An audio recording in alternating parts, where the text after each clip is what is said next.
Hi, hello. Did the bitrate fall off? Oh no. That's not good. It was not supposed to do that. Usually it's fine. Uh-oh. If it died, I guess, at this point. Yes, hi, hello. How is everyone? If the bitrate is actually doing bad, though, please let me know. Yeah, welcome in. I'm sorry that we're starting this one late again. I was so good about it with the first one. And then... Wait, I don't hit the quick cuts. That's fair. That bit's a struggle for it. But yeah, I had the first one ready to go right on time. And I was so excited about that. And then I was like, cool, I'll just have to do that for the rest of them. And then for the last one, all my shit got fucked up and I had to fix it. This time, I had my shit fixed. But I was like, you know what? I think I put it on Twitter too. I was like, let's just push it back to 6 because I wanted some time to like make sure it was all fine and then also to go sleep for a bit because I needed a nap. What's wrong? Hey, what's wrong? Hey. So that is what's wrong, is that I'm really tired actually right now and have been for the last few days at this point. And oh no. That last bit is just like an absolute bitrate bomb. Yeah. Yeah, because the schedule this week has been a lot. It was actually, what was it that that I've done this week? I can't even remember. Last week I didn't stream too much because I was working on putting this stuff together. And then there was the stream on the 23rd or whatever that was. Yeah, so that was Friday. And then I did the karaoke stream on Sunday. Dance Central on Monday. The Fall of Hope one on Tuesday. Wednesday I was with family and busy all day. Thursday was Frozen Frenzy, which started late. And then Friday was Dance Central 3. So going forward, I am not going to be doing all of this in a single week because I didn't really prepare the amount of time necessary, but whatever, that's fine. Anyways, I should also say, hi, Cat's Bagels, welcoming, congrats on getting first, congrats on getting second Monokuma, and congrats on getting third Leo. I hope I'm able to live up to your expectations, Monokuma. I've done my best to put on a good killing game. Also, yes, Papa, it almost certainly was Fubuki. The Dance Central games were exhausting. Oh, cool, wait, I just now realized that my model is not using the mic anymore. That's so much fun. Use my stupid microphone, you stupid thing. There. Now he's at least moving his mouth a little bit. I hate him. He's so bad at this. Anyways, what I was saying is, yeah, Fubuki definitely did it, Puppo. Also, hi, Leoshi. Oh no. Also, hi, Trevor. Hi, Krim. Yes, it is you. You're on the list here somewhere. We'll get there eventually. Oh, there you are. Also, yeah, the Dance Central games. The second one was a lot of fun. The other one was the third one, honestly, was a little bit meh. I think also part of that is like, I'm genuinely in a lot of pain. Because that's a lot of exercise without really having a lot of time to rest. And like, with these Danganronpa ones, I keep on having to wake up early to try and do more stuff for them. So I'm not getting a lot of sleep, not eating maybe my best. So I'm a little bit out of it, which is why I needed the nap. And then the nap lasted longer than I was hoping it would. But it's okay. We're back now. Also, thank you for the lurk, Mitsuru. I hope you're having a good day.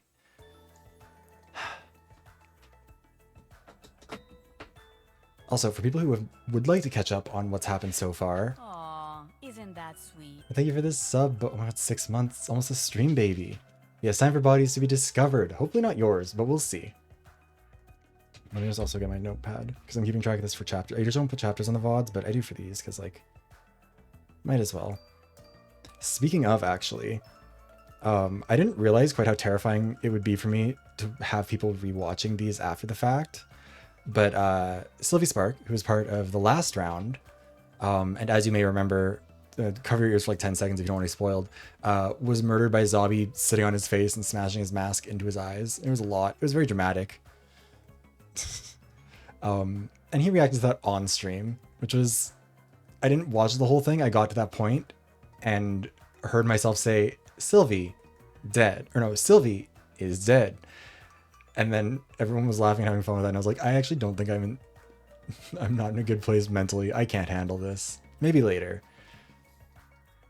And I know it was positive. So I was reacting very positively to it. But it was just, it is a little bit surreal to watch. Somebody did also leave a comment on the VoD saying, what was it? Many died, a few survived, but it was Zabi who truly lived.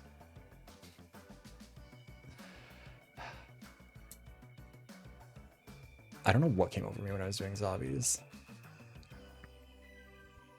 But anyways, let me just make sure. Is there anything else we need to cover in the intro? Oh yeah, so like I said in the pinned comment, you can find the VoDs for the previous two of these. Zombie one, that's so true, Helicopter. Also, how you doing? Oh yeah, to answer your question, Trevor, I'm not sure when it'll be discovered, but I will be in the next one tomorrow, which I'm scared about because that one is going to be a lot more intensive. Because I was going to mention, if you want to catch up on the previous ones, they're all in the playlist. It's in the pinned comment. The one that's going to be happening tomorrow is going to be an All-Stars one. Each round so far has had 6 survivors, and there will be 6 of these 19 people who will be joining as well, plus myself, for a final 19 who will go into one round against each other with some special rules, all kinds of silly stuff. Thank you for the follow, Hypermage Felix. Welcome in. I don't think I want to push the finale back. I want to get it done. And like, I'm very excited for it. It's going to be good. It's just also, there's more to it, which I can explain now, I guess, a little bit. The way that one's going to work is that for all of these ones, I'll explain part of it. Some of it will be a surprise for tomorrow. But the way it's worked for all of these so far is just like, there's 6 survivors. Whoever's alive at the final 6 makes it to move on. Don't worry, we are doing process of elimination on Tuesday. Monday is going to be the Soul Link with Puppo, not Soul Link. I'm so out of it apparently. Which dog, if any, survives? True. Actually, how many dog are there? I don't know if any of them are actually dog boys or dogs in general. They might not be. Sometimes I can't tell with the ears. But yeah, we are going to do process elimination because I want to finish that one. I feel bad for like leaving it on a cliffhanger before the final stream for a month at this point almost. Actually, hold on, when was the last one? We did process elimination last on the 13th of August. And after this, I'm going to be taking a break. Like after Tuesday next week, I'll be leaving for a couple of weeks. So if I don't do process elimination next week, then we will not be doing it until the end of September pretty much. And that feels like too long. So we'll get it out of the way. We'll move on. Canadian. Yeah, exactly. Also, okay, can I say there were some people who some of the characters in this, like there are people I'm not as familiar with, or like, also we are stalling a little bit to give people time to show up because we started late. Whenever we start off schedule, I feel bad and I want to kind of give people a moment to show up if they were not prepared for it or whatever. But yeah, there were some people who like, when they signed up, I was like, I don't really know what I'm going to do for this. I don't know what my plan is going to be for this one. No worries, Beau. I appreciate the lurk. Hopefully you don't have Apollo's luck, because when Apollo showed up for the Fall of Hope one, it was literally like 30 seconds before he got murked. It was really funny. Him and Tenchi showed up at the moment of Apollo's death, basically, and I was like, all right, cool, bye. Yeah, some people have, like, from when they signed up, I was like, I know how I'm going to execute you if it happens. I know how I'll have you kill someone. With Zavi, I usually just kind of randomize people. I did intentionally put Zavi in the Frozen Frenzy one because I wanted to make a hose don't get cold joke. I wasn't sure how I was going to use it, but I knew I was going to use it. And then put Sylvie in that group too, and then realized later, like, wait, Canadian, wait. And then went from there. But yeah, I don't know. It's been fun. Look, this is the other thing, is that I think I said this on Twitter too. I've been having a lot of fun with this, but I thought the reason I'd be excited for it to be over is that, like, it's exhausting and there's a lot going on. And no, now I'm excited for it to be over because I feel like describing gruesome deaths for people on a regular basis makes me sound like a bit of a sociopath. And I don't think that's necessarily something I'll be excited for that to know. Next time we do this, honestly, when we do this again, I'll probably do it week by week. Like, it'll be each Friday will be a different group or something over the span of a month. I mean, it's not necessarily bad for the brand. It's just like, I don't want people to think that this is something that I think about all the time. A lot of this, I write the scripts for this the same way that I write my scripts for my videos, which is I sit down and I do it all in one run, borderline blacking out. And then we just kind of go with what we've got. So a lot of these are off the top of my head, which I think makes it more impressive, but that's neither here nor there. Yeah, Zavi and Sylvie the simulation was kind to me on that one. But yeah, also speaking of, our survivors who are going to be going into the Summertime Stars group so far are, where are they? We have our 6 winners from Fall of Hope, which were, I need to look on the right doc so I don't accidentally dox it or reveal it. Camellia, Cottony, Fubuki, J1, Nansme, and Puppo. One of those people is a mastermind, maybe. Chapter 2 Frozen Frenzy. Which one? That one was the was that the Ryoku escape one? Hold on, wait, I can check. I think so. I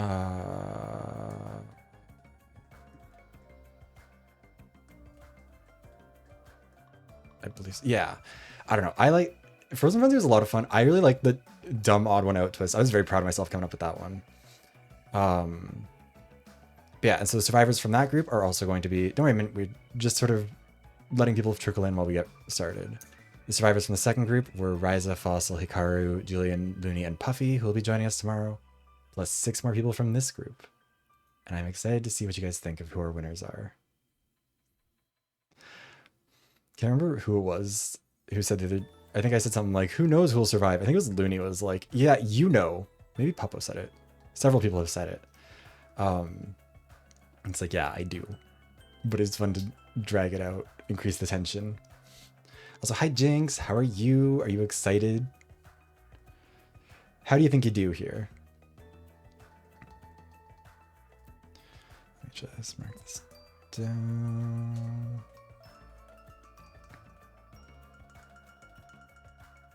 First victim. Everyone says that. Absolutely none of you have any confidence in yourselves surviving. Although I have to correct myself. Apparently Looney had actually repeatedly said that his outcome will be whatever is funniest, not necessarily just first out. I just assumed that, I'm pretty sure I also said first out, but anyways. Killer with Riz. Going to the end.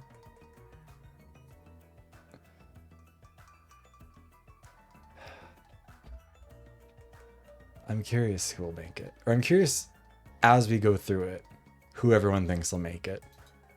I also wonder if you guys will get better at predictions now that there's not a meme answer in either Looney or Fossil. Because for people who weren't here yesterday, in 4 of the 5 predictions that were offered, everyone immediately threw all of their points at Looney and Fossil.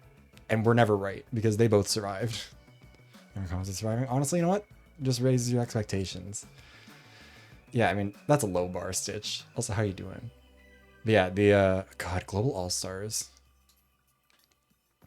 Certainly a choice. Oh, shit.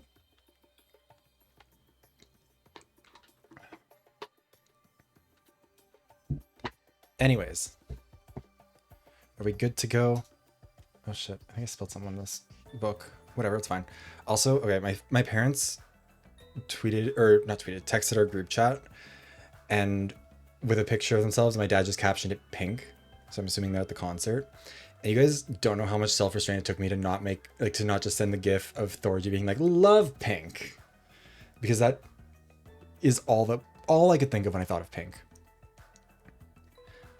But I knew that none of my family would get the joke, so I had to keep it to myself, and it was painful. Come on, kindness come over it. Yeah, exactly. I mean, I don't know if anyone actually has really flirted their way to a kill yet, have they? Not really. I guess you got Arya and Tetris. Which, speaking of both of them, yeah, kind of like... Zobby's just kind of casually horny, though. So I don't know if that's Riz. I did get a message from Arya, and also like a reply on a tweet from Tetris, where both of them commented on their deaths. And I was like, I'm glad that you guys like that, because I was really worried that someone would find that, like, uncomfortable or, like, would be mad at the portrayal. But I love that one. I thought that was so dramatic. The birds and the beards. It was so stupid.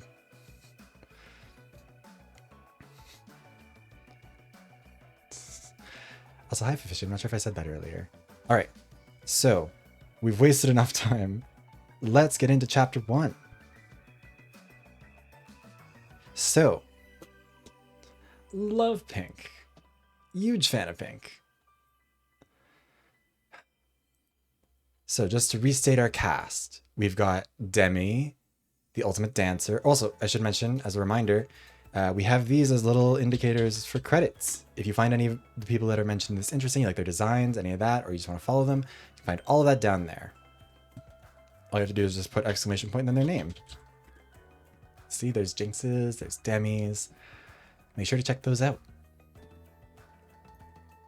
And again, thank you to all of the people who submitted for this. I really do appreciate it. I apologize to the people who die. I feel really, really bad about it, honestly. Because, like, it's one of those things where it's like, I know that it's fun to participate in something like this, but also, like, it's really the most fun if you survive, obviously. Especially if you, like, die early. And especially because there's, like, the All-Stars round. But, I don't know. I hope that people mostly enjoy it. Fishy. There's no fishy.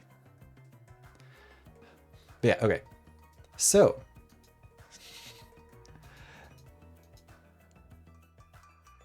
Yeah, so fishy is not in the killing game. They tend to be too powerful for fishy.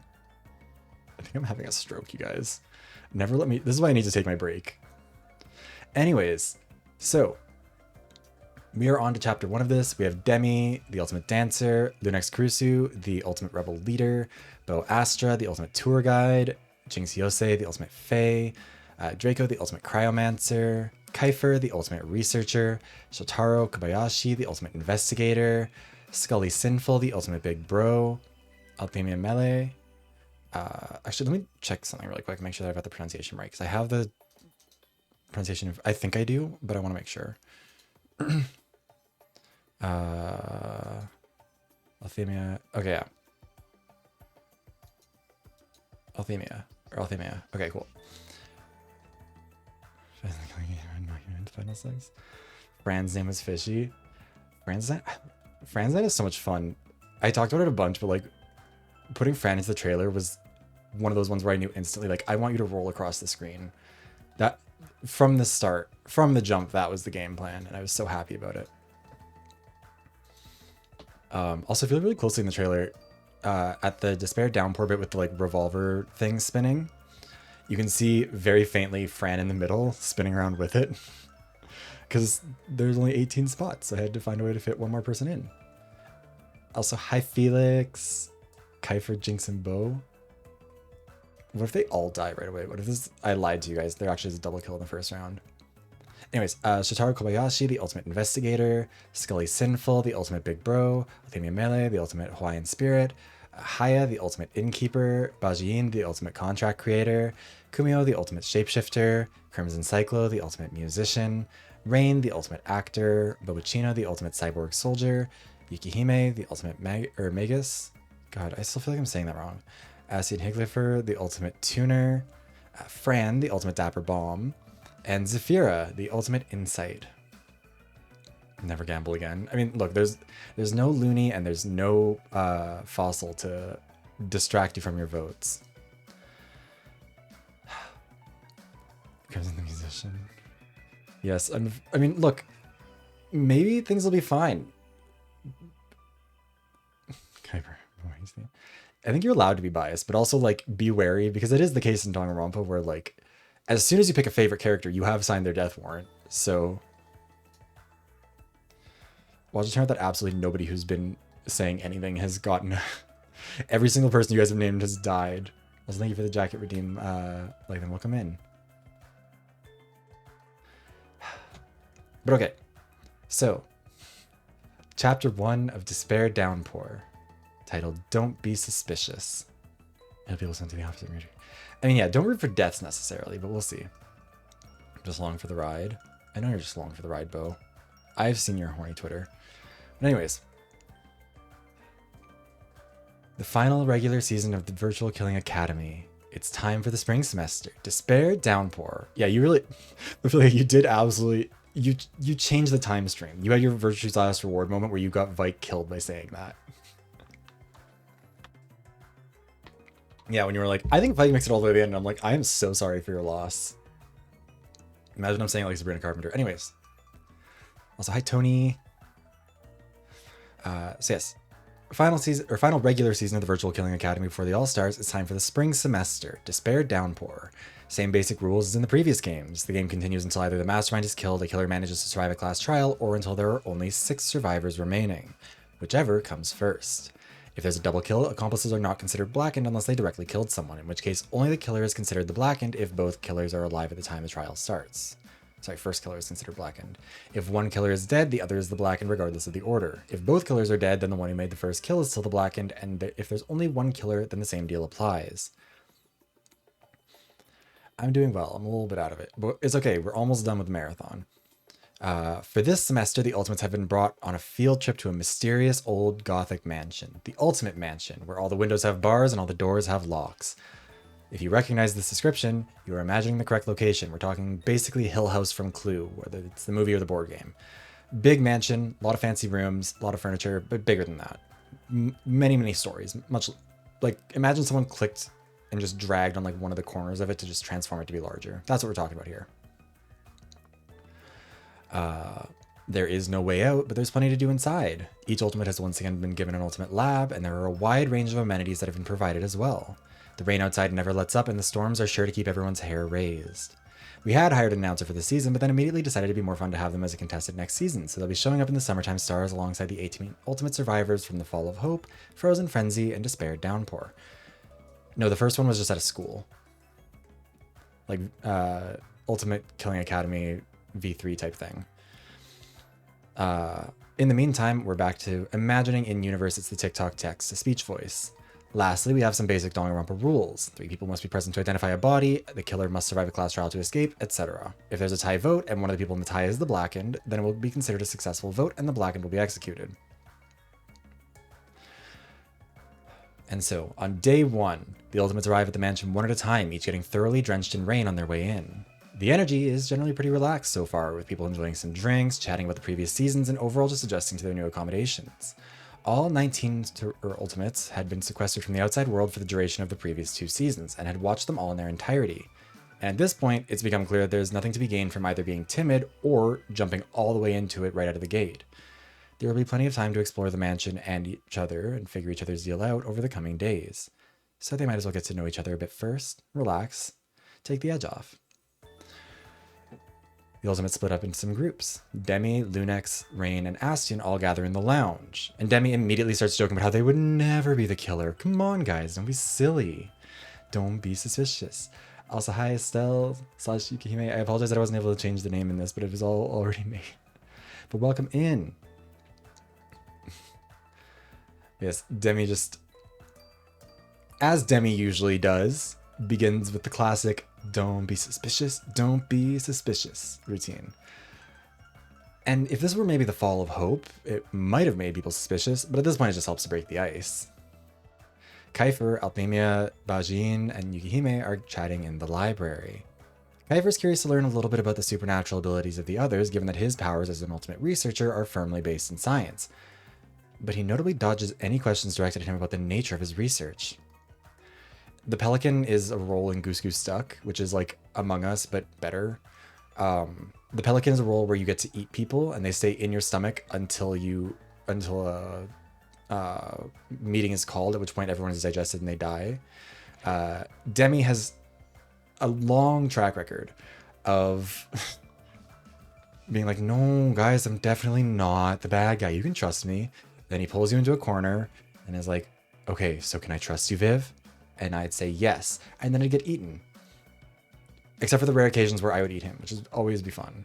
But Demii got it a shocking amount of times, and basically was just running around saying, don't be suspicious, don't be suspicious. It was a lot. But yes, Demii is continuing to act in character. Aww, isn't that Thank you for the sub, Remy, welcome in. Oh, we had 7 months. How are you doing? Yes, the Don't Be Suspicious song. Which I can't, Demii has such a distinctive voice, and it's a really, really like soothing voice. And I can't replicate the sound, like the way that the song sounds when they're singing it. It's very funny though. Also makes Demii basically a lock to vote it, or to be part of any Goose Goose Duck stream anyone does, which is really the ideal situation. They're never getting left out. Anyways, soothing till tones with the Jaws music, maybe. We're doing our Danganronpa simulations, Remy. We just started our final regular season. We are playing with other people's lives, that's true. Anyways, Kuumiho and Bobachino are talking in the study. They connect over the similarities and differences in their abilities. Kumi can become anything as the ultimate shapeshifter, but can only become one of them. While Boba can turn into many Bobachinos as the ultimate cyborg soldier who can clone himself. Provided they're all still Boba, of course. Jynx, Draco, and Fran are exploring the conservatory. As a fae and a cryomancer with some draconic powers, Jynx and Draco respectively are a bit despondent over the lack of natural environments in this season. Fran, meanwhile, is getting an up-close look at how pristine the area has been kept. Beau, Haya, and Shoutarou are investigating the kitchen. As the ultimate innkeeper, Haya is more than prepared to help cook and maintain the mansion for the time being, while Beau wants to make sure they're familiar with the entire facility in case he needs to provide any tours. Shoutarou, meanwhile, is more focused on cataloging anything in the mansion that could be used as a lethal weapon for future investigations. Lastly, Zafira, Krim, and Skully are relaxing in the dining hall. Krim is a little surprised to find himself as the only musician on this season, and admittedly is a little bit worried. It hasn't gone well for the musicians in the past. Zafira and Skully, as the ultimate insight and the ultimate big bro, both use their abilities to assure him that he'll be fine so long as he just keeps his head up. As day turns to night, it's hard to keep track of time in the mansion, given the never-ending downpour and the gray skies outside, but a big grandfather clock in the hall that rings at the top of the hour every hour eventually indicates that it's probably time to go sleep. Most of the ultimates head to bed, but there are a few exceptions. Haya, Beau, and Shoutarou are continuing to explore the mansion together. Demii, Krim, and Rain hang out in the theater to discuss their art forms, and Lunex is investigating the observatory alone to see if there are any plants that might be able to be used for poisons, or for antidotes. With Fran, I am saying that there's, what's the word? Like one of those like stair lift type things. Basically, either that or like a little ramp. But we're assuming that she can get up the stairs perfectly fine. We need some vor people with balance. Or woe people with balance, sorry. I'm getting confused with the other comment about how it's just demi-vor, but yes. I mean, did any of the people who have any musical related abilities get through the last one? I can't actually remember, hold on. I don't think so, but I could be wrong. Even like tangentially musical. I don't think so, but I want to make sure.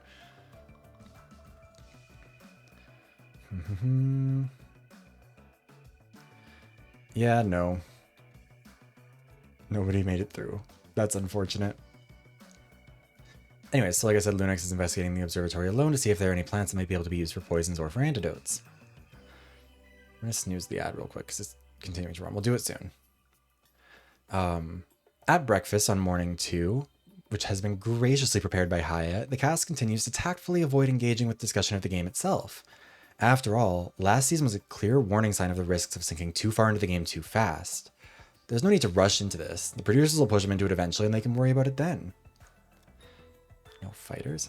I thought there was a... Fubuki, Ultimate Ninja. Martial artist or musician are so fucked. I mean, actually, Fubuki did survive, but only really against, you know, had to survive the gauntlet of Puppo. Anyways, throughout the day, the cast continues to mingle, with a couple notable connections being made, aside from the ones already mentioned. Bajiyeen and Khaifer once again meet in the library to discuss Khaifer's research and Baji's contracts. Demii pulls Beau away from the group and asks them to give them a tour. Surely there's no intentions there. And Lunex and Zafira decide to join them. Shoutarou asks Rain to meet with him in the theater, and proposes the idea of doing a bit of a practice run of the killing game to help everyone learn how to handle an investigation. Rain, eager to flex their acting skills, agrees immediately. As the day passes without incident, the cast returns to their beds, with Rain and Shoutarou staying up to plan the fake murder event.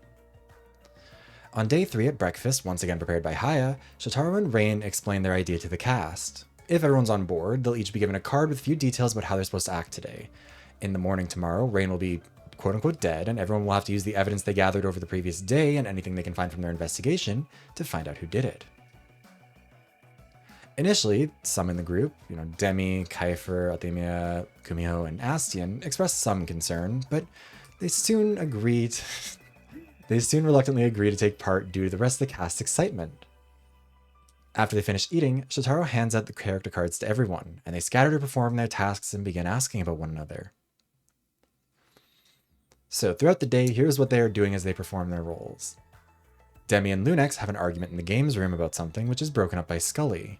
Beau finds Bajiyeen and Astian whispering to each other in the hall. They scatter before he can find out what they're up to, though. Krim decides to play a show in the theater, which Zafira, Bobachino, Rain, and Haya all attend. All four leave immediately after Krim begins playing Wonderwall. Kuumiho suggests that Yukihime try using Fran as a crystal ball, to which Fran threatens to kill them all as if they so much as touch her. Yukihime, feeling cheeky, uses some magic to levitate her up in the air, technically not touching her. This does not make Fran any less annoyed. Khaifer has locked himself into the library alone. Or so he thinks.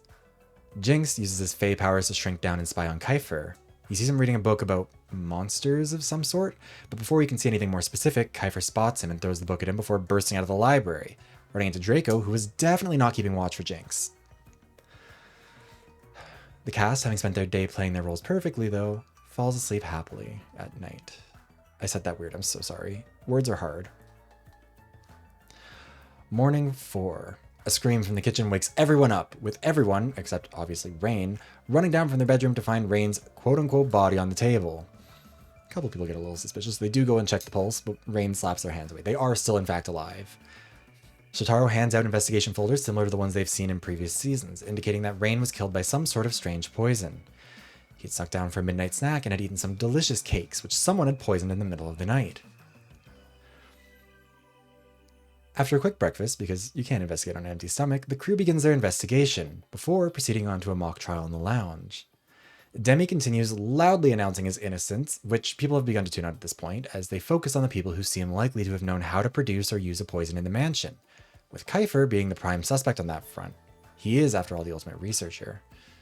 They discuss motives, with the cast pointing at Krim trying to get revenge for Rain walking out of the performance. However, Krim points out that Rain wasn't the only person who walked out, and Beau suggests that Rain possibly wasn't the target here, saying that yesterday they had heard Lunex and Demii arguing about cakes. Skully backs this up, saying that they had been arguing about something, but they weren't sure what. Initially, Beau had assumed that it was about Demi's thick cakes, but now he's wondering if maybe there was more to the story. Lunex said that he had had Haya make them their favorite cake, the same one their brother used to make them back home, but that they'd found Demii eating it earlier that morning and had confronted him.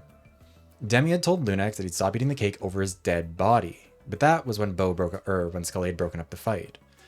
Zephyra reveals that their insight led them to believe that Lunex's specialty was chemical weapons, meaning that he could have made the poison that killed Rain, and that they probably did it to try and kill Demii. Hi, Dry.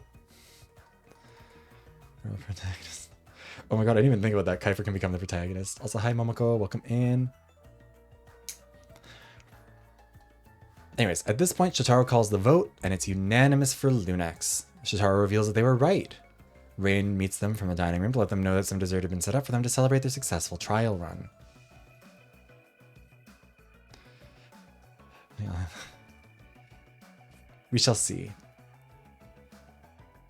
How long do we have? Okay, the ad's gonna run soon, but we'll get through this. So, it's been a long day of investigating. They've done a lot of work on their trial, and everyone gathers around the table, finding 19 pre-plated slices of cake for the bunch. Demii jokes that Lunex better not have poisoned these ones too, to which everyone laughs a bit before digging in. The group begins chatting amongst themselves, pleased with their ability to figure out the killer and sipping on some cognac. What do you guys mean, oh no? Anyways, however, after a while, the conversations are broken up by the sound of a loud, raspy cough, followed by another, much wetter cough, and a splatter of blood spraying across the tablecloth before they hear the sound of something thumping into the table. Turning, the group gasps as they see a bright red head face down in their cake, with what little skin is visible having already turned a faint blue hue.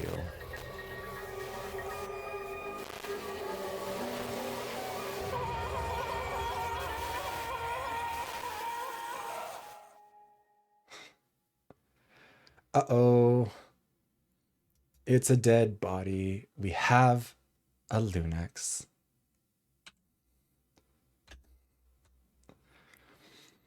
Lunex Kurusu, the ultimate rebel leader, had died of a strange poison according to the investigation documents that had caused his lungs to begin filling with blood.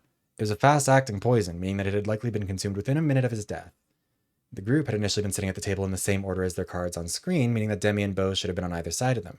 However, people had moved around a bit after sitting down, so some people had been out of place. Lunex had ended up seated between Demii and Yukihime, who had swapped places with Lunex and Zephyra to chat with Beau and Fran respectively, so neither had been paying attention to Lunex when it all went down. After a rushed investigation, the first class trial of Despair Downpour begins.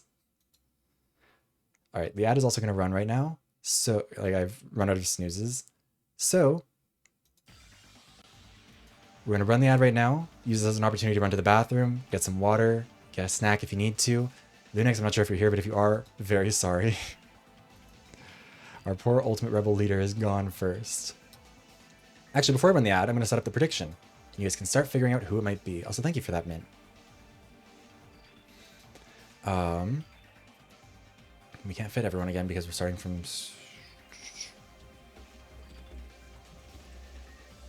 I wish there was a way for me to set these up in advance, but there really isn't. Anyways.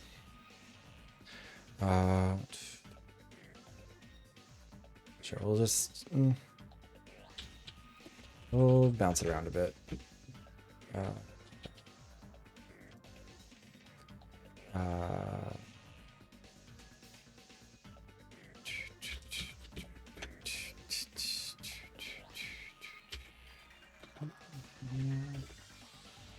Again, I'm trying to stick to a similar pattern, or like a consistent pattern, so it doesn't seem like I'm like picking and choosing people. Also, Krim, I genuinely throws me off to refer to you by your full name, because I'm used to only ever referring to you as Krim if you're still here. Or Lunex. What else are we putting in here? From Aston, and then other. So, just like the last few of these, the way it works is that the voting will stay open. You can vote for any of the named people. If it's one of them, you'll get the points. If it's anyone who is not named, which in this case is going to be, who's not named? Jynx, Khaifer, Skully, Haya, Kumi, Rain, Yukihime, Fran, and Zafira. Then we will run with that. You'll get the votes if any of those people get picked. Hi, Draco. Yes, you have not died yet. But don't jinx yourself. Earlier, better not. Yeah, basically, Trevor. That's the way it sort of works. Yeah, okay. Ad has started running. We'll start the prediction. Go get your food, your water. I am going to run to the bathroom real quick. Enjoy your guessing. Figure out who you think had done it. Who could it be? Who would do it? Surely none of these people would kill their friend, right? Unless one of them didn't consider Lunex a friend. Oh my god. Okay. Oh shit. I was supposed to head... Sorry. Thank you for the raid, Draco. Hi, readers. Welcome in. Hi, how are you? I don't know if we'll have time. But yes, welcome in. Thank you for the raid, Draco. Hi, Kavuki. Welcome in. To the raiders, my name is Vivros. Variety stream with a whole bunch of stuff. I hope you're not stuck in an ad. You probably are. I apologize. We'll do another little intro thing when I get back. But yes, welcome in, raiders. My name is Vivros. Variety stream with a whole bunch of stuff. Usually a lot of visual novels and shooters. But right now, we are doing this fun, silly thing. We do a Danganronpa simulator. No joke. Not honestly fair. You would not be the first person who would have shown up to be immediately killed, though. I still feel bad for Apollo. But yes, so we've had our first murder, our first victim. Lunex Kurusu, the ultimate rebel leader, was poisoned at a celebration dinner after they had successfully figured out a murder or a fake murder trial to get warmed up. We're about to enter the class trial. We'll figure out who did it. If you'd like to predict, if you think you know who might have done it, you can find the prediction in the pinned comment. You can also go watch the VoDs for the previous ones of these in the other pinned comment, or the pinned comment, not the prediction. Anyways, I do actually need to run to the bathroom, so I will be going and doing that. I apologize that we'll just be running. I'll go fast. I meant to do it while the ad was running. I didn't expect the raid, but okay. Discuss amongst yourselves for a minute.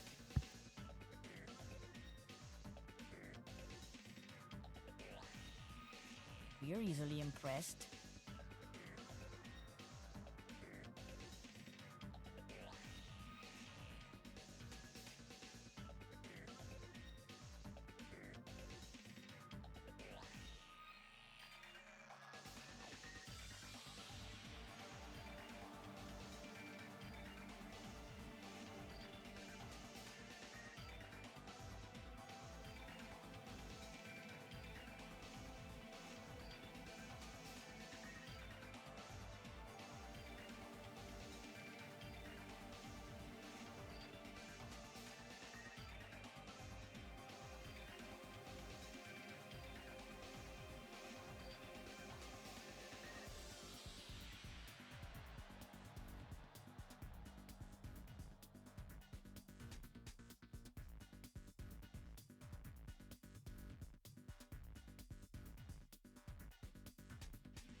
Okay, we're back. Apologies for that. Oh no. But yeah, something I was gonna mention is also like also thank you for the follow, Captain. Welcome in. For the first round of this, my logic was like, I need to have the motives or the incentives or whatever, because I don't really know how to make them kill each other without that. Another raid. Hi, welcome in. How to be a schmoozer. Love the name. But how are you? Welcome in. Hi. How have you been? What are you up to? You just got tackle hooked. Oh my god. You're gonna be the blackened next. Another killer. Also, hi Kira. Welcome in. Also, I forgot to do the shout out for Draco earlier, but we'll do that now, and then we'll also do the shout out for How to Be a Schmoozer. How's Sunhaven, Draco? Yeah. Let me see. Let me shout you out as well. To Be a Schmoozer. There we go. How was Slime Rancher? How did that go? I was like, if I checked your eye.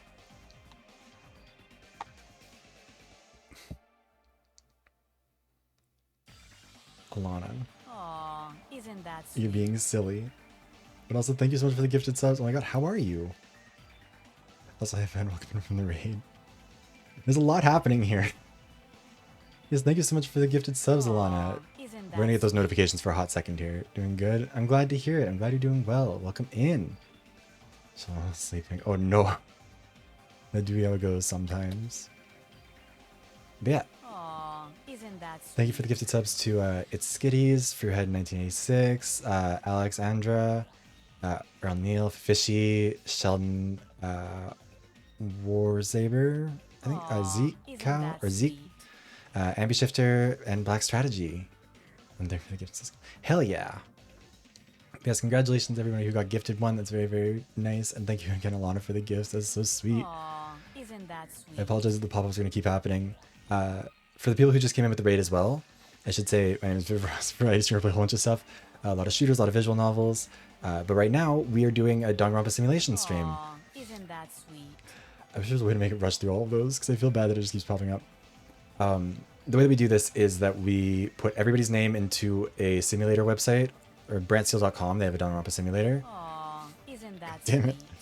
Each of the people who are in this are people who volunteered for it. The simulator spits out who died, who killed them, how everyone voted. Everything else has been creative writing practice for me, including executions. Aw, isn't that sweet? Right now, we've just had our first death, which is Lunex Kurusu, who's poisoned poisoned with cake. It's very mean, very tragic. Fell face first and everything. Aw, isn't that If you would like to predict who you think might have done it, you can do so in there. I apologize that we're taking so long. Usually we get to this faster, but things have been busy. Anyways, if you would like to see the previous ones, because there have been 2 previous ones, The Fall of Hope and Frozen Frenzy, you can find those in the pinned comment. Isn't that sweet? And also, if you're a fan of video essays, you can find those at my YouTube here. All right, enough procrastinating this, because we've burned through a lot of time. And it's time to get to the actual class trial. So just as a refresher on the murder, Lunex Kurusu, the ultimate rebel leader, had died of a strange poison that had caused his lungs to begin filling with blood. It was a fast-acting poison, meaning it had likely been consumed within a minute of his death. The group had initially been sitting at the table in the same order as the cards on screen, meaning that Demii and Beau should have been on either side of them. However, some people had moved around after sitting down, so some people had been out of place. Lunex had ended up seated between Demii and Yukihime. Neither of whom had been paying attention to Lunex because they had been talking to Beau and Fran respectively when it happened. After everyone got through their little investigation, the class trial begins. And immediately, once again, Demii has announced his innocence to the group, which Rain snaps at, saying the joke is no longer funny with an actual corpse around them. Demii had been right beside Lunex. He could have poisoned them. Demii retorts that he wasn't really joking this time, honestly. He kind of does need to state his innocence because they don't seem to believe him, and he was right next to the victim. Skully points out that Demii and Lunex had been fighting yesterday, at which point everyone in the cast sighs. Fran reminds him that that wasn't real. They were acting out their roles for the fake murder. There wasn't a real argument about cake, nor did either of them want to poison anyone. As at least they weren't supposed to want to. Skully insists that it seemed more real than that, but Haya points out that they were just acting. Like, that's the whole point. It's meant to seem real, bud. Shoutarou, meanwhile, is suspicious about who had the means to do it. The cake had been prepared yesterday by Haya and had been sliced at the time to be refrigerated. Haya said that he'd initially planned to cut it at the time that they ate it, but cutting a cake into 19 equal pieces on the spot would just kind of be hard. Plus, they wanted to dive right into dessert after the whole fake trial went on, and Haya was going to be busy with that, so might as well do it in advance. Rain says it's ridiculous to imply that Haya is the killer, which Sho agrees with. However, it wouldn't necessarily be so ridiculous to imply that the person who had set the table for them had had the opportunity. Rain, taken aback at this accusation, doesn't even have a chance to respond before Shoutarou continues. Everybody had been busy for the last 2 days participating in the fake trial, but Rain had just been the dead body. Their only task had been to play dead, but after the body discovery, they just left him on his own to, read and hang around. Hi, Ask. Welcome in. Also, hi, Flaky. Sorry, I'm trying to keep track of too much and I'm bad at this. Where were we? Yeah. Their only task had been to play dead, but after the body discovery, they just left him alone to read and hang out. Had anyone had any eyes on Rain? Before anybody else could answer, Rain interjected. He had been busy during the first day before the murder, since he had needed to perform as well. He had his own role. Shoutarou, meanwhile, had been the one wandering around on their own as the game master, and nobody could confirm his location or whether he'd been following any sort of a script. Shoutarou, slightly stuttering, insists that they'd been setting up evidence for people to find, but Rain persists. There is no alibi. Beau interrupts to ask Haya when the cake had been prepared, which Haya says happened after they left their assigned task at Krim's performance. They ask if anyone else knew about the cake, and Haya says that throughout most of the day they hadn't seen anyone. Also, only 20 more seconds to predict because I ran a bit long on this one. I apologize again. Wait, can I increase the length of the prediction? No. That's unfortunate. Okay. Yeah, which Haya says happened after they left their assigned task at Krim's performance. Beau then asks if anyone else knew about the cake, and Haya says that throughout most of the day they didn't see anyone. They were all busy. Lunex and Demii had both stopped in the kitchen while the cake was being made, at which point Demii interrupts to say that that had also been part of their tasks, given the fake case, and that a handful of others had stopped in for snacks while he'd been making it. Althemia notes that Shoutarou and Rain would have also known about it, given that the whole thing had been part of their activity plan, and Khaifer adds that they'd seen the cake in the walk-in fridge when they'd stopped by for a snack later in the evening, meaning that it's possible that anyone downstairs could have come and seen it. After all, it wasn't a locked fridge. Bajiyeen asks Zafira if their insight into Lunex's abilities were accurate, which, for the reminder, Zafira had predicted, or had used their insight to determine that Lunex had a specialty with chemical weapons, which Zafira confirms. Lunex did, in fact, have a substantial knowledge of and experience with chemical weapons. Khaifer points out that it wouldn't make much sense for Lunex to poison himself, and that unless the poison had been applied at the table by somebody else, which would have been pretty difficult to get away with, there was no way to know who would sit where before they actually sat down. If Lunex had poisoned the cake, he would have been able to sit anywhere and avoid it. But even then, how would he have been able to keep track of it? Draco mentioned that now that he thought about it, he did remember Lunex rushing to sit down for a piece of cake, but he assumed it was just because he was hungry and excited. Yukihime then remembered something as well. She'd been a tiny bit envious of Lunex's slice because it had a big blob of extra blue frosting on it. And hers hadn't had one in the shape, or that she hadn't had on hers in the shape of like a flower or something. I don't know, she didn't see it super clearly. But when she looked around, she hadn't noticed any decorations on any other pieces around her. Haya confirmed that the cake had been plain, without really any decorations other than basic frosting, since it was going to be cut up before anyone saw it anyways. Beau says that that wasn't true. Demi's slice had had some sort of red frosting on it that hadn't been on their own, but Demii says that they don't remember seeing anything like that. Rain, meanwhile, refutes this, saying they do remember seeing 2 slices with colored icing on them, but just hadn't thought much about it. Unless someone else had the slice with the red frosting, it was probably Demii who had it. After a bit of silence in which no one admitted to having it, Rain then asked why Demii was lying. Demii, at this point, had already begun muttering, don't be suspicious, under their breath, interrupting themselves, though, to say that they genuinely did not remember the red frosting. In their defense, they had just sat down, and hadn't even really had a chance to eat before Lunex had died. They were busy talking to Beau. Althemia then asked Demii why he'd swapped seats with Lunex, and Demii said that wasn't actually his plan. He'd sat down next to Lunex, but Lunex was the one who asked him to swap seats. Beau was kind of puzzled. Hadn't it been Demii who asked to swap seats with, or so that they could chat? But no, Demii responded that was Lunex's idea. Krim asks Haya then when they last saw the cake slices, and Haya says it was right when he put it in the fridge. He didn't check on them later that day, and nobody else around the table mentioned seeing them either until Rain had brought them out. At which point, Skully does remind everyone again that Demii and Lunex have been fighting about the cake. Rain snaps at him that it had just been part of the performance, dude, but Skully insists that it's relevant. Then, Kuumiho had an idea. What if Lunex had decided to take advantage of the fake murder to plot a real one, using those same mechanics as the fake one? What if Lunex had made a poison, snuck down in the night, and had marked one of the cakes as poisonous so he didn't take it by accident?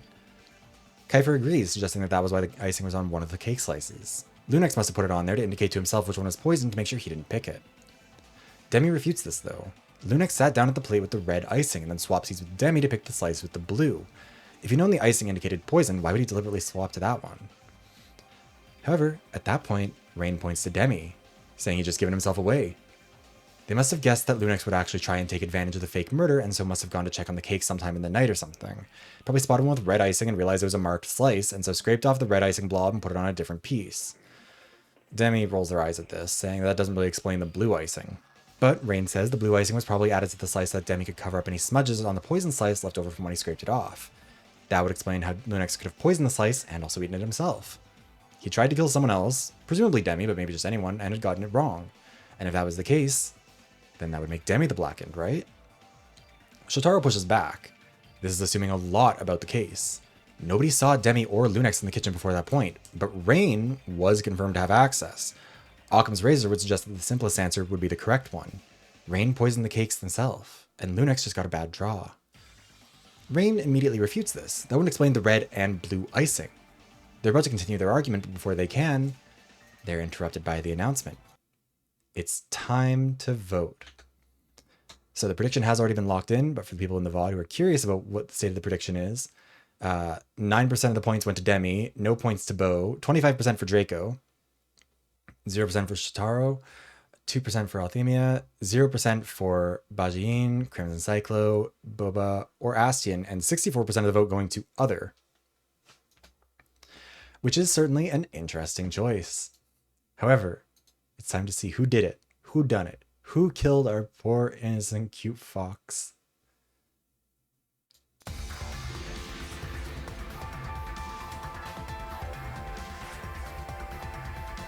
Crowd's perspective, so true, Beau. Alright, Demii voted for Fran, Lunex is dead, Beau voted for Draco, Jynx voted for Althemia, Draco voted for Fran, Khaifer voted for Draco, Shoutarou voted for Kuumiho, Skully voted for Althemia, Althemia voted for Demii, oh fuck, it's freezing, Haya voted for Demii as well, Baji voted for Jynx, Kuumiho voted for Rain, Crim voted for Haya, Rain voted for Demii, Boba voted for Astian, Yukihime voted for Beau, Astian voted for Yukihime, Fran voted for Jynx, and Zafira voted for Fran. So who is our blackened? Who done it? Who did it? Who's doing it? It's Demii!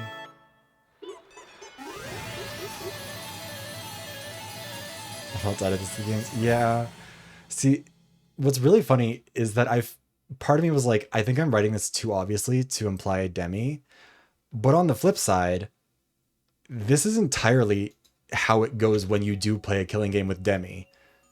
Demii will behave suspicious. The chapter was literally named Don't Be Suspicious. Demii was repeatedly like, I didn't do it. Definitely not me. And then somehow Demii gets away with it every time.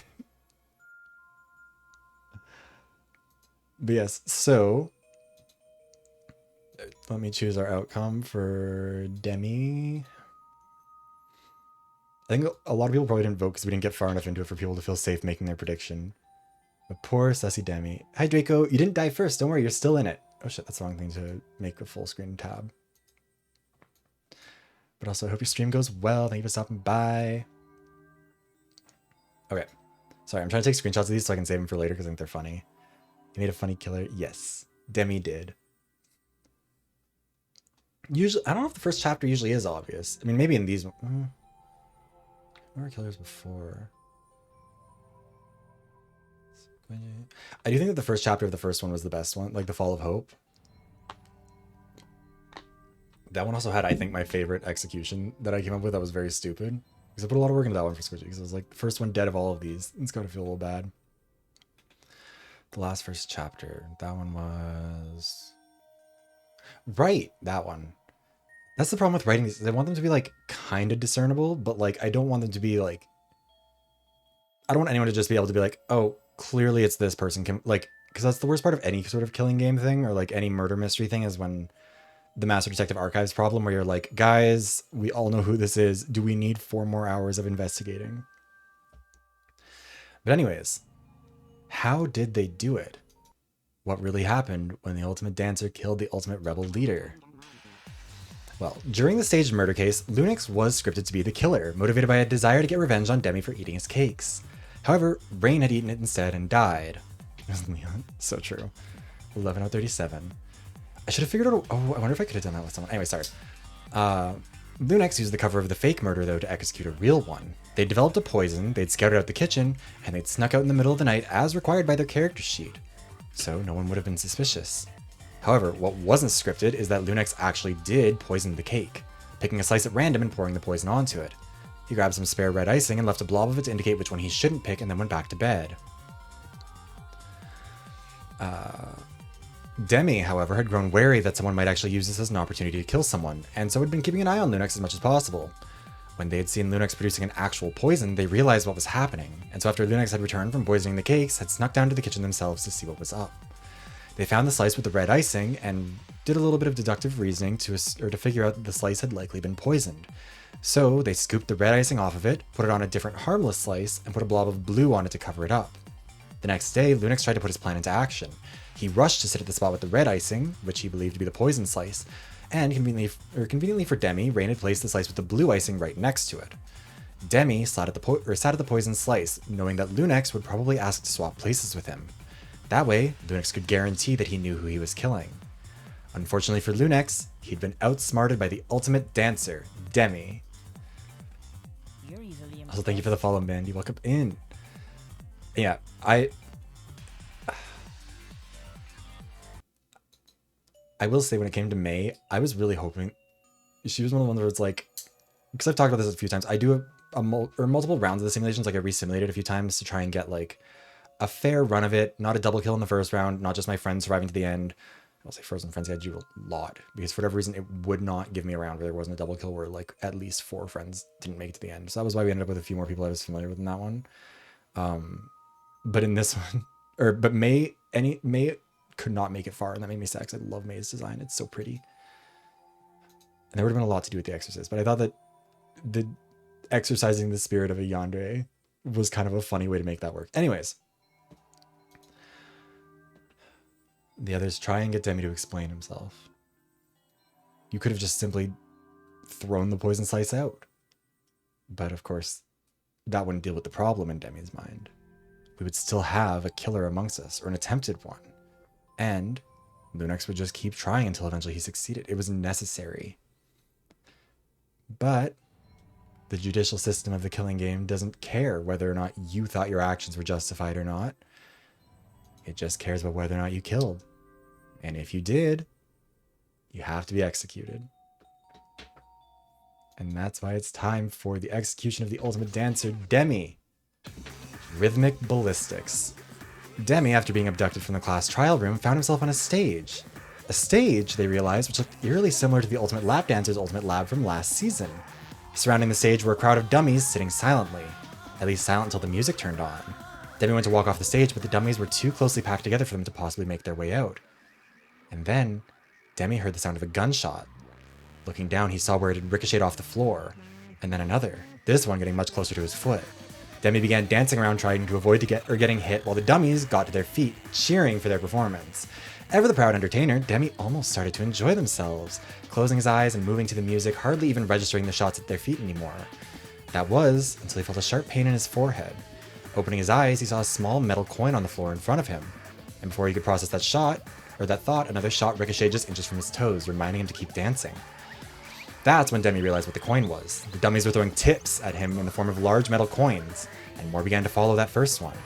Demii tried their best to dodge them, but with horror they realized the coins were getting larger. At first, no bigger than a quarter. But after a minute or so, they were the size of his hand. And what's more, they were being thrown faster and harder. Fuck, this goes on too long, sorry. Soon, it became impossible to dodge the onslaught of dinner plate-sized coins as they clobbered Demii from all sides, with one kneecapping them, another hitting them in the ribs, and a third hitting them in the back of the neck and forcing them to the ground. Bracing for death, Demii instead heard silence. Looking up, they saw the dummies filtering out, and no more shots were ringing out either. but Demii had failed to notice the car-sized coin suspended above the stage that, after the last dummy left, was finally dropped, crushing Demii just as they thought maybe they'd gotten a reprieve. This one doesn't make sense to anybody who's not Canadian, because in Canada there's a really stupid thing where people will throw loonies at strippers, which is like an insanely fucked up thing, and like they'll throw them hard, like they will hurt people with them. It's a cruel thing that really shitty people do. But like, that was what I was going for with it, but I kind of didn't know how to make that fatal. Tipping is violent, so true. Hi Althemia, welcome in. Hi. We just had our first death, and I'm happy to tell you, I guess, that you survived. Demii and Lunex have not, though. Demii has been executed. You're easily impressed. Also, thank you for the follow, Lila, as well. Yes, we've lost our first pair. Aloha. Welcome in. I hope you're having a good day.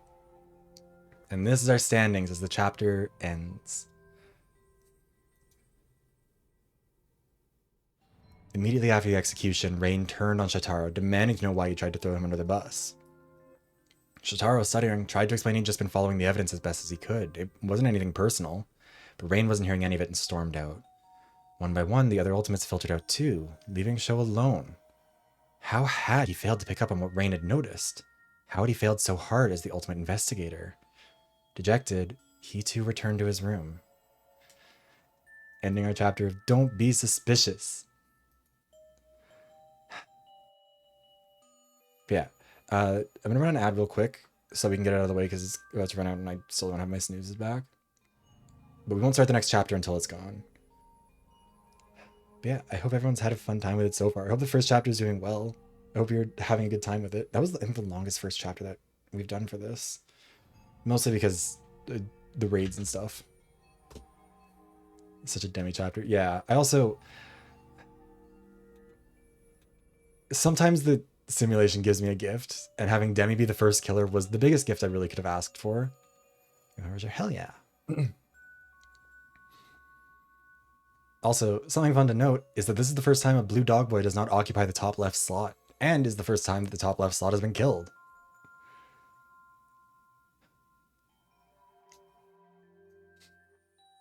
Yeah, I don't know. This one was like... It's honestly kind of easier to write these around a school environment is what I realized afterwards. Because I can kind of just like make things up as I'm going along. With the school one, like I can kind of just like add in some things. Like it doesn't really have to be too elaborate fitting with the building. I think if I do this again, I might keep it always in the school building. Top row is always... Wait, who was in the top row for the last group? I can't actually remember. Hold on, give me a sec. Because in the first group, yeah, Papa was the only one I think who survived from the top row of the first group, question mark? Where is it? I have my ultimate survivors pages. Oh, Looney and Fossil survived from the top row in their group, so that's at least something. I don't know, maybe this will be the first time the top row gets all the way wiped out. We'll see. Yeah, okay. The ad should be over. And so with that, let's move on to chapter 2. Chapter 2 is titled A Web of Deceit. Don't trust too much. Also, yeah, true. You do have to be a dog to survive in the top row. And I don't think we have any other dogs up there. So we'll have to see. But anyways. Just as a reminder, we ended the last one on day 4. That was when the death happened, or the murder happened. Can't remove the active voice from that. And we skipped ahead a few days. It's now day 8, and most of the Ultimates had managed to calm down a bit after the trial, with the notable exception of Rain, who would refuse to even be in the same room as Shoutarou. The others had been trying to mend the bridge, even going so far as to point out that Kuumiho, not Sho, had been the only one to vote for Rain. But he just wasn't having it. Unbeknownst to them, Rain wasn't just angry that Sho had tried to pin the blame on them. They had begun to suspect that Sho was secretly the mastermind, and that that's why he did such a poor job as the ultimate investigator. Okay. To explain how the rows worked, I talked about this before. The way that people got distributed into their groups was mostly random. The only things I tried to filter for were like a couple of people was based on vibes. Like Zabi I knew was going to win the Frozen Frenzy group because hoes don't get cold. But for the most part, it was basically like I didn't pick people who had to be with each other. I just tried to split up all of my friends evenly so like there weren't more people I knew in one group than in another, just to kind of keep it fair and even. And usually I filled out the friends first, which is why they end up being generally in the top slots. And then I kind of sometimes had to move people around because of a conflict or whatever else. Or some people didn't sign up or didn't like respond, so I had to find replacements and all that. Oh wait, shit, I just realized also, I should probably have this open. I'm being silly. So we can have the active screen. But yeah, all the placements were random. This was decided before I did any of the simulations, as was the trailer placements. Everyone was placing the trailer before I ran the simulations, which did lead to some funny coincidences, but that was all they were, just coincidences. Anyways, as day 8 turns into night 8, nothing happens as the ultimates go to sleep. In the morning, on day 9, Rain is, as has become his schedule, the first at breakfast, so he has time to eat before Shoutarou shows up. The others filter in one by one, with Sho being the last. And as soon as he walks in, Rain stands up to leave, but is stopped by an announcement. Also, I just realized we're playing the wrong music for this. I'm so sorry. Let's play the more upbeat music. There we go. Nobody's died yet. Well, recently. In this chapter. Anyways, yes, it's time for an incentive. The Ultimates started out strong this time, but they need to kick it back into high gear before the audiences get bored. So, the Ultimates will be tasked with playing a little game of Hot Potato. A mailbox has been installed in each person's door with a slot just big enough to fit a medallion through. One of the Ultimates has already received the medallion in their mailbox, and it's now their task to pass it off to someone else. The only way they're allowed to hand it off and officially pass on possession is to put it into someone else's mailbox. But if anyone catches you with the medallion, you'll be instantly executed without a trial. Alternatively, whoever's holding on to the medallion at the end of day 12 will be executed, assuming, that is, that there's not a murder by then. Immediately, the cast runs back to their rooms to see who has it, 16 of whom sigh with relief upon finding an empty mailbox. But one unlucky Ultimate feels their heart sink through their stomach. They now have to make a plan on how to get rid of this thing, and fast. Initially, everyone's a little bit reluctant to leave their rooms, obviously, hoping to be able to make sure no one can pass the medallion on to them. But eventually, people realize it's not really necessary to play it cautious so soon. Day 12 is when they'll all have to be cautious, but they've got some time, so might as well continue on with their days. So, as the day moves on, hanging out together, the groups are Beau and Krim, with Krim playing a song for Beau, Rain alone in their room, still angry, Shoutarou and Zafira, who are chatting about what they think might happen next, Jynx and Ollie practicing flying from higher levels to ground level with Fran tracking their performances, and Khaifer, Haya, and Boba spectating them. Realizing that Jynx and Ollie both had wings was a real relief because I could not think of what to make people do for their spare time. Astian, meanwhile, has disassembled the grandfather clock and has begun inspecting its pieces with Khaifer. And Skully is just chatting with Kumi, Althemia, and Bajiyeen. Fatal potato real quick. You know what? All potatoes are fatal if you throw them hard enough.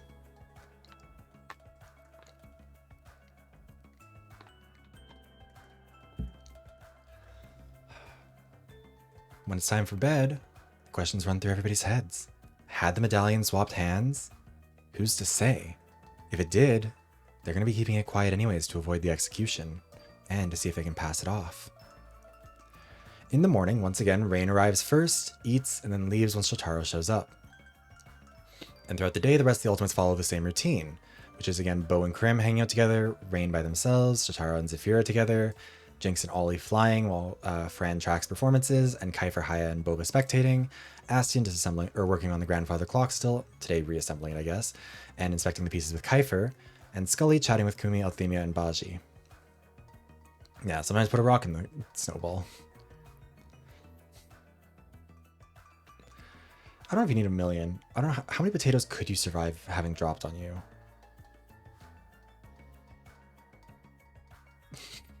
Okay. When I'm streaming, I have my phone put on Do Not Disturb mode because I also use it for my VTube Studio stuff. But I do allow texts from my family to go through. So I just keep getting notifications from my parents at the Pink concert. Hi, Lunex. I'm sorry. You were killed with poison. And it was poison that you put on a piece of cake that Demii tricked you into eating. Because you were trying to kill Demii. It was a whole thing. I'm sorry, Lunex. If it's any consolation, Demii died pretty brutally for doing it. So maybe that makes it better, question mark? Thank you.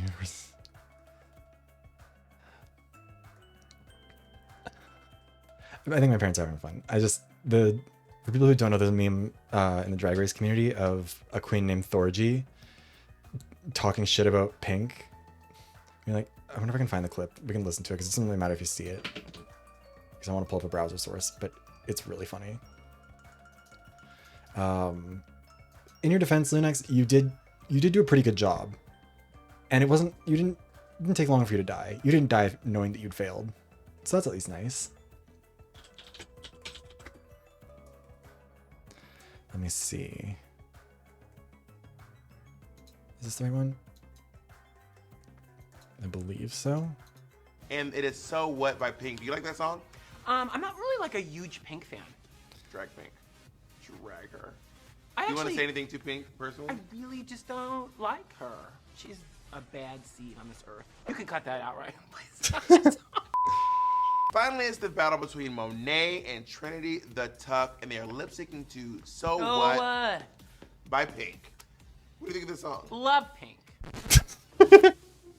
Love Pink. Anyways, now you know. No, don't cry, Lunex. You're too cute for that. Also, I'm sorry. You're welcome to... This applies to everyone as well. If you die early... We're going to do this again sometime in the future. People who died early will get preferential treatment as if they weren't even in this one. They'll get to come back. I promise. If they want to. If they're traumatized by the first time they were murdered, that's understandable. But the door is open for you to return. Also, we included some good lore stuff for you, Lunex. We got your brother in, we got your rebel leader stuff. I tried my best to do you justice. Anyways, sorry for getting distracted. I did, yeah. Hold on, wait. Let me find the bit. In the fake murder trial that you used to try and commit a real murder, the cakes that Demii had eaten that were for you were your favorite cakes that your brother used to make for you. I think that was what it was, right? Yes, the same one that their brother used to make them back home, but that you'd found Demii eating it earlier that morning and confronted him. And also your chemical weapons and all that. But yes, okay, so back to our story as we were at. Like I said, the Ultimates were still following that same routine. Hi, Zombie. Back to bed, nothing exciting happening on day 10. They're all pretty chill. No, Lunex is going to get the lemon treatment. Because Jimbo did well on all 3 of her seasons.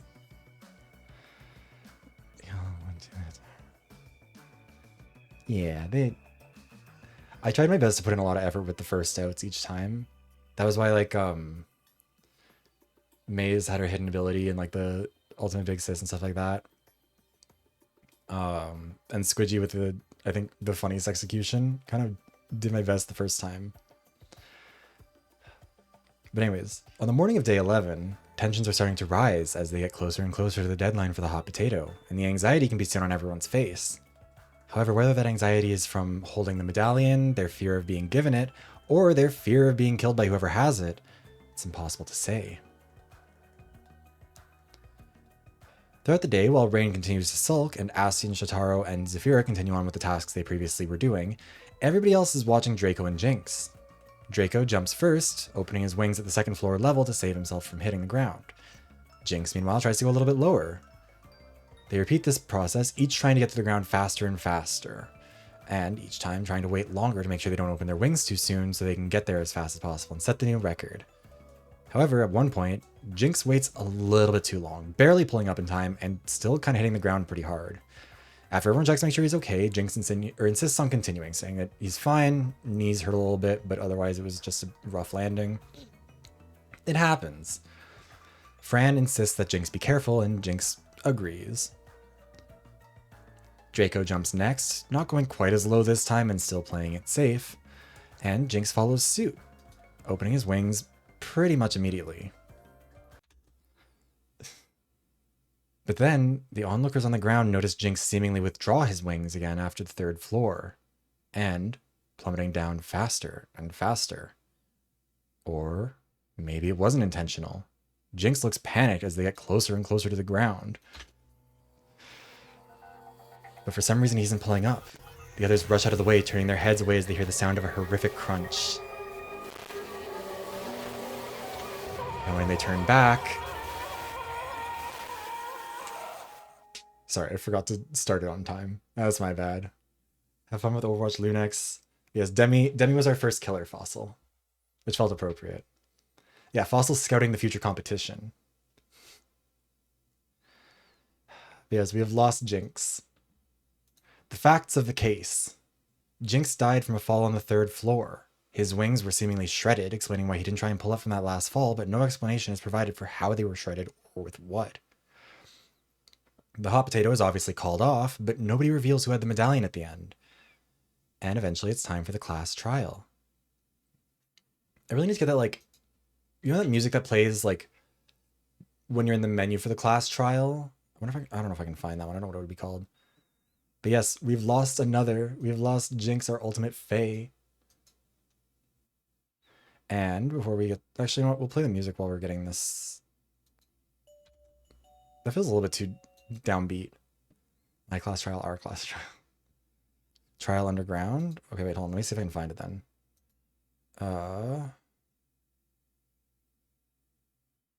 Because if we can, that would be kind of nice to have.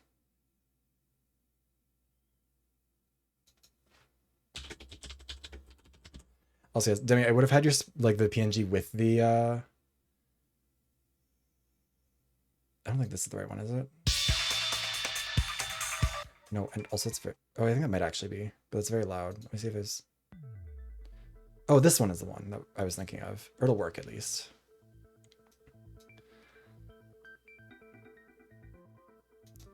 We'll make it, this works fine, right? You guys can hear that. We're preparing for our class trial. That's the idea. This one's Class Trial Dawn Edition Volume 3. I love that they kind of just got less and less specific with them. But anyways, time to prepare our prediction. Who done it? Who could have killed Jynx? Who would dare?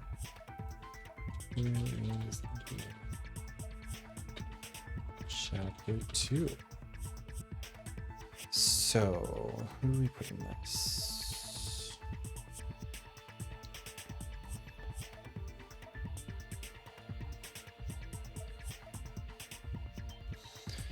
I think we basically just follow the same pattern as last time. We got rid of the first entry in it. We'll take Beau, Draco, Beau.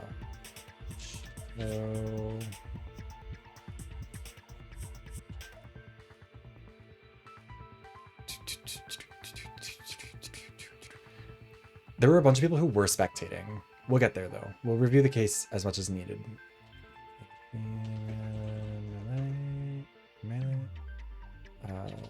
Bajiyeen, Cyclo, Chino. I can spell Aston's name, I think, pretty consistently. It's the saying it that for whatever reason throws me off. Okay, so we're following the same pattern as last time, which is just like alternating people throughout the roster, starting with Demii, but Demi's not here anymore. Rip Demii. So it'll be Beau Astra, Draco, Shoutarou Kobayashi, Althemia Mele, Bajiyeen, Crimson Cyclo, Bobachino, Aston Higlifer, and Zafira. And if you don't believe it is any of those people, you can vote for other, which means that if any of the other people are the one who killed Jynx, then you'll get the points. All right, let's start our prediction. And just to restate the information from the murder files, Jynx died from a fall from the 3rd floor. His wings were seemingly shredded, explaining why he didn't try and pull up from from that fall. But no explanation is provided for how they were shredded or with what. The hot potato is called off, but no one revealed who had the medallion at the end. The people who were spectating Jynx, by the way, let me just find that real quick. On the first day, it was Jynx and Draco were practicing flying from higher levels. Fran was tracking their performances to see who, did the best. Khaifer, Haya, and Boba were the ones spectating them initially. You get lucky before dying. We'll say yes. You went with Demii. Fuck Jynx. Well, yeah. That was my first NSFW art. Well, first NSFW art with someone.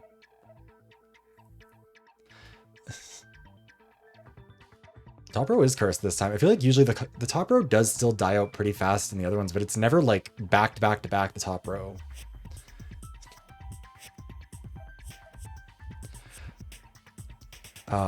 Anyways, yeah, so Jynx and Draco were flying together from higher levels to the ground level. Fran was tracking their performances, seeing who did best. Khaifer, Haya, and Boba were spectating on the first day. That was day 9. On day 10, pretty much the same routine. It was the same people watching. On day 11, more people had come to watch. Let me see. The only ones who weren't watching were Astian, Shoutarou, Zephyra, and Rain. Everyone else was present.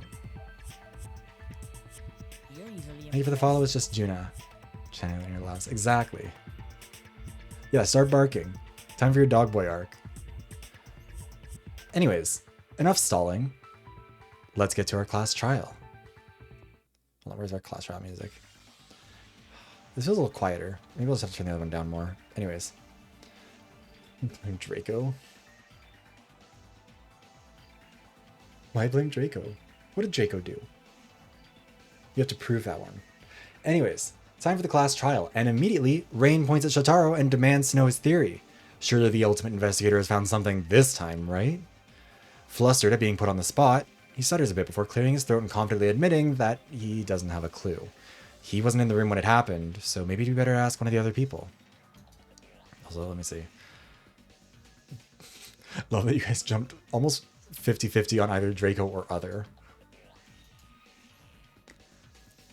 And again, you guys can wait to vote. There's time. Fran explained that for the last few days, both Draco and Jynx had been practicing their flying in the main hall. Given how high the ceiling was and how long the building was, there was room for it. They would drop from one of the higher balconies and just kind of glide down on their wings. But the two of them had begun a competition to see who could get there get the furthest, leading the pair to jump from higher and higher floors and hold their wings in for longer and longer. Or no, sorry, who could get there the fastest, leading the pair to jump from higher floors and hold their wings in for longer and longer. They had initially started on the 2nd floor, going for distance, but had been moving up a floor per day, going for speed, so they were on the 4th floor that day. Astian mentions that the document said that his wings had been shredded, but asked how that was possible. Like, whatever got them, that wasn't the first flight of the day, wasn't it? Or was it? Everybody present confirmed that, but Krim did make a note that Jynx had hit the ground pretty hard in his last jump. He hadn't started watching until that day, but mentioned that Jynx seemed a bit shaken by the near miss. Kind of playing chicken. They were trying to see who would go the fastest, and obviously that meant like having to hold on to the wings for a while. Draco mentioned that after the injury, he promised Jynx that they'd go slower for a bit to shake it off, and that was why Jynx had opened the wings up so high that time. Fran did point out that they were dropping a lot lower today than normal. Usually it didn't seem like they were in a rush to just tempt fate so hard, but they'd been pushing each other more than before. Draco said it was because the audience had gotten bigger, and Jynx had wanted to show off, so Draco was just trying to match his pace. Althemia jumps in to ask how low they usually did drop, with Fran saying they usually aimed to open their wings pretty early. In fact, on the first day, the goal had been distance, not speed. Who could get the furthest across the hall without flapping their wings? It wasn't until the next day that they started going for speed to the ground. Krim asked if there was really a reason why they changed, and Fran said that it had been Draco's idea. Draco confirms this, saying they'd gotten bored of just gliding and wanted something a bit more exciting. Kuumiho asks if this is also the reason why they started going to higher floors, which Draco also nods at. That was also one of his ideas, to move up a floor per day. Khaifer interrupts, though, to say that it feels like we're missing a pretty key detail here. How did Jynx's wings get shredded like that? Like, they look like they'd been passed through a sieve. And Bajiyeen actually has the answer here, saying that while inspecting, they'd found a whole web of extremely thin cheese wire spread across the opening on the 3rd landing, and that Jynx's wings had probably been caught in that. The wire was extremely thin, and they hadn't initially seen it, but Jynx's wings tended to leave a bit of glitter wherever he went, and that was what had caught his eye. Draco immediately refutes this, like that can't be true. He'd flown there too and had never encountered anything, as had Jynx earlier in the day. But Skully mentions that Draco had never opened his wings that high that day. Whoever did clearly was trying to catch one of them, but maybe didn't care who got caught. Hai asked how either of them managed to get through the web at all, and Baji mentions that it wasn't a perfect web. There was a gap in the middle of it, right in front of the landing, which is probably where Draco and Jynx had been falling through, explaining why they hadn't been caught. And they were skinny enough to miss it with their wings tucked in. Draco then asks about the medallion. Does anybody want to admit to having it now that it doesn't have any power anymore? Initially, there's silence, but eventually Beau raises their hand and presents the medallion. They say they must have received it sometime after leaving their bedroom that morning because it wasn't there before breakfast. But Draco immediately dives in on Beau. Wouldn't that give you a motive? Beau, who's a bit taken aback by the sudden accusation, doesn't really know how to respond. But Rain jumps in to point out that setting up a web of cheese wire across an entire landing would have taken some time and would have also been fairly noticeable, especially for someone with hooves. Resuming catch, welcome in, Sora. Hi, you skinny legend. Yeah, it would have taken time, would have been fairly noticeable, and Beau doesn't exactly have the feet necessary to keep it up, or to keep track of everything. If Beau was telling the truth, there was no way he could have set up the cheese wire to kill either Draco or Jynx without someone noticing after getting the medallion. Beau, grateful for the opportunity to catch his breath and present his own defense, suggests looking at the line of ownership. Who had the medallion previously? There's no tag for Ultimate, it's just the names. Rain raised his hand, saying that he'd been the first one to have it, but that they'd pass it off to Jynx on that same day. And nobody else raises a hand. Did it really go straight from Jynx to Beau days later? Haya pipes up to mention that the kitchen had never been stocked with cheese wire. Certainly not enough to do what was done with it, so this must have been ordered from a producer. Shoutarou and Beau, who had also previously inspected the kitchen, confirmed this. Althemia, who had been quiet for a minute, suddenly realized something. She turns to Bajiyeen and asks him to explain or describe the web that was set up, and they repeat that it was mostly a spiderweb-esque layout except for a gap around the landing that Draco and Jynx had likely been falling through. And Khaifer, who realized where Althemia might be going with this, follows up. Why would somebody leave a gap there?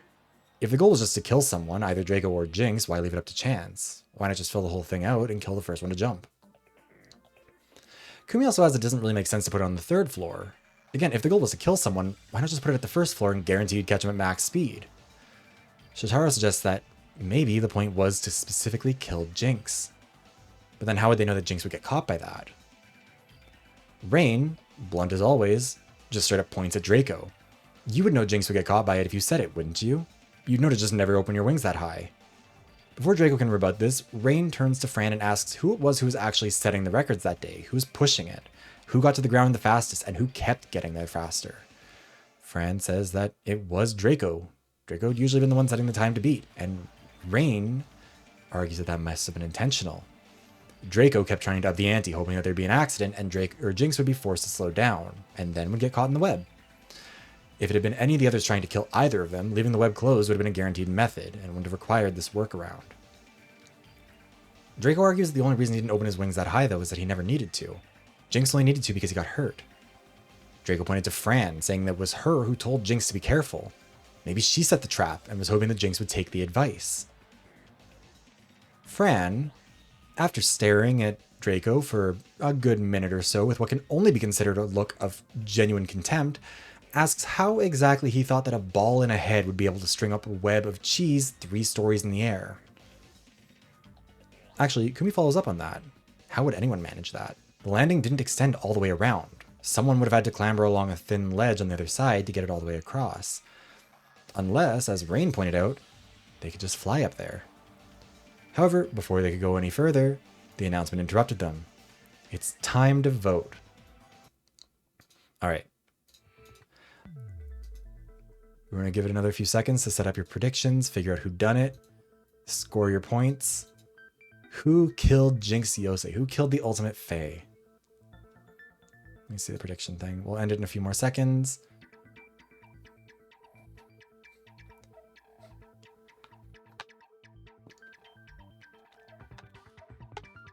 Also, I don't know if I said it earlier, but thank you for the follow. It's just Juna.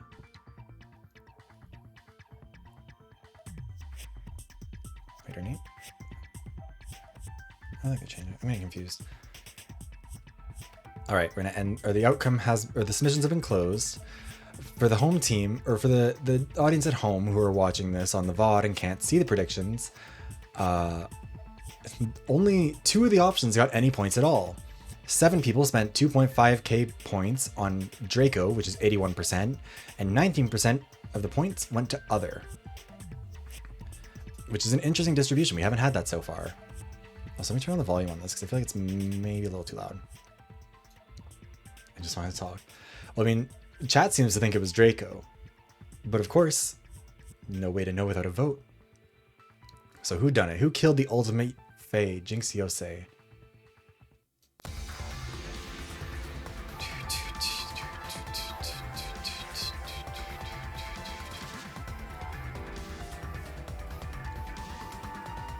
Demii is dead and Lunex is dead. Beau votes for Draco. Jynx is also dead. Draco votes for Khaifer. Khaifer votes for Bajiyeen. Shoutarou votes for Krim. Skully votes for Althemia.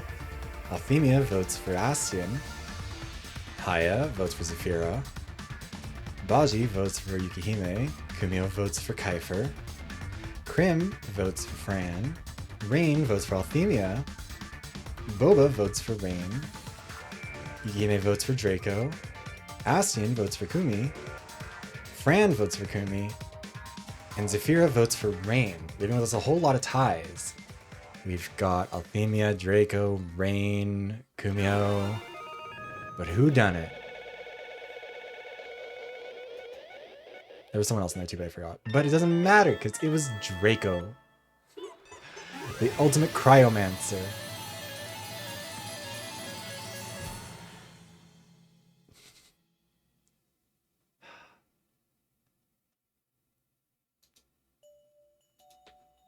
Can't believe you would do this, Draco. How could you? You definitely did this deliberately and not just based on what the simulation says. Not even a screenshot of that. I think this is the first time that like a majority vote has been correct in this.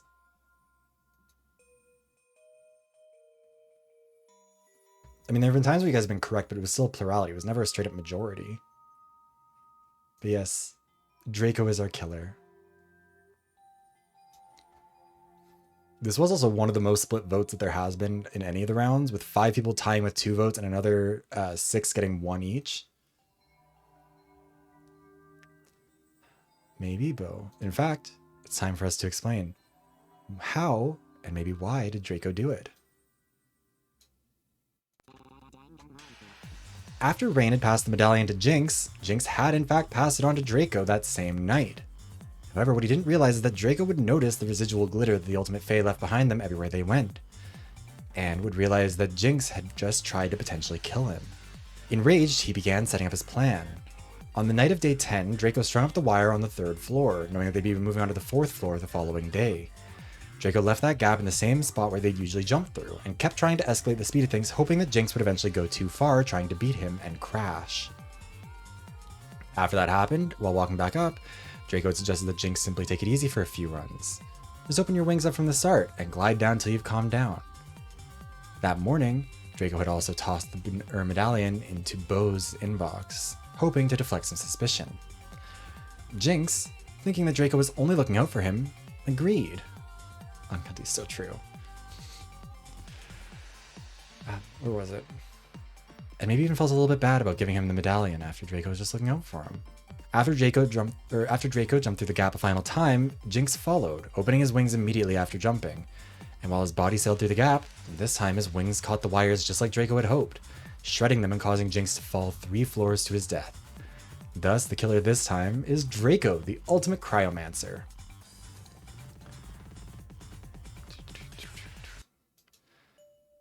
I feel like I need to have a better transition between these, but I forgot to write anything that happens between here. Any final words, Draco? Anything you need to say? Any excuses for your behavior? Or do you just want to move on to your execution?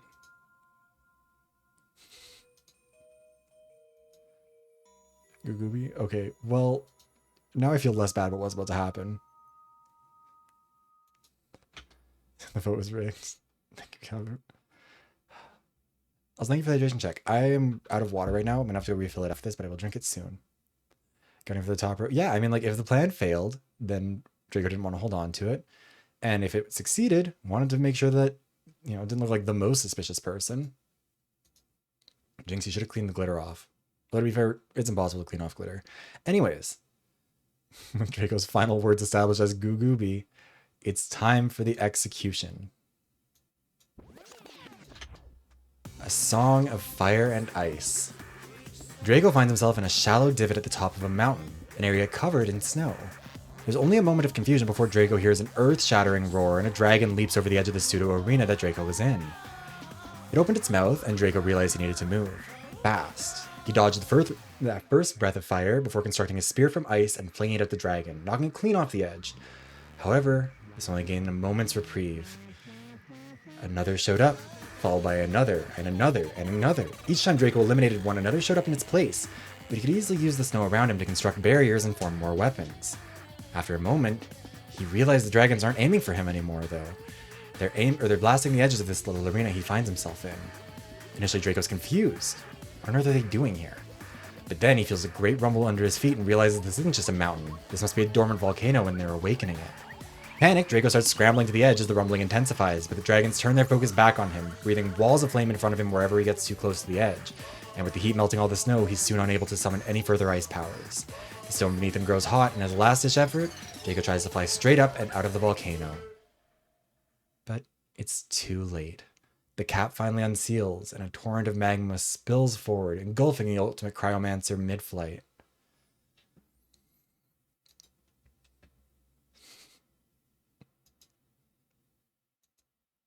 There, now we can actually use this music.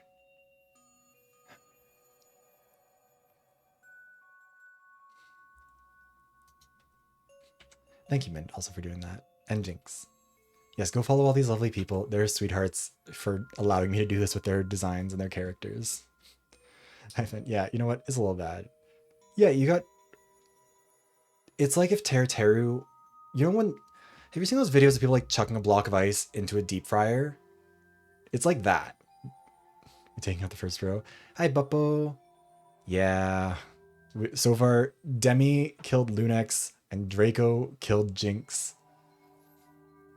Beau's all alone on the top one.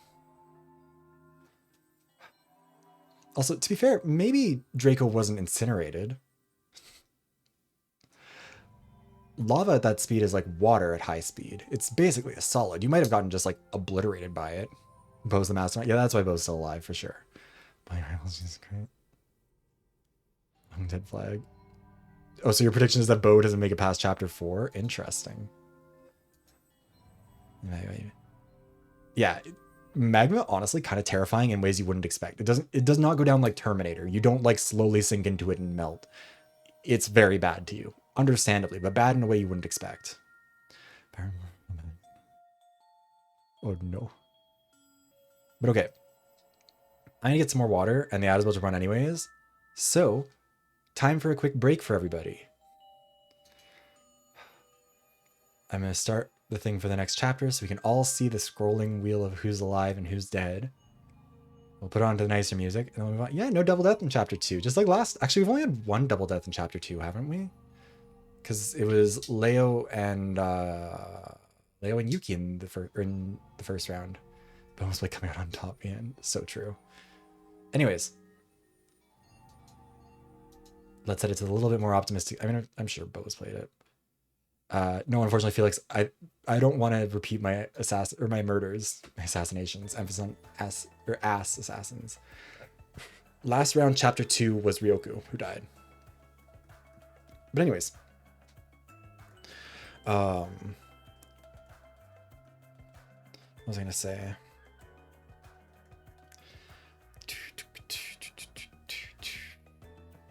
But yes, I'm not going to reuse an assassination, and Sylvie was already killed with a fat ass.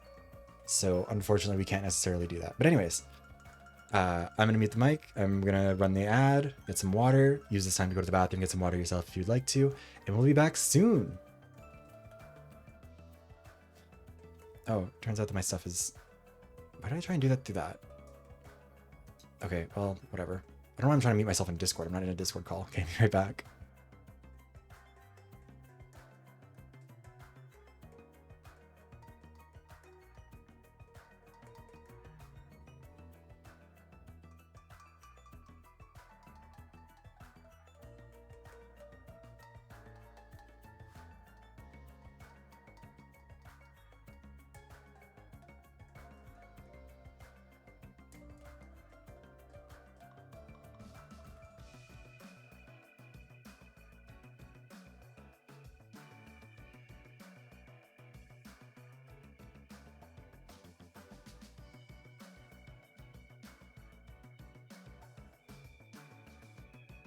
I'm back, but the ads are still running, so we'll give it a sec.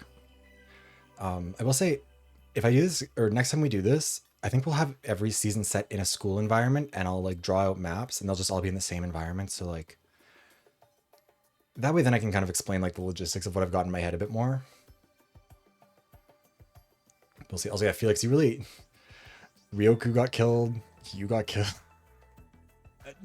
You're picking them interestingly. If someone was short selling your options, they'd probably be great.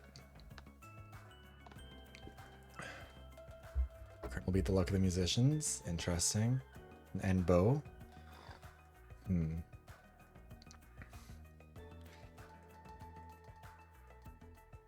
Let's see. Okay. Yeah, it's still running for a bit.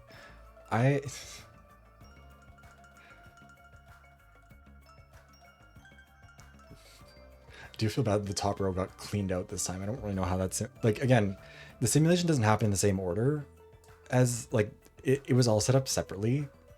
And sometimes when it ends up looking like that, I'm like, oh, this feels like it looks like I rigged it this way, but I didn't. Shit just happens sometimes. It sometimes do be like it is.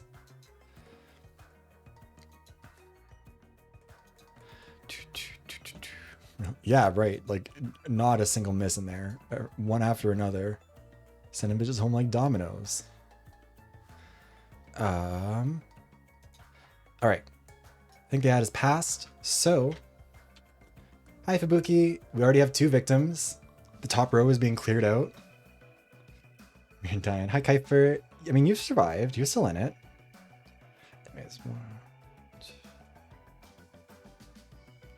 Okay. So, after the execution, something I want to mention. I forgot to mention this earlier because I'm dumb. But after the execution, Rain once again turns on Shoutarou. Once again, you did nothing. How are you the ultimate investigator? Shoutarou, stammering, tries to explain that he just wasn't in the room when it happened, but he was trying his best. But Rain interrupts. There's no way an ultimate investigator is this bad at figuring things out. But I bet you're no ultimate investigator. I bet you're the mastermind. And with that, Rain storms out. And the others turn to look at Shoutarou, who's failing to summon the words to disagree in the moment. How could he be the mastermind? Why is being an imperfect investigator a crime all of a sudden? But the thought's already been implanted in the minds of the others. He's failed multiple times now. Maybe Rain has a point. As the others leave, their eyes filled with suspicion, Shoutarou feels his own eyes fill with tears at the suspicion of his friends.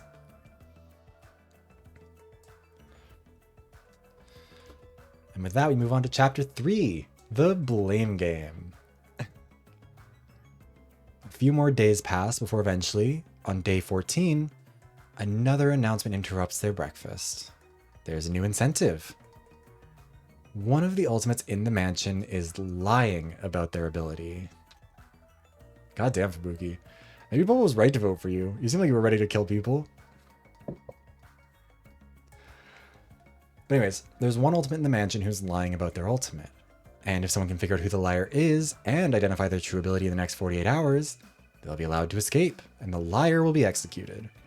However, if nobody figures it out, the liar will be allowed to escape instead with a clean cash prize to boot. Everyone can make one accusation, and there is no penalty for getting it wrong with that accusation. But if you guess wrong once, you can't get another one, and there will be no confirmation about whether you got part of the answer correct either.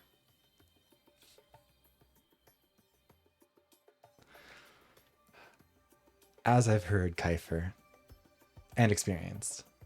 No bonks, that's allowed. It's an 18+ stream. Anyways. Immediately, Rain accuses Shoutarou of being the liar. After a moment of silence, the announcer asks if they would like to guess what the true ability is. And confidently, Rain answers, the ultimate mastermind. And just as confidently, the announcer says that Rain's answer was wrong. Shoutarou feels a sigh of relief, but Rain is not willing to give up on this that easily, immediately pointing out that that doesn't mean that he's not the liar, just that his official title isn't the ultimate mastermind, before storming out. Shoutarou feels just a touch of relief. I think I said, wait, no, I think I doubled that up. Anyways, the others, still eyeing each other with suspicion, continue eating their breakfast in silence. Yeah, loud buzzer sound. Throughout the day, the other ultimates begin trying to figure out who they think it could be, and start to try investigating each other. Skully is under immediate suspicion given May's lie from the previous season about being the ultimate big sister, which sounds ultimately similar to being the ultimate big bro. However, Skully denies this, saying that it's just a coincidence. Khaifer immediately suggests that one of the supernatural ones, Althemia, Bajiyeen, Kuumiho, Yukihime, or Zephyra, could be lying. He's been trying to research their abilities and so far has found no evidence of any of these things being possible. And in turn, they all turn on Khaifer, who has refused to disclose the nature of his research. What if he's refusing because it would give him away? Shoutarou is still under suspicion given what Rain's put out there, but nobody really knows what he would be if not the Investigator. And if not the Mastermind. Haya also raises some suspicions about Beau, saying that purely based on appearances, it seems a little surprising to be the ultimate tour guide. But Beau emphasizes that that doesn't mean just showing people around like a national park. Beau shows people wherever they need a guide for and gets his abilities from the tourist sign. This makes Khaifer suspicious of Beau given the supernatural element of it, but Haya is satisfied with this answer. They argue throughout the day, but by the time it's time to sleep, they're still not sure who they can trust. In the morning of day 15 at breakfast, 2 new accusations are made. Khaifer suggests that Beau is actually the ultimate astrologist, and Shoutarou suggests that Skully is the ultimate werewolf. Both accusations are wrong, but Skully does his best to hide his shock that Shoutarou somehow found out his secret. He's not the ultimate werewolf, but he is a werewolf. Day 15. More accusations continue to be made. Boba accuses Yukihime of being the ultimate witch. Zephyra accuses Khaifer of being the ultimate mad scientist. And Kuumiho accuses Krim of being the ultimate cowboy. Again, all are declared incorrect. The ultimates head to bed only to hear a horrendous screeching noise coming from one of the ultimate laboratories, followed by a terrible scream of pain from someone. Rushing downstairs, the ultimates soon find themselves at the door to Khaifer's ultimate lab. But inside, what do they find?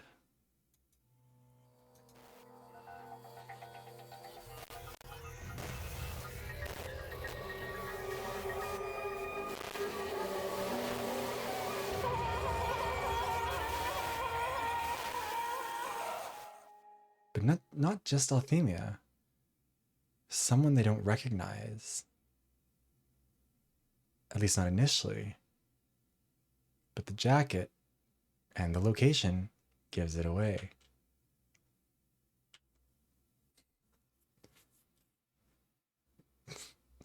We've got a double kill. It's Althemia and Khaifer, the ultimate Reaper.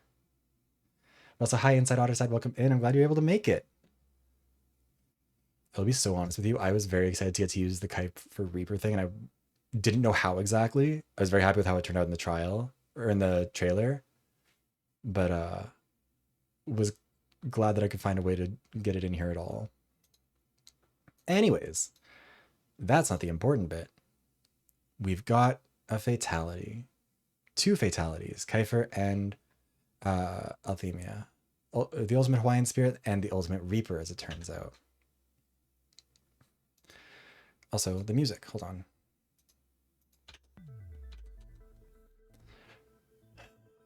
The investigation documents, reveal that Althemia was found dead with multiple piercing injuries to her torso, while Khaifer, or should we say the ultimate Reaper, was found to have seemingly died of shock? There's also some sort of a superficial slash wound on his back. An announcement comes on to confirm that Khaifer was indeed the liar, or at least just hadn't told the full truth. He was the ultimate researcher sometimes, but could become the ultimate Reaper if the Reaper took over to exact revenge for some sort of wrongdoing. And after a quick investigation, it's time for the class trial. Really on the top is so true. Goose duck shave kill. I mean, maybe. Fubuki. Also, yes, thank you for the tags for those people, Mint. You should go follow all those people. They're lovely. That is true. Fubuki did say that she'd give him a knife. Imagine if I was like, yeah, by the way, I actually did secretly have a 20th person in this simulation. It was Fubuki, and she did get the kill here.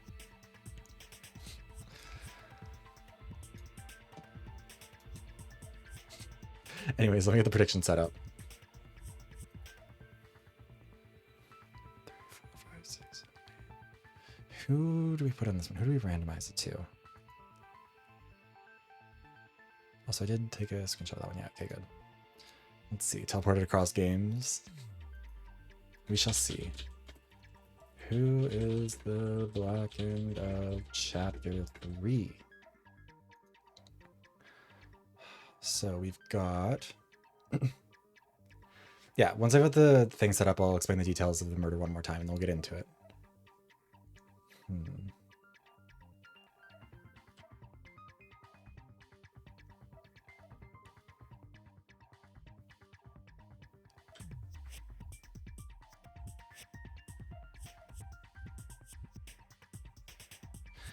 I think we'll just keep the same pattern. That seems fair until we get down to our top 10.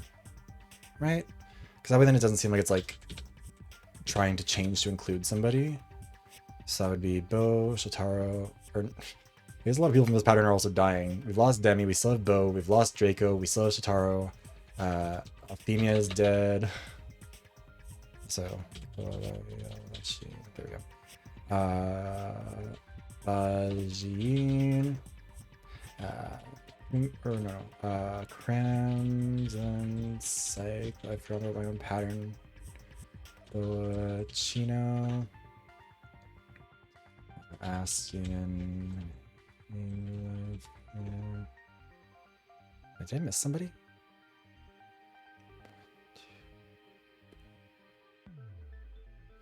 No. That's fine. We'll stick to the pattern for now because we still have too many people for this. So it'll just be 7 named people, and then we'll have the other listed. Jynx Yosei out. I mean, that's kind of true. But yeah, so the options that are named this time are Beau Astra, Shoutarou Kobayashi, Bajiyeen, Crimson Cyclo, Bobachino, Astion Khaifer, Zephyra, and then there's other. If you believe it is not one of those people, which means that it would be Skully, Haya, Kumi, Rain, Yukihime, or Fran, you vote for other. That makes sense for everyone? We're all good? We're all on the same page here? Alright, let's start the prediction. And quickly review the evidence files. Hold on, where are they? Yeah, as the Ultimates were heading to bed, they heard a horrendous screeching sound from one of the Ultimate laboratories, followed by a terrible scream of pain.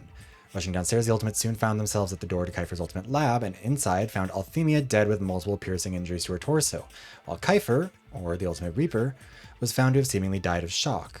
There's also a superficial slash wound on his back that they found. An announcement comes on to confirm that Khaifer was indeed the liar in this case, or related to the incentive, or at least hadn't told the full truth. He was indeed the Ultimate Researcher sometimes, but could become the Ultimate Reaper if the Reaper took over to exact revenge for some wrongdoing. And with that, our class trial begins.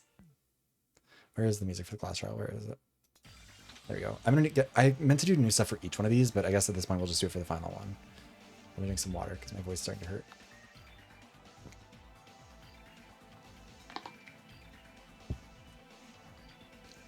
As the class trial begins, initially no one really says anything. After all, I mean, it seemed pretty obvious that Khaifer must have killed Althemia, or rather the Reaper did. But why? And how did Khaifer somehow manage to die of shock? Shoutarou turns to Zephyra. Did you have any insight into this happening at all? Zephyra shakes their head. Their insight isn't exactly perfect, and they can't see the future that clearly.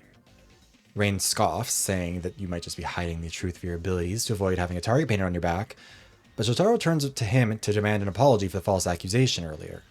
Rain refuses, saying that all it proves is that you can be the mastermind without an ultimate title to prove it.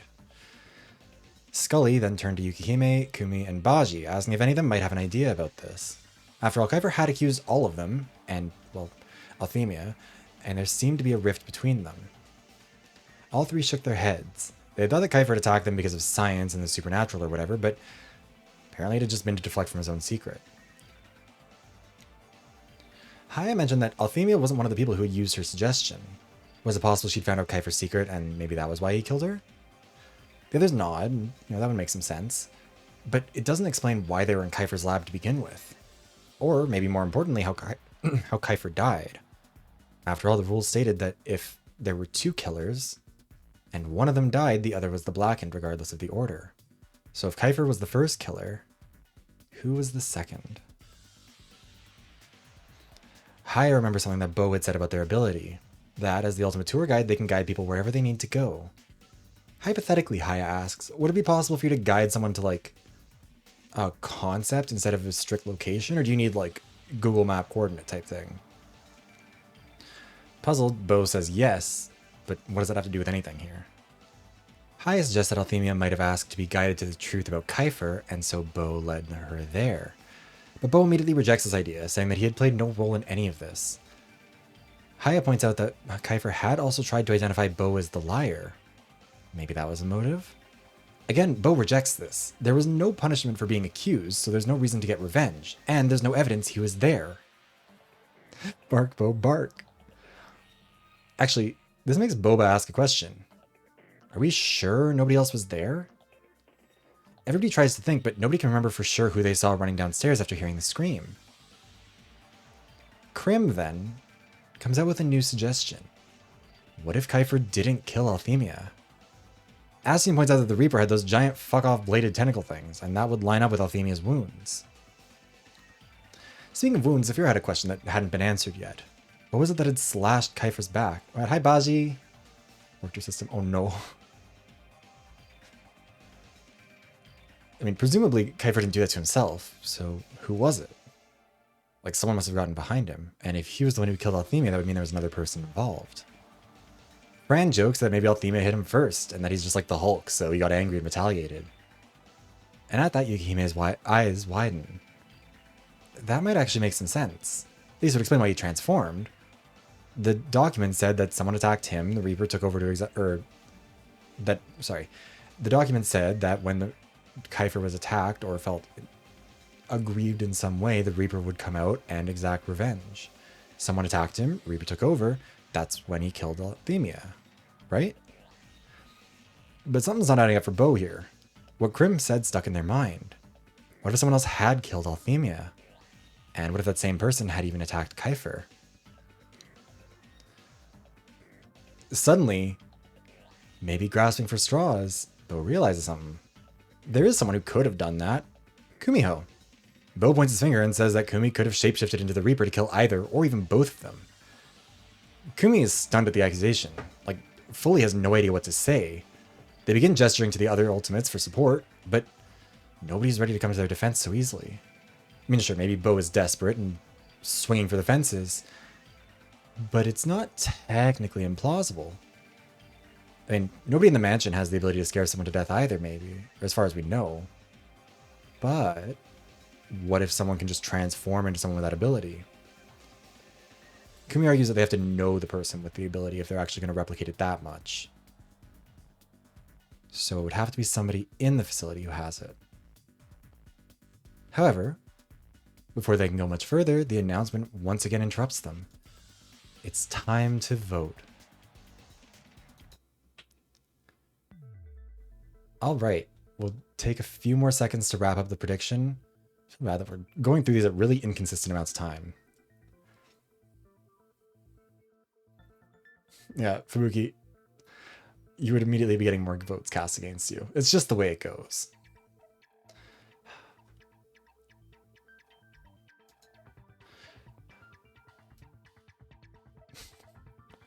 All right, we'll end the vote in, let's say 10, 9, 8, 7, 6, 5, 4, 3, 2, and 1. I think it's really interesting how you guys have voted on this one. Maybe Skully? Maybe. Okay, so again, only 2 options got votes at all. Beau received 2% of the vote, with 10 points being cast against by, since there's only one person who voted, it was Fossil. Meanwhile, 5 people cast a total of 490 points for other, which would mean that they were going for Skully, Haya, Kumi, Rain, Yukihime, or Fran. But before me on Furry Phobe, so true. But no way to know without checking the votes and confirming or denying who it was. So let's do just that. Who killed the ultimate Hawaiian spirit and the ultimate Reaper? Demii is dead. Lunex is dead. Beau votes for Kuumi. Jynx is dead. Draco is dead. Khaifer is dead. God, it's a lot in a row. Shoutarou votes for Beau. Skully votes for Fran. Althemia is dead. Aya votes for Skully. Bajiyeen votes for Beau. Kuumi votes for Rain. Krim votes for Kuumi. Rain votes for Krim. Boba votes for Kuumi. Yukihime votes for Zafira. Ashton votes for Haya. Fran votes for Boba. And Zafira votes for Shoutarou. Which means we have a clear winner.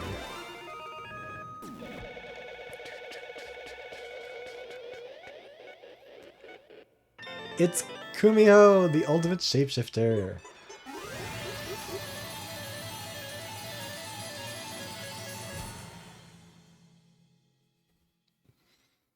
This is so silly. Bones is sexist. That's valid. Yes, Kuumiho is dead. Ripped to the ultimate shapeshifter. How could they do this? That's so mean. Sorry, isn't that old Vine that's like or it's a TikTok that's like fool me once. Oh my god, why would you do that? Fool me twice. Oh my god. Fool me 3 times. Unfortunately for Buki, I mean, I guess canonically the way that I've established is that everybody who's not currently participating is like in a is in like sequestration or whatever, locked away in a hotel room like the Drag Race queens, watching the seasons that are ongoing. So I guess you could have been learning from Kuumiho. But we've guessed the black and right, but have we got the full theory? Well, let us see. What happened? Kuumiho already knew that Khaifer was the ultimate Reaper, having transformed into and searched his lab previously. That night, they lured Althemia down to Khaifer's lab by shapeshifting into Beau and offering to guide Althemia to the truth of the liar. Once they were both in the room, Kuumi transformed into the Reaper, butchering Althemia before she even had a chance to defend herself and immediately fleeing. However, Althemia's death would not go unpunished. The spirits who had protected her in life were prepared to avenge her in death. But Kuumi's plan wasn't done yet. He slipped a note under Khaifer's door, warning him that Althemia was in his lab and was about to figure out his secret. As soon as he read the note, he ran downstairs, so focused on preventing his eventual execution for being the liar that he didn't notice Kuumi trailing him. As soon as Khaifer opened the door, he saw Althemia's body and ran to investigate it. And at the same time, Kuumi slashed him in the back, awakening the Reaper, who began looking for revenge immediately. Unfortunately for him, the transformation meant that, as far as Althemia or the spirits would have known, the one who killed her was present. So the spirits immediately descended on him, shocking his psyche and killing him from the terror of the haunting that happened. And then, in order to get the rest of the mansion's attention, Kuumi transformed into the Reaper, let out a powerful screech, and then transformed into Althemia, screaming in pain, making it seem like it had all happened right then.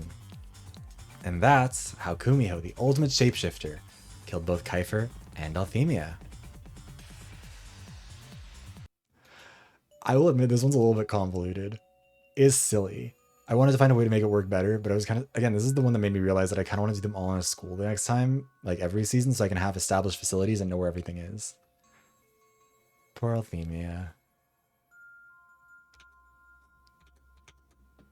Also, okay, I will say one of the fun things for the double kill cases is that it's really hard sometimes to figure out how to connect 2 people.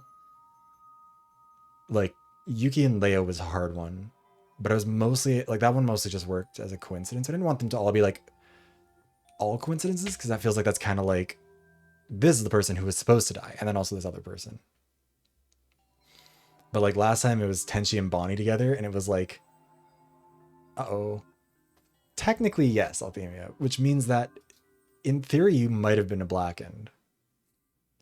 But both kills get credited to Kuumiho. Game heavy sign. That one. Okay, the reason why that happened with Tetris is that Tetris had specifically said, hold on, let me see if I can find it. They did something really funny in their document or in their like submission. Because again, like I've said, like everybody submitted like a little Google form with details about them. And I wonder if I can find actually the specific thing that was said. Yes, exactly, Mint. Where is Tetris in here? Tetris, when asked, what is your sexuality and are you okay with it being acknowledged? The answer was, quote, gay, gay, homosexual, gay, and then in brackets, men loving man. And then for a question where it was like, anything else you'd want them to know? Tetris said, I'd like the idea that he's similar to Gundam Tanaka and that he cosplays and dresses as a fantasy character. He roleplays until a serious situation arises, avoids social and physical conflicts, as he's just a guy trying to enjoy himself. Major flaw is that he tires really easily, although he is unusually a fast runner, which is why he ran and got caught, which is why he is playing up a character, all of that stuff. So the more detail people gave me, the more I tried to work with. But yeah, also thank you for doing the tags for Mint. And also, yes, go follow everyone. God. This is a lot of fun. Also, I will say part of the challenge with this one was trying to figure out how to... oh, that's why that moved on, sorry. This is still supposed to be on this screen. I have them set to arrow keys, so sometimes they move around. But anyways, I'll also say part of the challenge of this was trying to figure out a way that Kuumiho could get caught and also have killed someone, which worked around that way basically just being like they didn't really figure out how.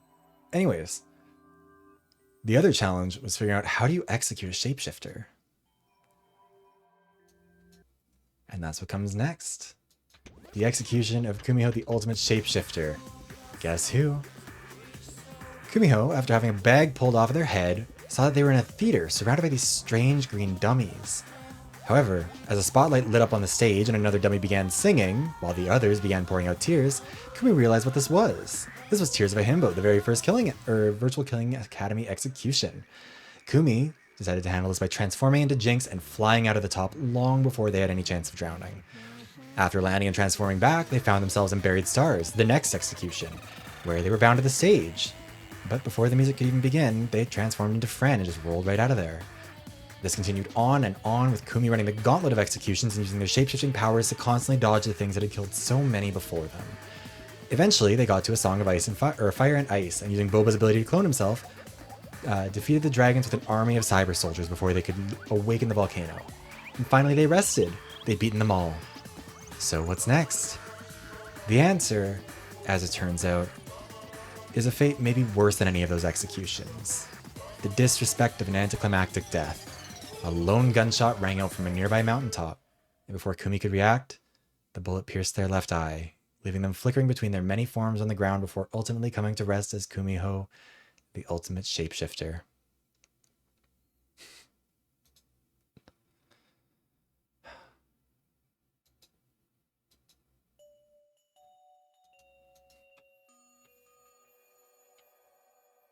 And that's our surviving roster now.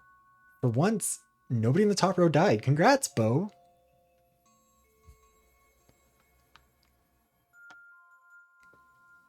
I'm glad you think that one was cool. I was worried that one seemed a little bit like a cop-out and being like, oh, everything. Shaking. I mean, there are still exponentially more chapters. Still his face. That would have been a good one. Yeah, now, with that out of the way, Beau has been found dead in the trial room. No one was paying attention. They were watching... Maybe I should do that. I should have had that for one of them. I don't think I did. But, like, imagine it was, like... the next death instantly happened in the trial room, and no one noticed who did it. Like a stack kill in Among Us type thing. That would be really funny, actually. I need to make a note of that. Maybe we'll do it for the Summertime Stars. We'll see. But anyways, that's chapter 3. Also, I don't think I assigned the points for the prediction, but let me just do that real quick. This is the only time Other has won so far. Unfortunately, you guys don't really get very many points because everyone is stuck with that one. 500 points were awarded. Cardiac arrest.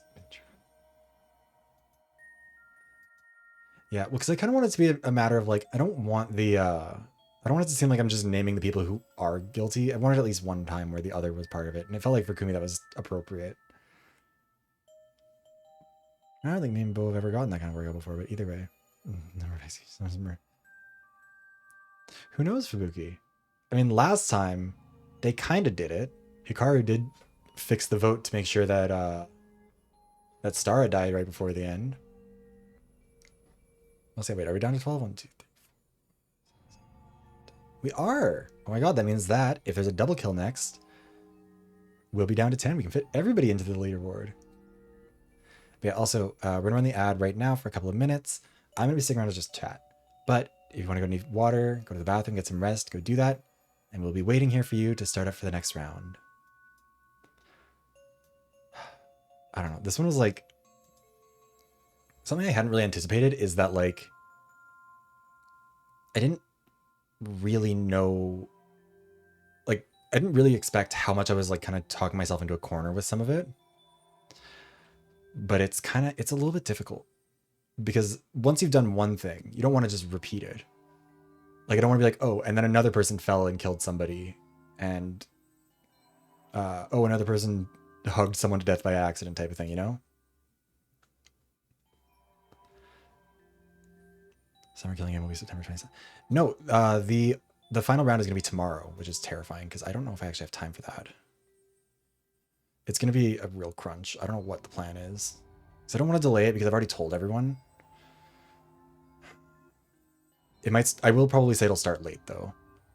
Like it'll probably not be, because it's on the schedule for 5 p.m. That will not be happening. It'll probably be like 6 at the earliest.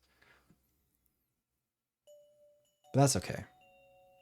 It'll also probably run long, which is why I don't want to delay it for too long, but we'll see.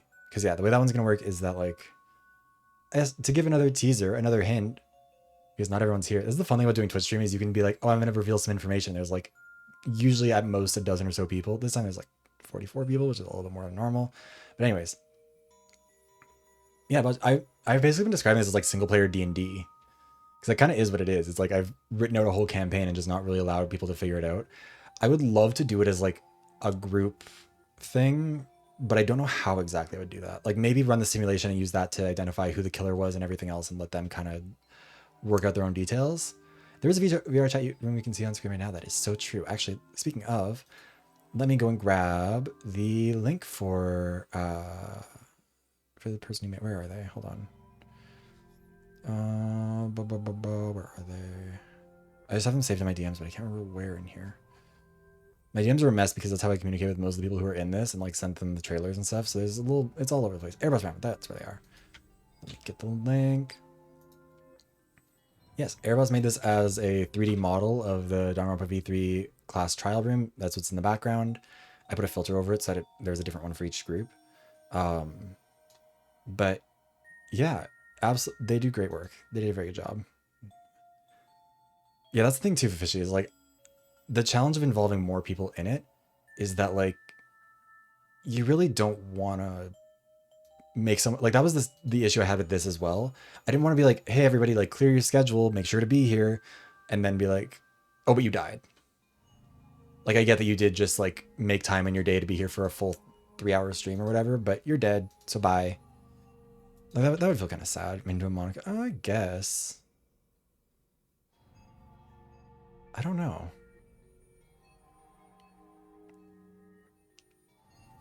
That would be the real challenge of it, though. Maybe it'd also just drag out for longer. Make it just be like playing out a full chapter for a few hours as opposed to like doing a chapter every 30, 40 minutes, give or take. Also, this is the link to the VR chat room, VR chat room specifically. They have it linked in their Twitter. So if you'd like to make a room and check it out, you can. Again, Arizona was super lovely. Very appreciative of all of that, or of them letting me use this. Bye, Felicia. Are you saying that to yourself, Khaifer? Because somebody didn't make it. Come on, as Avenger. Oh my god. You should have submitted Kuma separately. That would have been funny. Oh, wait, no. Hold on. Is that the name? That's the name of your little mascot, right? Or am I dumb? Oh my god. I can't remember. What happens when Reapers die? Super Reaper reaps them. I don't know. But anyways, okay. The ad's been over for a hot second, but I got distracted. With that...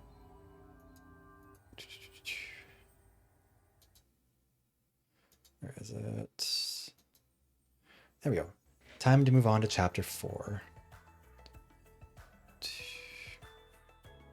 There we go. Okay. More killing games on left to read. So true. You've killed death. Good job, guys. And now we're on to chapter 4. Call a lawyer. Wait, actually, make sure I got the right day on here. Okay. So, on day 16, people mostly just keep to themselves. Things are getting serious now, after all.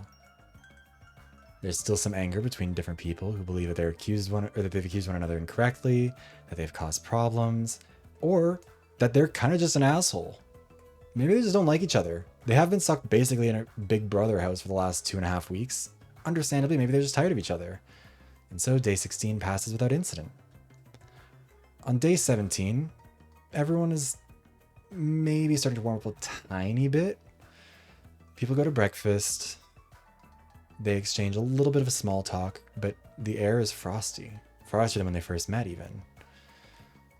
After breakfast, people split up to go their own ways and maybe try and continue the conversations. Beau and Krim are off hanging out together. Zafira and Skully are off hanging out together. Rain is skulking in their room.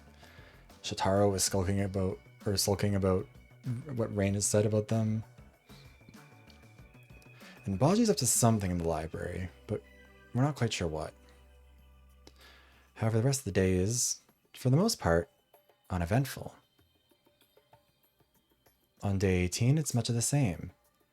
Breakfast passes with a little bit of small talk, a little bit of chatter, and as the days go on, a little anxiety about the motive. When is that announcement going to come through?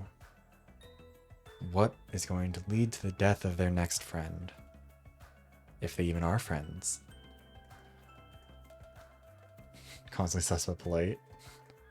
Speaking of you, Haya walked into the library to find you and Skully together, but they asked you to leave pretty quickly, Haya. Haya's not here, I don't know why I'm saying you. They ask Haya to leave. Beau and Krim continue to hang out, the rest continue to sulk or go their own ways. For the most part, it seems pretty mellow. But is it?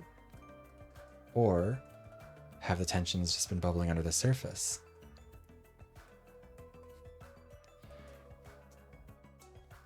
Who's to say? Sure, like a less balanced. Kinda. They're just not voting for each other as much, which is kind of sad. This is one that I made up more in the narrative because I was having fun with it. But anyways. At breakfast, everyone filters in, one at a time as per usual. But by the time Sho gets there, usually the last person, they realize that Zafira and Skully are nowhere to be found. Maybe they're just hanging out, who's to say. The cast goes out on their own way, hoping to spot them somewhere, make sure that they're fine, but mostly concerned with just keeping on with what they're doing. However, as the day goes on, no one seems to have stumbled upon them. And they start to get a little bit more worried.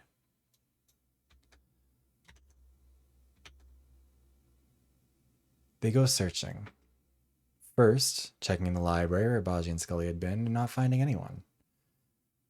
They look for wherever it was that I said that Zafira and Skully had been hanging out before as well.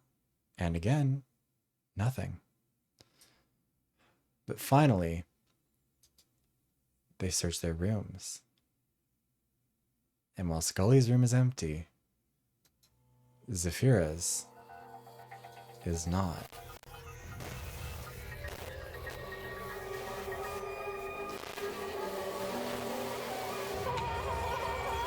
It's Skully and Zafira. We've got a double kill on our hands, people. Oh no. Who could have done this? How dare you do this to your friends? You monsters. God. Beau, you should be careful. More and more buff men keep going.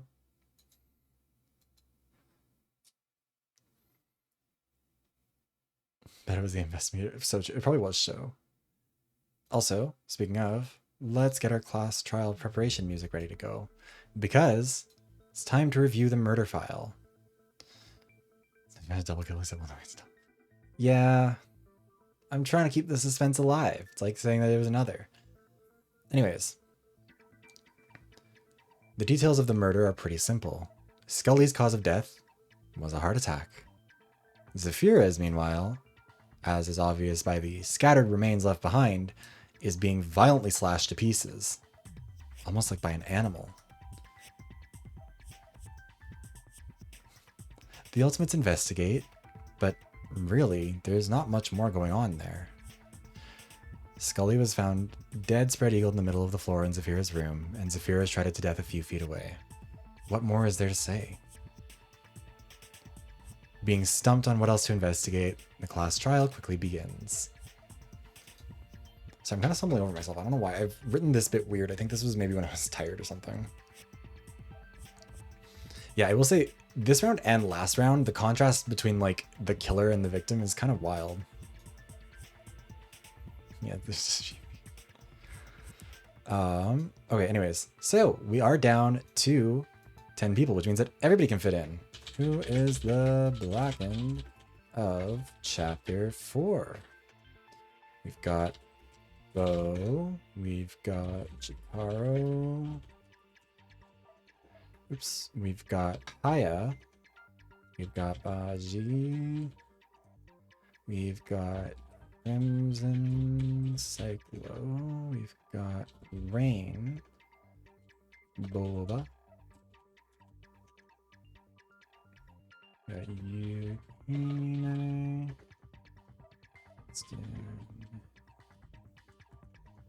and Fran. Okay.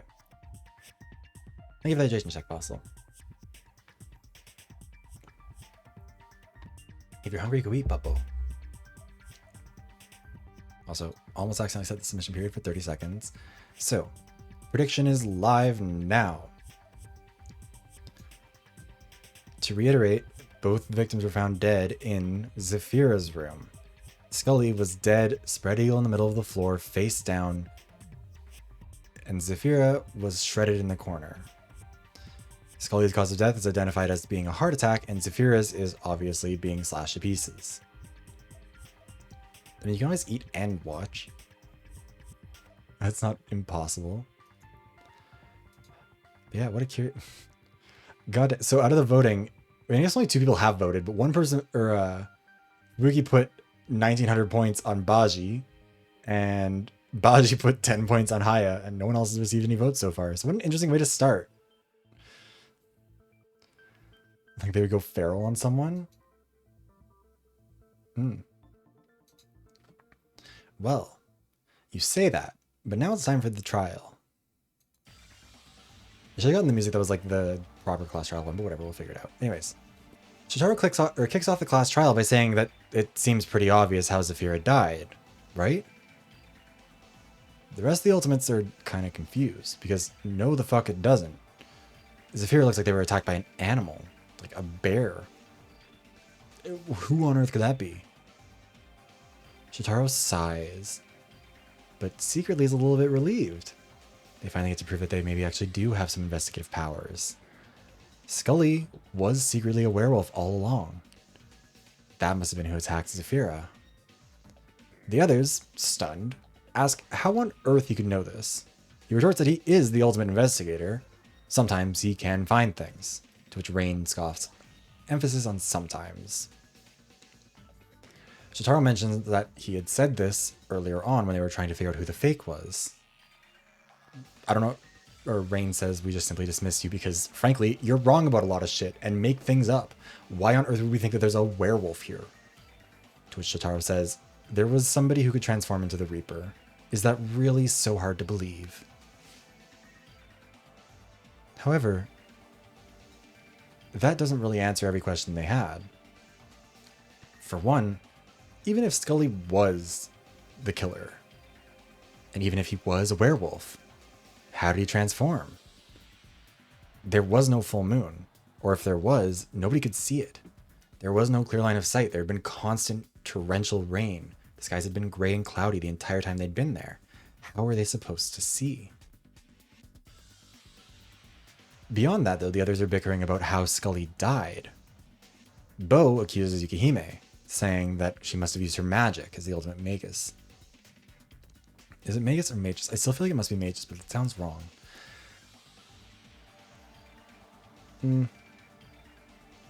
Probably in. At least not for long. But anyways, Beau's accusation of Yukihime hangs in the air while Fran accuses Ashtian. Ashtian's a bit confused by this accusation because, what? But Fran points out that the Ultimate Tuner clearly has some engineering abilities given their work with the old grandfather clock. Beau down, so true. God damn it, you guys. Surely somebody with those kinds of abilities could put together some fake claws. Fake the death on Zafira, or could engineer a device that could cause a heart attack, some sort of a pacemaker for Skully. Ashton retorts that that doesn't really make any sense. For one, if Ashton had tried to implant a pacemaker against Skully's will, for one, Skully probably would have told people, and for another, Skully probably would have killed him. Skully is significantly bigger than Ashton, in fact, bigger than pretty much everybody who's still alive almost, or at least the people that seem to be getting accused. What about someone like Beau? Beau could probably hold his own against Krim. Maybe he did it. Or Beau could hold his own against Skully, sorry. Am I dyslexic? Because that was the next line. Was that Krim asks if there's anything that could have caused Skully to die as a consequence of his own actions. Like, maybe there's some sort of rule that werewolves have. Dead Himbo Chapter 4 is so true. This is Chapter 4. Anyways, sorry what I was saying. Krim asks if there's anything that could have caused Skully to die as a consequence of his own actions. Some sort of supernatural rule, like how, vampires can't enter a house without being invited, that sort of thing. But Baji dismisses this. Werewolves aren't required to abide by any sort of supernatural laws of behavior. They're just werewolves. The group discusses this a bit, seemingly not quite certain about the rules of werewolves or how they work here. But after a minute, Shoutarou says no. I mean, yes, they aren't required naturally, inherently to be governed by any sort of supernatural law, but that doesn't mean that one can't be imposed on them. There are a few people here with some abilities that could maybe inflict that. Yukihime could put some sort of a curse on him. To which Yukihime immediately says, no, that's not how this works. That's not how anything works. When asked for an explanation, Yukihime just refuses. The ways of the mages are not for the common folk. But rest assured, she did not kill him. Or either of them, really. Hi, Crybaby. We're in class trial of Chapter 4. Shoutarou says, okay, that makes sense. But there's another person here who maybe could have. With the rest giving an inquisitive look, Shoutarou says that Baji could have formed a contract with Skully, and then Skully somehow violated it, which killed him as a consequence. Bajiyeen argues that there's no evidence of this. Nobody saw any sort of contract being formed. Nobody saw them really, anything that would indicate this. Yeah, we're doing, Danganronpa simulations. Yes, Bajiyeen argues there's no evidence, but Shoutarou presses on, pointing out the same thing Beau's pointing out in the chat. Baji and Skully were seen together. Haya confirms this. But why Zafira then? Baji argues that even if, say, he had somehow formed some sort of a contract with Skully, what does that have to do with Zafira? Why is that has nothing to do with it? And also, what sort of a contract would cause this to happen? Shoutarou presents his theory. What if Skully spoke to Zafira, and Zafira used their insight to predict that he would eventually kill someone in a werewolf form or something? So out of desperation, maybe he asked Baji to help him break his curse, and then they created a contract that would, I don't know, forfeit Skully's life if he killed anyone as a werewolf or something. I don't know. That part's not important.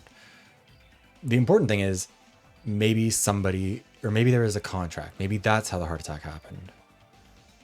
Baji pushes back again. Yukihime has straight up refused to explain how her abilities work. That could easily mean that she's the killer. Why are we just pretending that that is acceptable to just not tell? The rest of the ultimates don't really know what to say to this. I mean, sure, maybe there's a contract, but nobody found anything while investigating.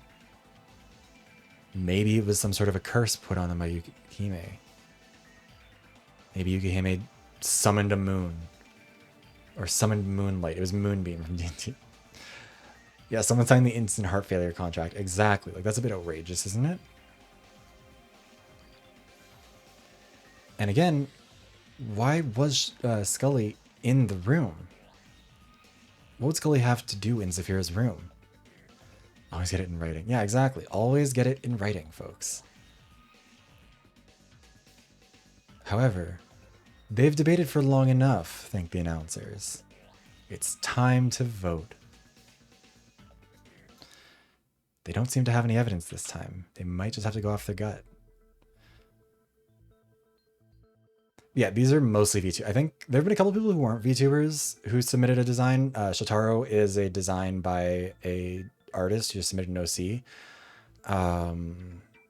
Fossil is not a VTuber, at least not right now. Who else was there? Squidgy's not a VTuber. So there was somebody else who also wasn't. But yes, everybody else is a real VTuber. Some of them are even in the chat, like Beau. But all right, we're gonna close the prediction in a few seconds. Who done it? The voting has not shifted much from before. A couple of people have sent some votes in for Haya. A couple of people have sent in some points for Yukihime. There's still some points on Shoutarou. But overwhelmingly, the vote is currently going for Baji. That's not a VTuber? Okay. In-game misacusation, Beau. Yes, hi. Text you, Baji, I can't read. Okay, we're gonna end the submissions in 5, 4, 3, 2, 1. Because it seems like you guys kind of made your minds up. So, Beau has received no votes, Krim has received no votes, Rain, Boba, Ashton, and Fran have received no votes. Less than 1% of the vote went to Shoutarou, 1% of the vote went to Haya and Yukihime each. Kind of role-playing, but basically single-player role-playing. For the crowd at home, 98% of the points gambled on this went to Baji, with Fubuki still holding the record for the most. 1,890. Boba's demise by now he has to. God damn it. I mean, to be fair, the fastest way to get someone killed in a Danganronpa game is to become a fan of theirs. And I feel like if you want someone to die in Danganronpa, they never fucking do they? We'll have to see, though. It's time for the votes to be shown, for the blackened to be revealed. Who done it? Who killed the ultimate big bro and the ultimate insight? Oh, shit. Fuck. Ignore that.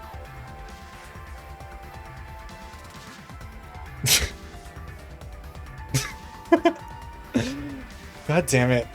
No one saw anything. No one said anything in the chat. Fuck.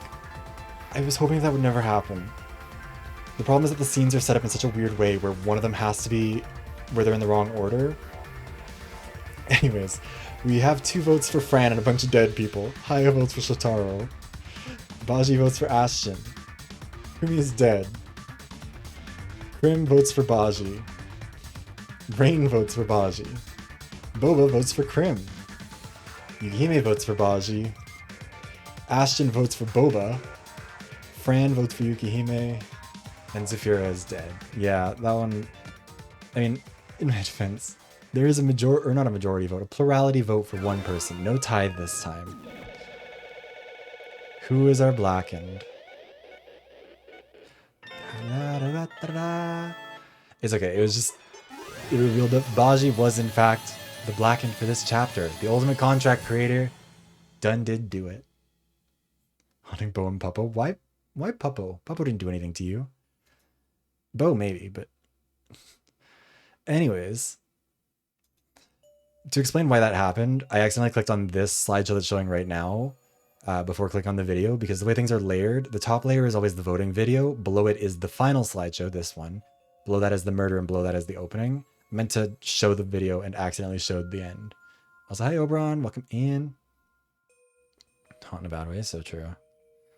Things he asked for. God damn it. Yes, Baji, the ultimate contract creator, was indeed the blackened. And he's a little bit pissed, frankly. He thought he had a good scheme. But what was the scheme? How did Baji get a double kill on this? Well, let's find out.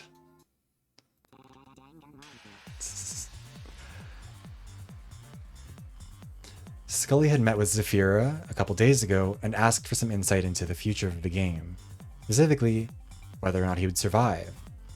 Zafira predicted that if he transformed into a werewolf form, he would kill, but stressed that you cannot change your future, so please just focus on not transforming. And besides, the moon can't be seen. There shouldn't be anything that can force a transformation anyways. Skully, however, was absolutely terrified at the idea of unintentionally killing someone, and maybe saw an opportunity to kill two birds with one stone, to get rid of this curse. And so he turned to Bajiyeen, the ultimate contract creator. And the two of them, working together, formed an agreement. He would sign his life over to Baji, voiding it if he broke the contract, but Baji had to rid him of his curse. Bajiyeen agreed and whipped up that contract.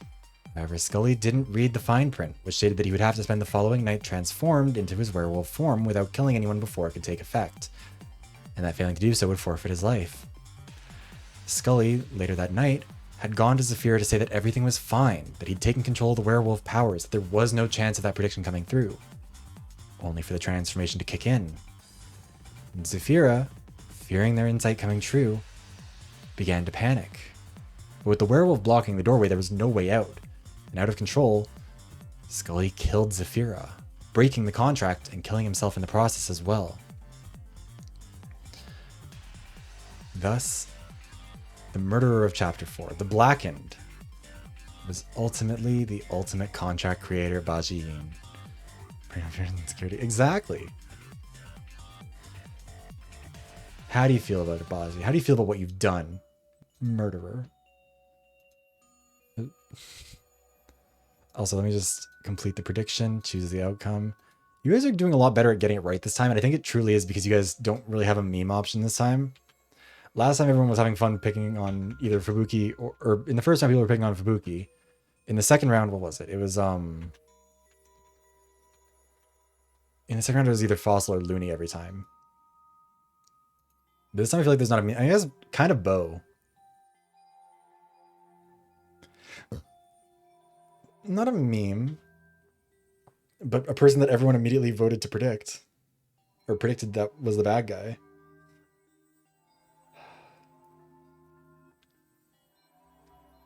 But yeah, it's the top row curse. I mean, Beau's still alive. You can make it. I'm surprised that people haven't kept up meeting and voting for you, Beau. I kind of expected them to. But anyways. Bajiyeen, you don't just get to kill someone and get away with it. It's time for your punishment. The execution of the ultimate contract creator, Bajiyeen, titled Contract Killer. Baji wakes up in an oversized courtroom, merely the size of a mouse, with dummy lawyers haggling over the details of a contract. Initially dazed, Baji can't quite understand them, but soon comes to realize they're discussing the terms of an agreement to execute them. Baji quickly interjects, demanding that changes be made to the contract to try and find a way to save them in this. Bitter negotiation ensues, with Baji climbing up to the judge's table to make their demands more clearly. All parties are doing their best to outsmart one another. Baji doesn't give up. The ultimate contract creator finds every loophole and closes it, finds every secret clause and strikes it through. And eventually, exhausted, the dummy lawyers give in. And Baji wins. The contract has removed every ability to kill him. Relieved, Baji takes a seat on the desk that he was standing on, only to notice a shadow creeping up over top of him. Before they have time to turn around to see what it was, the giant judge's gavel comes hurtling down to smash Bajiyeen to smithereens, finally putting an end to the ultimate contract creator.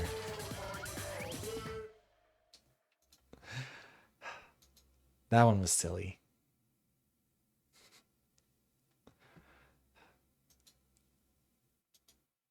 Rip Baji, you got bonked. Wait, where's the bonk mode? Hold on. There we go. Can't take any of you anywhere. You're being murdered. Hey, right, it's one of the follower ones too. Judge, jury, next. Oh, that would have been a better name for it. Judge, jury, or Treasury and Execution would have been a good name. I like Contract Killer. It was initially going to be something else, but then I liked the name of it, so I kept it. Yes, girl bossing into Abyss. Exactly. And now these are our standings. We've got Beau Astra, the ultimate tour guide. Shoutarou Kobayashi, the ultimate investigator. Thank you for the pings for them, Mint as well. Go follow all these people. They are lovely. I still don't think anything is going to beat the Squidgy execution. That one and actually also Death's execution. I feel like really the start of the first group was, I think, probably the best one. Having it be a whole little arc between the two of them, or between all of the musicians in the group. That one was silly. Very iconic. Yes, I mean, look, you do have the season 1 filter, which you will have to get past, but otherwise, sure. Anyways, with the trial over, Zabi's execution is iconic in a different way. Definitely definitely gets the honorable mention regardless. Maze, what was Maze? Oh, right, Maze. Oh, fuck. Maze was also good. I like a lot of them. Tell us. Oh, right, yeah, shit. The, that one was for, fuck. That was for, Brielle. Oh, that was also, look, I like coming up with these. These are fun. Sometimes I struggle with them a bit because not everyone is super obvious, but Brielle's I was actually pretty proud of. That one was, I think, also the one where I was like, when I was saying it on stream and people were like, Jesus Christ, Viv, that's kind of dark. I was like, yeah. I think I tweeted something about that yesterday too, where I was like, this is the main reason why I'm glad this is almost over at this point is because I am worried that everyone's going to think I'm a sociopath if I keep on describing all these like brutal executions. I don't like to, I just do it. I don't like taking out the garbage, but I have to do that too. Also, did the head injury not play? I didn't hear that. Or must have, and I just wasn't, maybe I was too wrapped up in it. Anyways, after the execution, they simply just file out of the room. What more is there to say? One of their ostensibly friends had gone and murdered the others with a manipulative contract. It did play? Okay, cool. God, maybe I need to like actually go take a longer rest because I feel like I'm not processing anything. I need to eat some food. Hate when he does that. Picked up on that one. Anyways, that brings us to the end of chapter 4, Call a Lawyer. I also realized that I kind of make these shorter as they go on. Like the first chapters end up being longer and the later ones end up being a little bit shorter. Partially because like in the first ones, I want to kind of drag it out a bit so that there's like a little bit more like misdirection and also like while people are showing up. But I worry that I'm making the later chapters too short. I don't know, we'll see. Anyways. Chapter 4 is over. And this time I will not click the wrong one. Let's move on to chapter 5. Kind of how the swordsman shower. Kinda. Well, that's also the thing is that like in the Danganronpa games towards the end, they sort of begin to wrap up as the true killer and everything starts to be revealed. We'll see. Execute VTubers and bring them back. Make a top side in. Oh my god, that'll be the plot for the next one. Next round, whenever anyone gets to come back, it'll be because Baji brought back the dead. Returned to the surface with them. A Revenge of the Fallen would actually be a really funny premise for one of these. Anyways, before we officially start chapter 5, actually, we're going to just take a quick break so I can get the ad out of the way again. Snoozes still aren't recharged. Take this opportunity to go get some food, some water, get a little snack, go to the bathroom if you need to. We'll sit here and chat for a bit.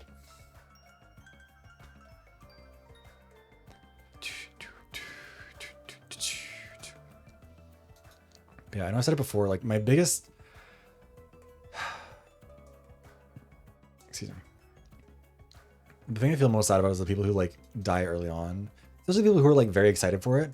Because not everyone is, yeah, no, don't worry. We're waiting till the ad is over.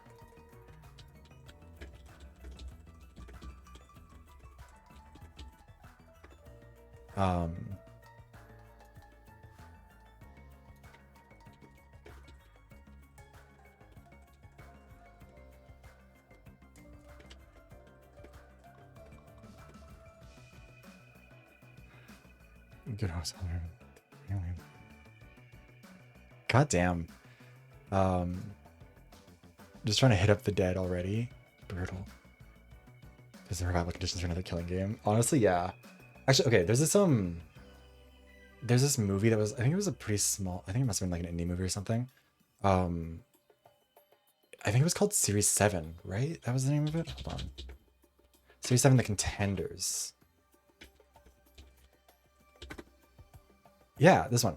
It was like a reality, it was based about a reality TV shows in 2001. Justice for the Pork Chop Squad. Goddamn. Yeah, so The Contenders was about like a, it was meant to be like a marathon, like a box set marathon of the 7th series of an American reality show called The Contenders, where 6 people picked at random from a national lottery were each given a pistol and forced to hunt and kill each other for the cameras. The idea was like, if someone wins, in a weird way it reminds me of V3, because the way it worked was that like, the winner would have to compete 3 times, and if they won a 3rd time, then they would be allowed to, they'd be given their freedom. I think the main character, Dawn, she's like on her 2nd, she'd won 2 and was on her 3rd. It was like a very small movie, but it is actually really good. I watched it. I don't know if it's really good. It was definitely interesting. The contestants are Dawn, who is like very, very pregnant. No, this one wasn't in No Man's Land. This was in like Newbury, Connecticut, actually, which is the hometown of the reigning champion, Dawn. Series 7, The Contenders. But yeah, so it was Dawn, who is a very pregnant woman, a 57-year-old nurse named Connie, Jeffrey, 33 years old, married, artist, dying of testicular cancer, and also is Dawn's former lover, Anthony, 39 years old, married, unemployed asbestos remover, Franklin, 72 years old and retired, and Lindsay, 18 years old and a student. Yeah, the mall scene there's a scene in the movie that is, I don't know, because the way it works is like, they're not allowed to kill anyone else. They are allowed to kill each other, and they're allowed to do it wherever. Like, there are no rules about how they kill each other. And there's a point when they meet up in a mall, and it gets pretty brutal. It's a lot. But it's a very good movie. There's a lot of Preg reference. God damn it. I don't know what that's even supposed to mean for Fishy. Anyways. Unrelated to that, it's time for us to move on to Chapter 5 for real. Sorry, I have to make a note of the time stamp. And Isaac, Jesus Christ. That's not Mpreg. Please don't make that Mpreg. We're not talking about this. Chapter 5. They're worth so much more after I'm a goner. On the morning of day 20, barely recovered from the previous trial, the surviving Ultimates are the subjects of yet another announcement at breakfast, and another incentive attached to it. They've gotten to know each other pretty well, and what's wrong with that? We don't have time for this. There's a whole video about that. Yeah, if I die young. Anyways, another incentive is being introduced.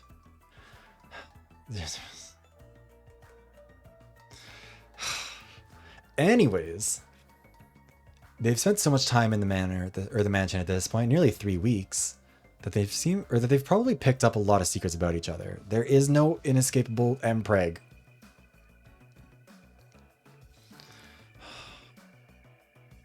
Ban you.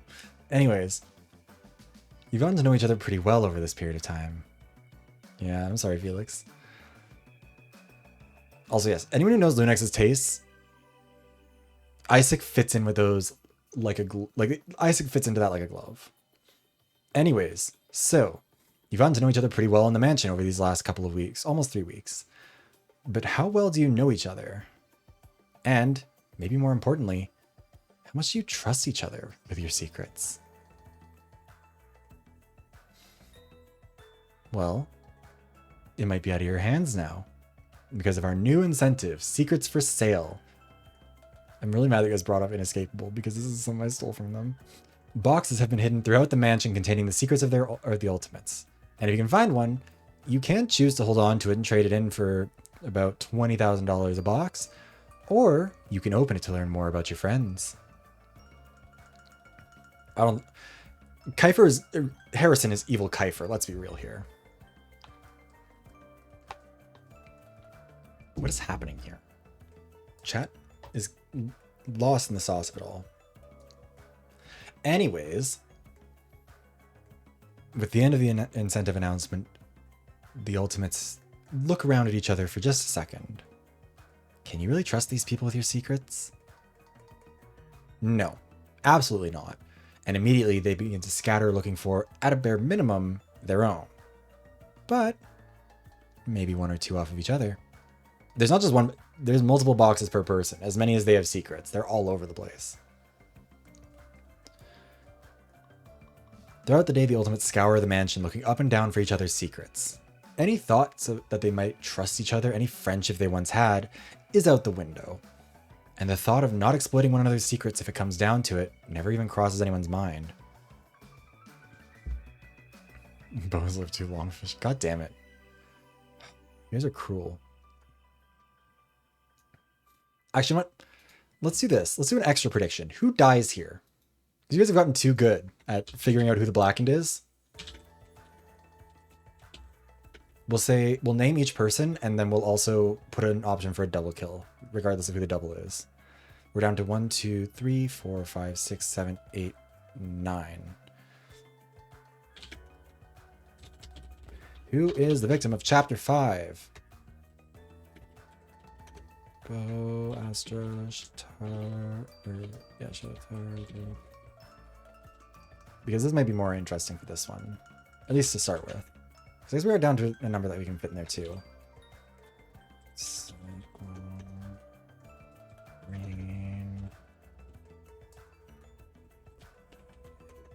You're easily impressed. Oh shit, wait, thank you for the follow, Arya. Welcome in. Hi.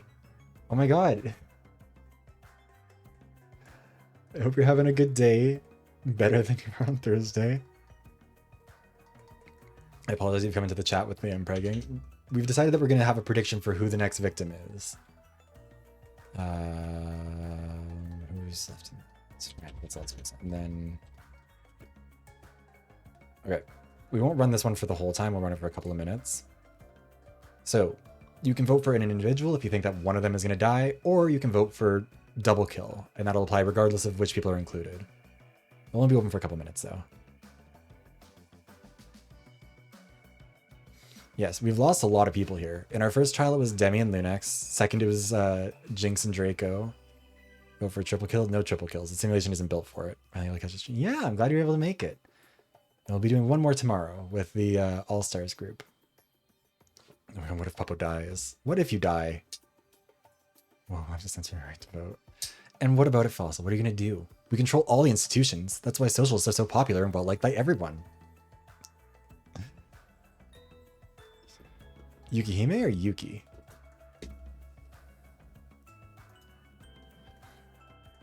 Interesting. Okay.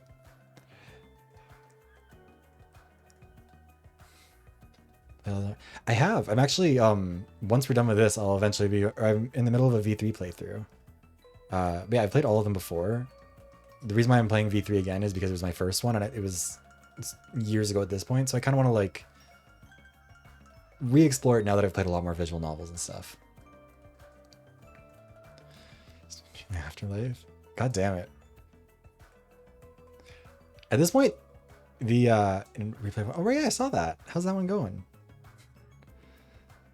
I'm gonna play through them in the same order I played them originally, which was V3 first, and then 1, and then 2. I just like V3 a lot, and I want to replay it so I can, like, see if I can trust my judgment. Energy in this might have been very hero. Kinda. I mean, you've participated in stuff. I just moved something there first. Oof, that's rough. Sorry to hear that, Arya. Oh yeah, no. Also played Your Turn to Die, but you've gotten up to the end point of that as far as they finished. I need them to finish that one. We've got Inescapable, which was terrible, but does count. Played through all the Zero Escape games. Zero Time Dilemma was also terrible, but VLR was good. Buried Stars is amazing. Buried Stars is 100% the one that I would recommend to anybody, just like in general. Of all the games that I've played on stream, the one that I will recommend the hardest to people is definitely Buried Stars. The game is so good. Not enough people have played it. It's about a group of 5 idols and a stage director for a reality singing competition show, like an elimination show in South Korea. When the stage collapses on them, and they get stuck inside, and someone starts threatening to kill them, Buried Stars is great. If you can find it on sale in particular, it's so worth it. Definitely look up a guide, though. Play through the first round completely blind. you will find your end and you will understand why. And then after that point, get a guide. But God, first, I mean, I made a whole video. Wait, let me find it. I made a whole video about Buried Stars because it's so good. I want to make another one, honestly.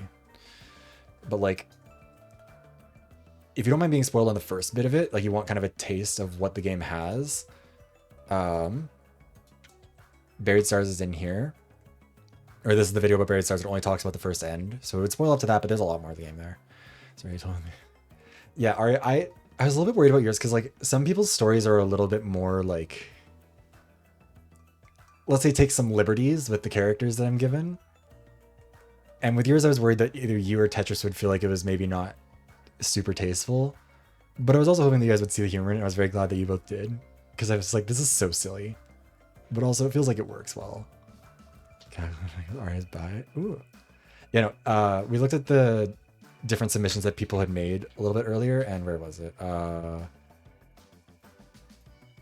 Tetris had put in as his for the sexuality thing, gay, homosexual, gay, and then in brackets, men loving man. So, and then also said something about like gets in too deep, likes to play the fantasy and stuff, and I was like, okay, so I think I know how we're gonna play this. Maybe going forward we should do more predictions for the deaths. Because now that that's done, the predictions have closed. Let's move on with the chapter. So, definitely true. Bouncing around the manor, or the lodge.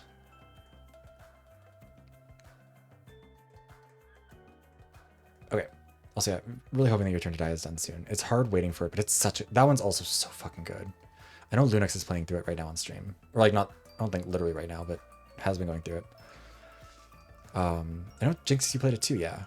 Tired Man was like, no worries. But anyways, so like I said, the ultimates spend day 20 just scouring the manor, mansion, looking up and down for each other's secrets, friendships that they might have had. Gone. The thought of not exploiting anyone's secrets have never crossed anyone's mind. Just been bragging about how it's still alive. Look, Arya, is that not the Danganronpa experience though? You look at your favorite character and you're like, oh my god, you've made it to like chapter 4 or chapter, like you're doing so good, and you've just sentenced them to death. You cannot acknowledge them. You cannot think. I'll say, if anyone tells you about Zero Time Dilemma, fake game. Not true.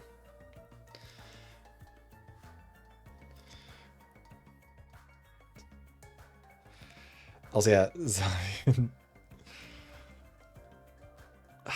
That one was really funny to me. Anyways, okay, so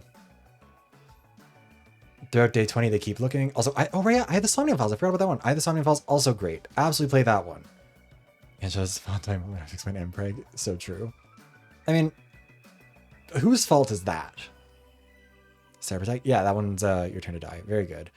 God, there's so many. Wait, hold on. On the VoD's channel, I played all these ones. I'm looking for more ones to play though. But if you're curious about them and don't want to pay for them yourself, including Buried Stars actually, the link for that one is also over. Where is this? VoDs. There we go. You can find them all there, including this stream. This stream will be over there. The previous deaths or killing game streams will be over there. All that good stuff. Zero Time Dilemma had so many characters that sucked, and pretty much all the returning characters got a downgrade, and I didn't like any of the characters that were from in the first game, so dumbest twist of all time though. Made of love. It's okay, Kevin. I'm sure you're forgiven. Oh my god, Stitch, the Mayhem Miller of it all. Uno reverse. I have an Uno reverse emote too. Oh my god, there's so many emotes. Anyways, okay, so the Ultimates continue their search for the boxes long into the night of day 20, but... Or no, not but. That's just it. They keep searching. Some of them are finding stuff. Who is finding what? What are the secrets? Who's to say? On the morning of day 21, only a couple of the Ultimates actually bothered to show up for breakfast at all, with Beau, Krim, Shoutarou, Rain, and Boba all skipping out. The people who did show up just assume that they went out looking for more boxes. And they're quick to eat, or they eat quick so they can join them as well. They're not quite sure what'll happen when all the boxes run out, or if there even is a limit. But, you know, presumably they'll tell them if everything gets claimed, so might as well keep looking. As the day progresses, Rain sees Shoutarou finding a box in the hallway and confronts him after seeing Rain's own name on the box. Shoutarou, at this point pretty tired of Rain constantly going after him, shoves Rain away, only for Rain to swing back. The two engage in a fistfight that gets broken up by Ashton. But before he can even offer a word, before he can even offer a word of encouragement to their continued endeavors, something slams into the ground in front of them.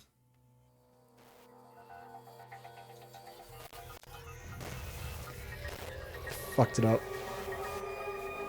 A little bit at least.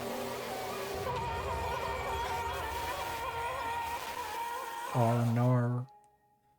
It's the ultimate musician, Crim. Crimson Cyclo. Oh no.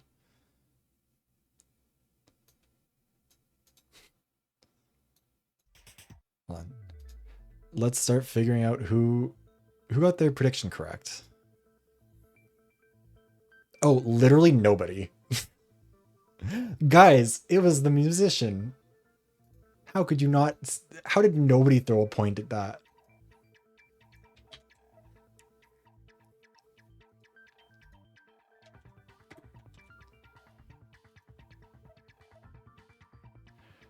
I didn't choose this. The simulation did. Yeah, I mean, that was Crim's ability, the ultimate musician. We've lost a lot of them now. Thought it'd be a double kill since there are 8 people left. That's fair. The simulation doesn't have a set number of chapters. Technically, the last one went to chapter 6. I just included it all in chapter 5, but that's how it played out. This one could go to 6. It could go a lot longer than that too. But anyways, there was 6k channel points bet for the people who were watching this as a VoD. 6,000 channel points were awarded to 0 viewers. 17% of the vote went to Beau Astra, all from Fifishi. 400 points, 7% went to Shoutarou from Phaphilia. Another 1,000 points from Mitsuru went to Haya for another 17. No points to Crim, no points to Rain, none to Ashton, none to Fran. 5% of the vote, all coming from Puppo with 300 points, went to Boba. Someone is still secretly alive? Is someone still secretly alive?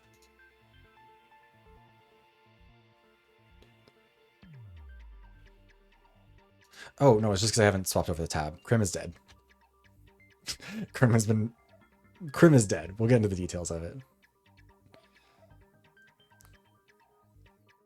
Yukihime also had 1,000 points spent on them. Hi, Boba. You're still alive. Now he died. I usually swap to that once the class trial starts. But anyways. Yukihime, 1,000 points spent on them from Baji as well with 17%. And 4 people, the only one that got multiple votes actually, was for a double kill. 38% of the vote with 2.3k channel points. And none of you got it right.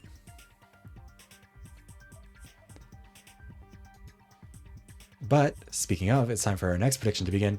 Who done it? Who was it that killed Crimson Cyclo? Who would do such a thing?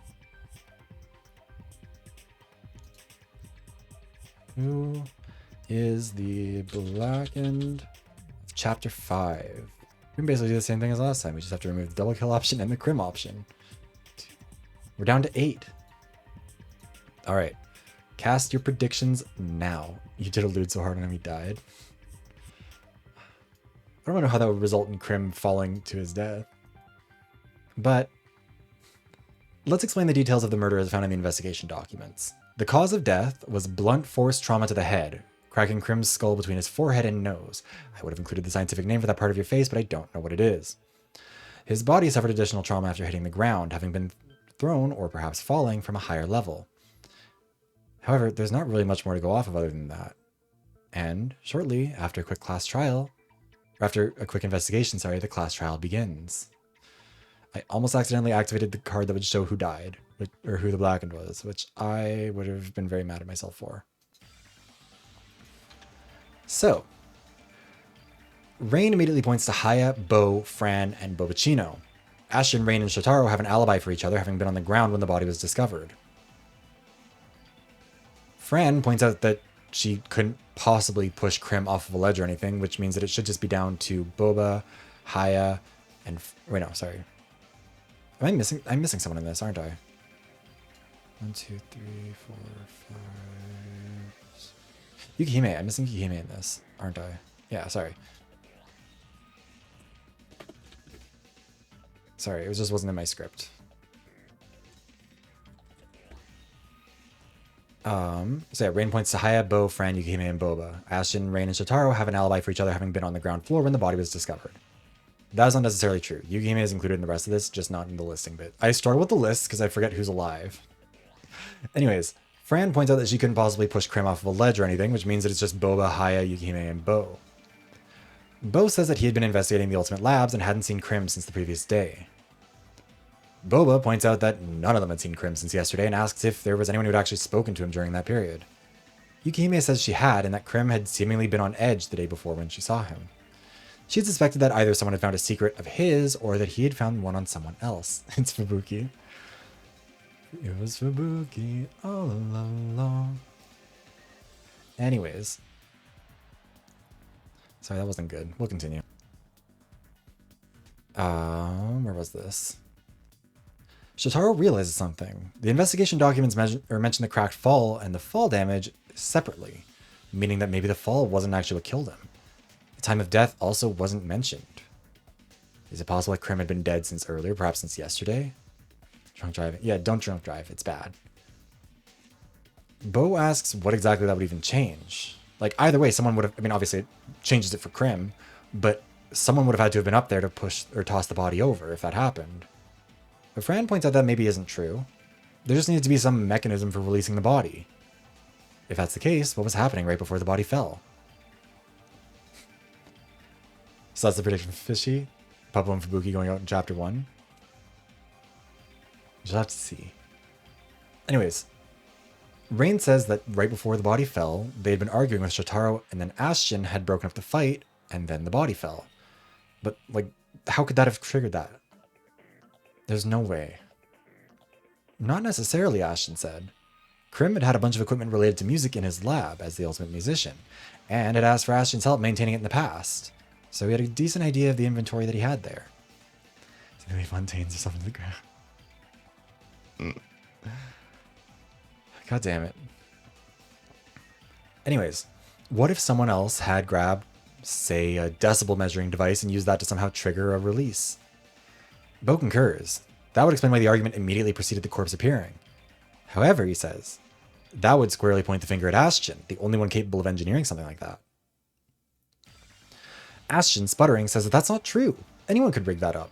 But the others, after thinking for a second, shake their heads. That's kind of just too above their pay grade. That's too high level in terms of engineering for them. However, Haya points something out. What kind of contraption causes a body to fall like that? Beau suggests maybe a catapult of sorts, but Ashton says that the body fell straight down, suggesting it had been dropped. It hadn't... where was it? Dropped, not flung. Then Beau suggests maybe a string was tied around his ankles with a release mechanism that would drop him when the volume was loudest. But Ashton refutes that again. There was no indication on the body that there had been some sort of string holding him, and there would have been blood pooling around it. Also, we can all look around. If there was a Krim hanging from the roof, and Krim's not a petite tiny twink, that string would have to be fairly strong, and it would have had to have been holding him there for a minute. Don't remember, but it's pretty. Or petty, sorry. I was about to say that'd be kind of mean. Anyways. Haya is starting to get a little bit suspicious, pointing out that Beau has been throwing a lot of theories out there that didn't really make sense. Almost like he was grasping at straws. Beau denies this, saying, for one, Fran was one who proposed this theory to begin with, and Ashton is the one who clearly could have done it. So, they're just trying to figure out how Ashton could have done it. He's not as familiar with the equipment as Ashton would be. Why not ask him? Rain retorts that Ashton had been with them that morning and had deliberately broken up the fight. Why are you guys predicting it's Beau so fast? Anyways, Ashton was with them that morning and deliberately broke up the fight. If the goal had been to activate a sound-based sensor, would he not have let the fight continue until it fell? Speaking of, Shoutarou points out that the body didn't fall until after the fight had been ended. And the building wasn't that tall. It couldn't have been sound activated and still taken so long after the fight to hit the ground. Haya then returns to an earlier point, that Krim's skull had been cracked separately from the fall. Who here would even have the strength to do that? Rain adds on to this that Krim was a pretty big guy. There weren't that many people who could overpower him. Sho, Haya, Boba, Yukihime, Aston, Fran, and themselves were all weaker than Krim, at least individually, which would just leave Beau. Beau tries to samurai to defense. Like, for one, there's no proof, but for another, it could have been Yukihime. Who knows what kind of things the mage can do? But beyond that, what if magic was used to suspend them up top, and then it was just deactivated? There was some sort of a rune up on the ceiling. That would leave no evidence, that would leave no proof, and it could have happened whenever. Some of the group kind of nods their head along with that. But Rain, obstinate as ever, pushes harder. And what secret did you have over Krim? What had he found out about you? What was he holding over your head? Beau refutes it all, saying nothing. Like, there was no secret. But Rain changes tact. So it was you who held the secret over Krim's head, huh? What was it? Were you trying to bait him into a fight? Did you kill him afterwards and then just dump the body? What was it? Why'd you kill your friend? Beau, at the brink of tears at this point, is struggling to defend himself. Like, Krim had been his friend, and his death was honestly kind of a lot to process. Also, hi, Julian. They try to pull themselves together to continue making their point about Yukihime, the person who had the opportunity, who had the abilities. But before they can compose themselves enough to make the argument, the announcement blared through once more. It's time to vote.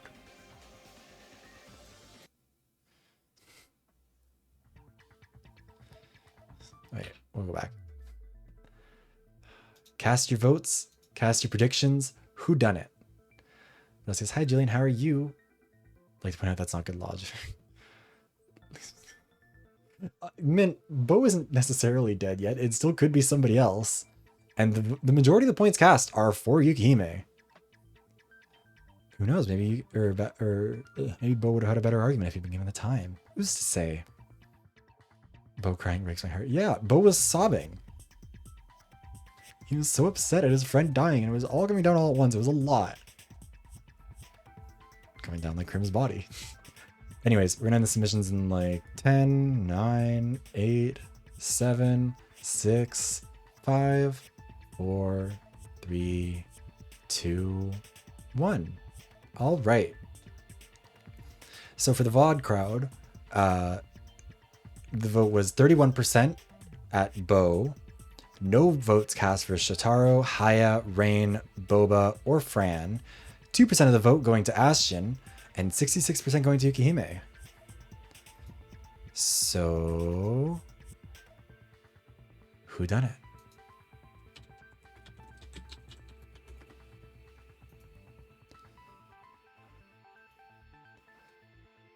Let's see. What a cry to my victim. And yeah, you do have some history with that, Felix. You were sad when you killed your friend, right? Maybe you can empathize. But anyways, it's time to see who did it. And I almost activated the wrong card again. Okay. Who is our killer? Who would kill poor Krim? It was the more worms. Demii is dead. Lunex is dead. Beau votes for Yukihime. Jynx is dead. Draco is dead. Khaifer is dead. Shoutarou votes for Yukihime. Skully is dead. Althemia is dead. Haya votes for Beau. Bajiyeen is dead. Kuumiho is dead. We're getting down to it. Krim is dead, obviously. Rain votes for Boba. Boba votes for Beau. Yukihime votes for Aston. And Aston votes for Shoutarou. Fran votes for Rain. And Zephyr is dead. Which means we have a tie between Yukihime and Beau. So who was it? Who was the blackened?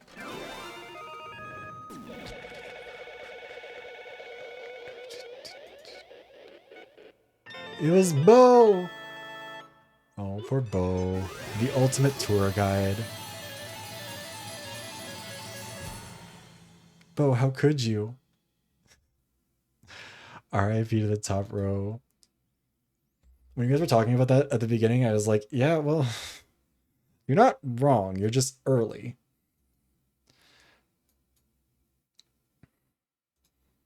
Anyways.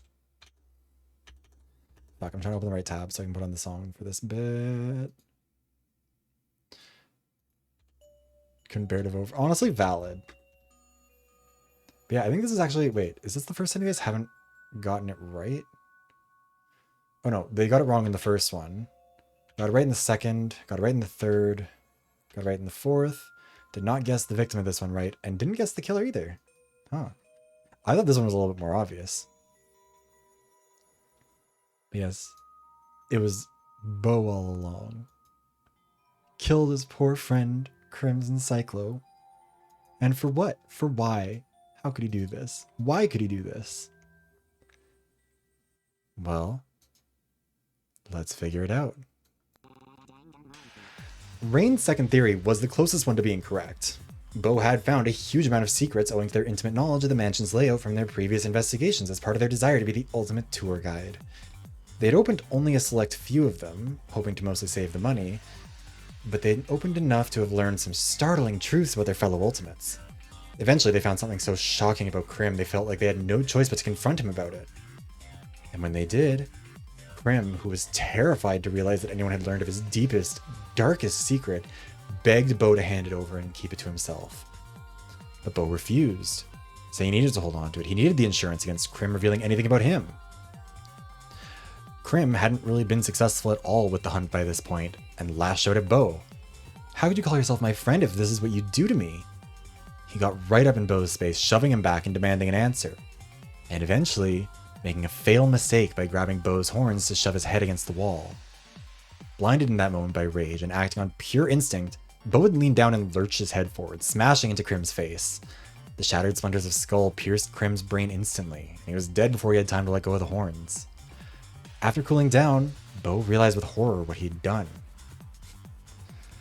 and fled Crim's room, hoping to maybe be able to make a plan. Overnight, he decided he would take one of Rain's secrets that he'd found and put it in the hall where he thought Sho would be searching. Once Rain and Shoutarou were arguing, he ran into Crim's room, grabbed the body, and prepared to drop it on the two of them. They were down to just 8 people with Crim dead, and if Beau could have hit both of them with the body, he and all the others could have survived. Unfortunately for Beau, just as he was getting the body over the railing, Ashton broke up the fight, making Beau miss his shot. And that's how Beau Astra, the ultimate tour guide, killed Crimson Cyclo.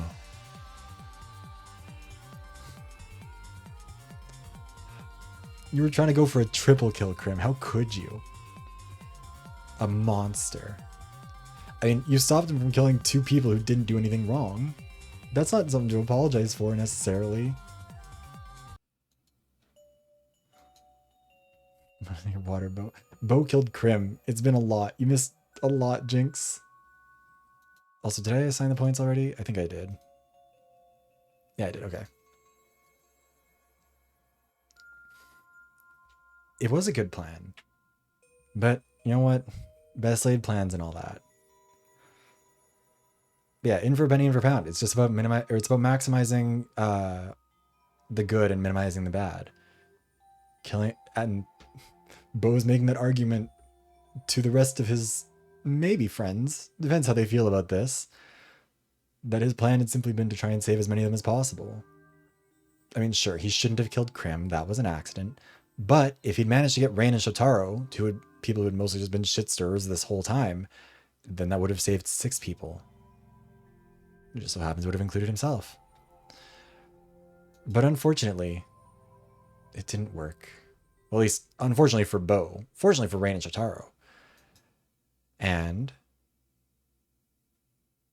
it's time for the consequences. Also, hi Jay. Sorry, I didn't see you earlier.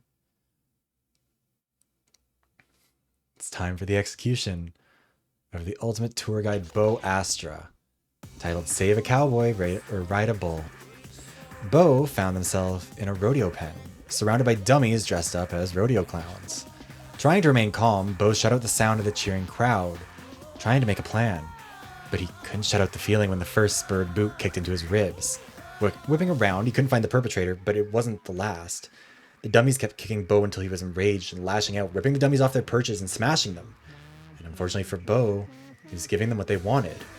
A show. Once they were confident he was good and riled up, the pen was open and Beau was violently shoved out into the arena. Blinded by bright lights and overwhelmed by cheers from the stands, it took a second for Beau to identify the shadowy figure across from him.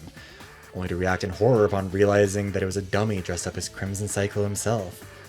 The Crimson dummy lurched towards Beau, trying to wrangle him, and initially the dummy was slow and easy to outmaneuver. However, it picked up speed, learning Beau's tricks, and before long Beau was being run ragged trying to avoid him. Finally, Crim caught him, jumping up onto his shoulders like a piggyback before digging his spurs into Beau's belly. Beau roared in pain and tried to flip the dummy off, but it held tight, digging the spikes into Beau over and over again. The harder Beau protested, the harder the dummy kicked. Until eventually, with the adrenaline no longer able to overcome the blood loss, Beau collapsed to the ground dead. The crowd roared as the dummy took a final bow over the corpse of Beau Astra, the ultimate tour guide.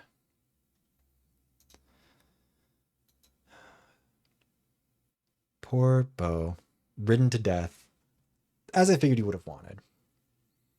Oh my god, hi Kumi! Oh, things have happened to you. Well, I mean, you did things, I guess, and then something happened to you.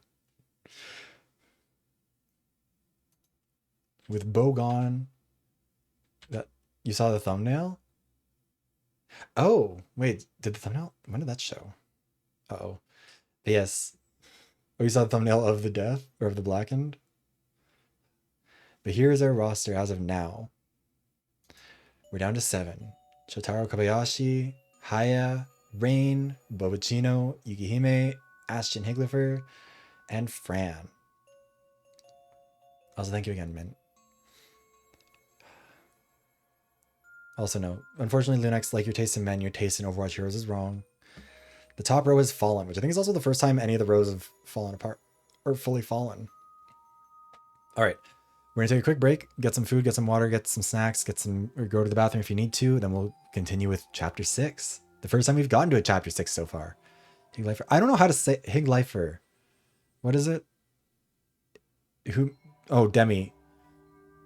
You think that you were a victim? You killed Lunex. Higlifer? Okay, I've asked you, Ashton, and you never tell me how to phonetically spell it. Higlifer? I'm trying.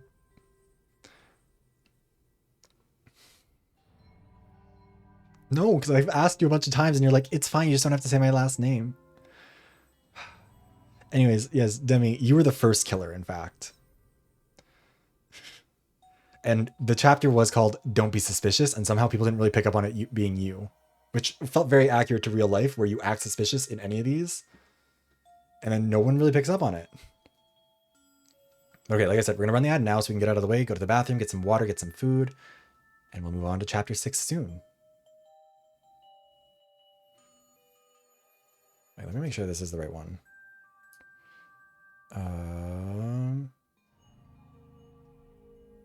Doesn't have anything wrong in it? Okay. Should be the one we're looking for. There we go. Yes. Go take a break. You live in a rage? Why are you so against Beau living? Pretty far self-time. Honestly, Beau, you did make it pretty far. Which I quickly and decisively. Demii, what happened was that they were trying to do a fake murder trial to try and sort of practice a bit. And it involved you eating Lunex's cakes and Lunex poisoning them to get revenge, but then Rain accidentally eating it instead. But then Lunex took advantage of that to actually try and poison a cake to try and kill you. And then you realized what was happening, swapped the cakes, and killed Lunex with it. Wait, that's not fair enough. It's okay, don't worry. We'll just say Ashton. Higlifer. In my defense, I think my pronunciation is a reasonable assumption. It was a reasonable attempt. But yeah.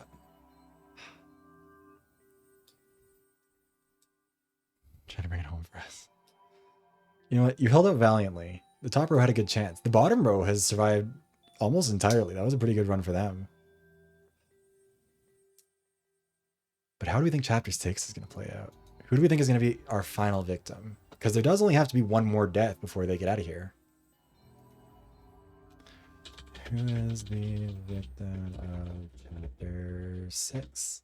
Because there will be no trial, assuming a person does die here, which they have to, so not really assuming.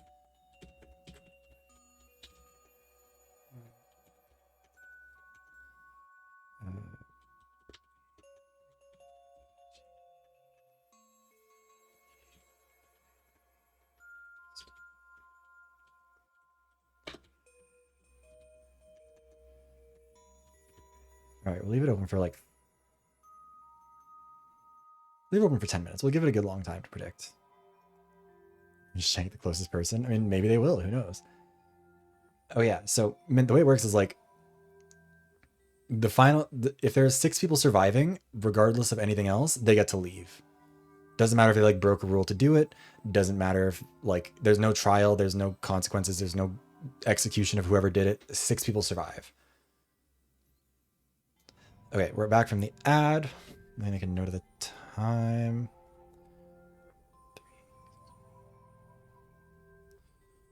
And it's time for chapter 6. Titled simply Escape. Yeah, someone is going into the next game a known killer, which I think will be fun. Rain's an antagonist, might be a target on them. Maybe. I mean, a target is on them. Beau did try and kill them. Range, I think he broke it. I don't know. Interesting theories.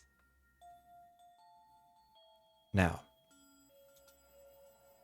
Oh yeah, I need to swap to the music for this bit. I don't know. Actually, this is maybe a little bit too uplifting because that's also too harsh. I should stick with this one because immediately after the trial, usually the Ultimates would just walk out of the class trial room. However, this time the doors don't open for them. After some confusion, wondering maybe the doors were simply broken, Ashton takes a look to see if it works. And third row all goes nice. I don't know if... That would be really fun. But yeah, anyways. Ashton tries to inspect the door to see if there's some way to get it open. Everyone's looking around to find a way out. Unfortunately, as has been established, all the windows have bars. There's no way to break them and get out. But eventually the announcers get tired of them struggling like this. And they suggest exploring the trial area for the answer that they're looking for. Before long, Yukihime discovers a strange revolver with 7 chambers. And with that, the announcers call everyone back to their voting stations, where they'll play a fun game of Russian roulette to eliminate their final person. The only caveat is that before they can start, the entire group will have to agree unanimously on the order in which they'll go before they can start. And as soon as someone dies, the game will be over, and they'll have won. Immediately the fighting starts, as is understandable in this situation. Nobody wants to go first, until they think, maybe it's better to just go first and get it out of the way. You've got the best odds then, right? Waiting till last seems like the worst odds. But if you wait until last, you also let 6 other people go in front of you. They argue back and forth, everyone suggesting what might or might not be the best way to go, trying to push one another into positions, trying to suggest or demand where people should go. And while some people fight, a normal amount, we'll say, others go a little harder. Shoutarou and Rain, both seeing this as an opportunity to get rid of the person who's been a pain in their ass the entire game, are desperately trying to push each other into whatever they think will be the worst outcome. Rock, paper, scissors, a bit of self-discussion. Nah. I feel like I wouldn't put myself up to rock, paper, scissors, turn the revolver and click 7 times. No. The revolver is set. There's no spinning the barrel. There's no inspecting it. It's already been set. They get to choose the order. Like, kind of reverse Russian roulette in the sense that, like, the bullets are set, the order isn't. They just don't know what the order of bullets is. So yes, we are getting a little bit of RNG for our top 7. However, turn got on you. Oh no. That's not the rules of Russian roulette. 4th would be the worst spot? Maybe. But as time passes, eventually the order is settled. To try and break up the fight between Shoutarou and Rain, who both can't seem to decide if they want the other to go first or last, Shoutarou is set to go first.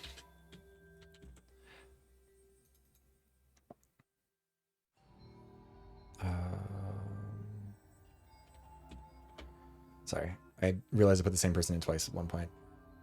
Anyways, Shoutarou is going first, followed by Ashton in second, Boba in third, Yukihime 4th, Fran 5th, Haya 6th, and Rain last. And so, standing in their positions around the class trial room at their little podiums, The revolver is first handed to Shoutarou.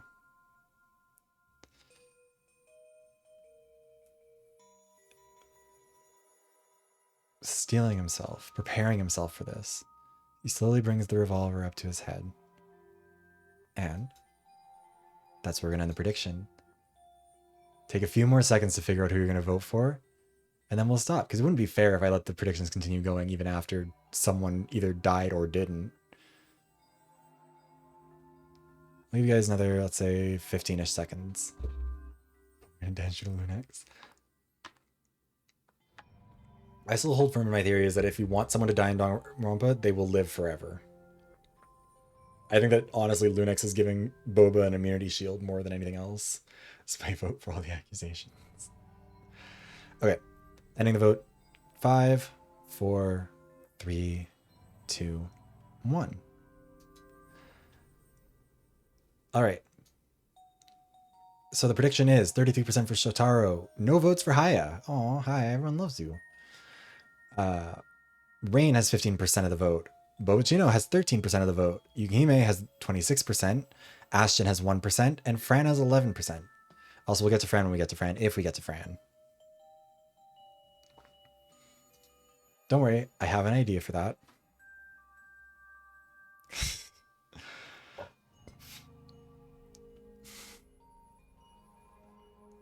Anyways, so, as I said, Shoutarou, steeling himself, slowly brings the revolver up to his head. And after a final deep breath, clenches his eyes and pulls the trigger. But all he hears is a click. Shoutarou's safe. He survived the first Russian roulette round. Shoutarou collapses in relief.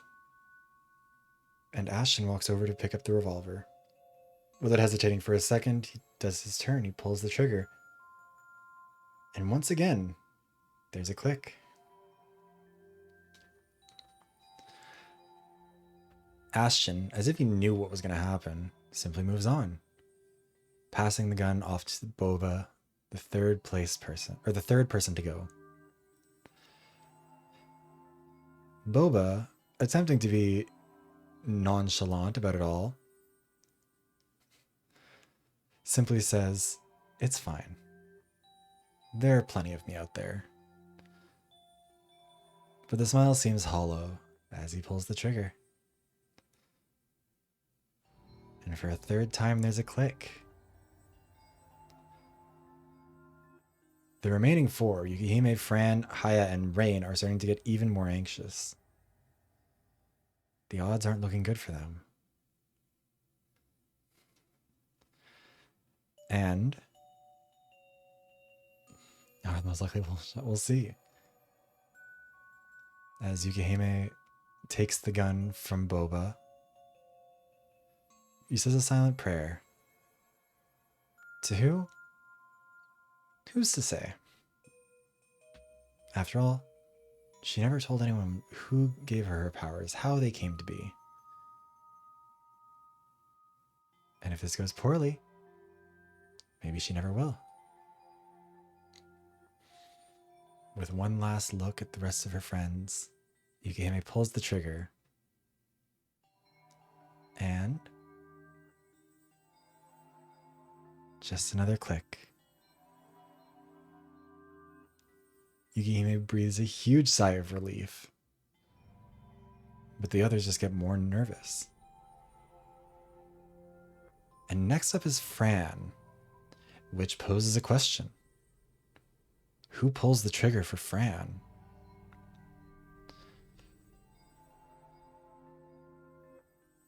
Fran deliberates for a second before asking Ashton to do it for her. A little bit confused, he asks why. Fran says that, I don't know. She just feels like she can trust him. So Ashton takes the gun from Yukihime. I don't think... She's not a fish. She's just a head in a jar. Or in a bowl. Or in a ball. Jesus, words are hard. Anyways, Ashton takes the gun from Yukihime. And, feeling somehow more anxious than when it was his own turn, puts it up against the ball.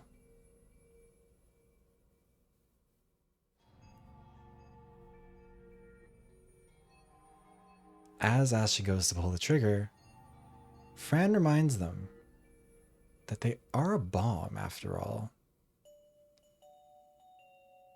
But Ashton's already pulled the trigger.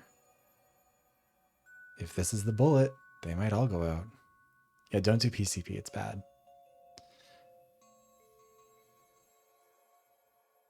But it's only another click.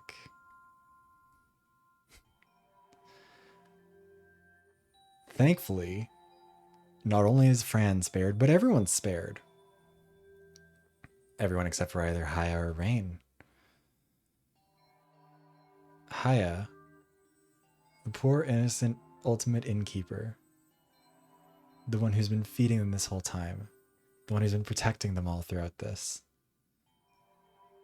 the one who's been making sure that their stay in the mansion was as good as possible, has tears in his eyes, knowing that the odds aren't good, wishing that he'd gone earlier. Sobbing, Haya puts the gun to his head and click. Haya breaks down in tears, and Rain has all of the blood drained from his face. But props to Rain.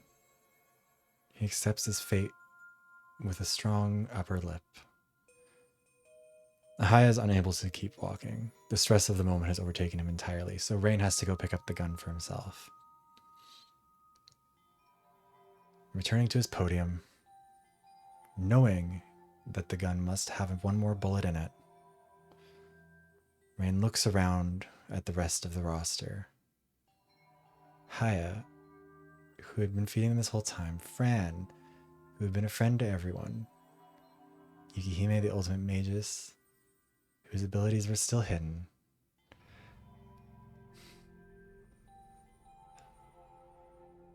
Boba and Astion, and Shoutarou.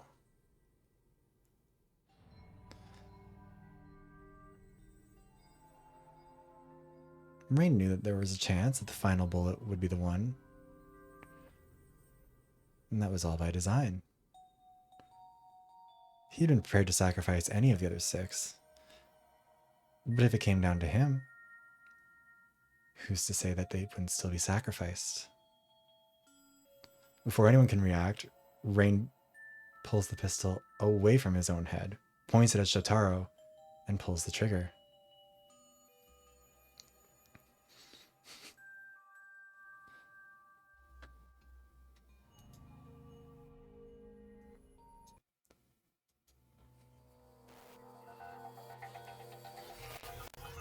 And with that, we have our 7th place ultimate, Shoutarou Kobayashi.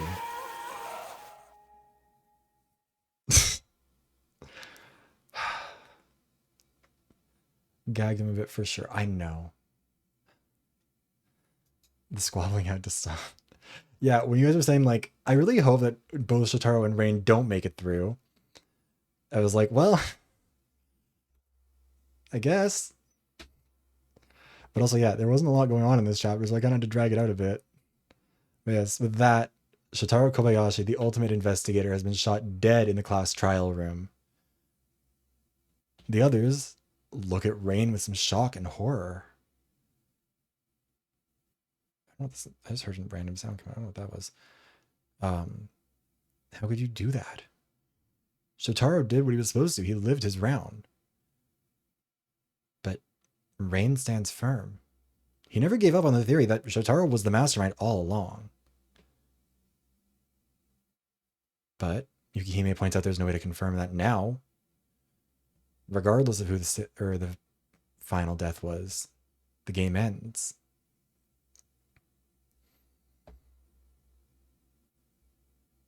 And Rain might have just killed an innocent person. Are they able to live with that? regardless of whether they are or not, doors open. Higher protest. This is not in the spirit of Russian roulette. The rule of the game is that you have to pull the trigger on yourself. But the announcer simply relay that it doesn't matter. The point was for one more person to die. Sure, Rain did break the rules, but the game's over. How are there supposed to be any penalties for it? Shut up! We're doing our best! And with the doors opened, the final 6 make their way out. And there we have it. Hold on, give me 1 sec. We have our top 6, our survivors. No punishment. Rain got a kill in. But you can't punish someone after it's over. That's the wrong one. Hold on. Thought for sure you would die. I mean, there's still time, Ashton. Time tomorrow.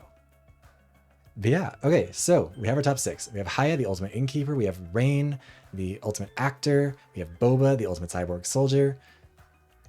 We have Yukihime, the ultimate magus. I still don't know what someone said it in the last one. I still think I'm saying it wrong. We have Astion, the ultimate tuner. We have Fran, the ultimate dapper bomb. If it died tomorrow.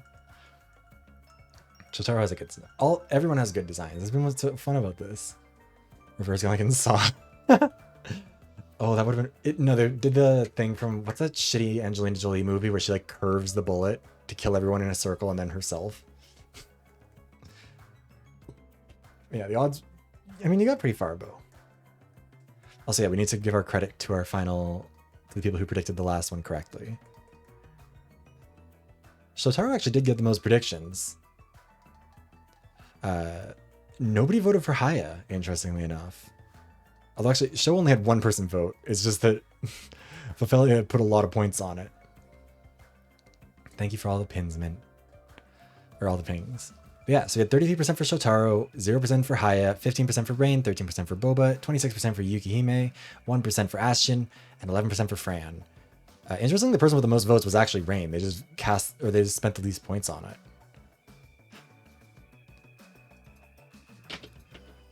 Yeah, I will say, again, finding a way to, because like the simulation, the way it works is that when it gets to the final chapter, or when it gets, like, it has a set number of people it has to get down to.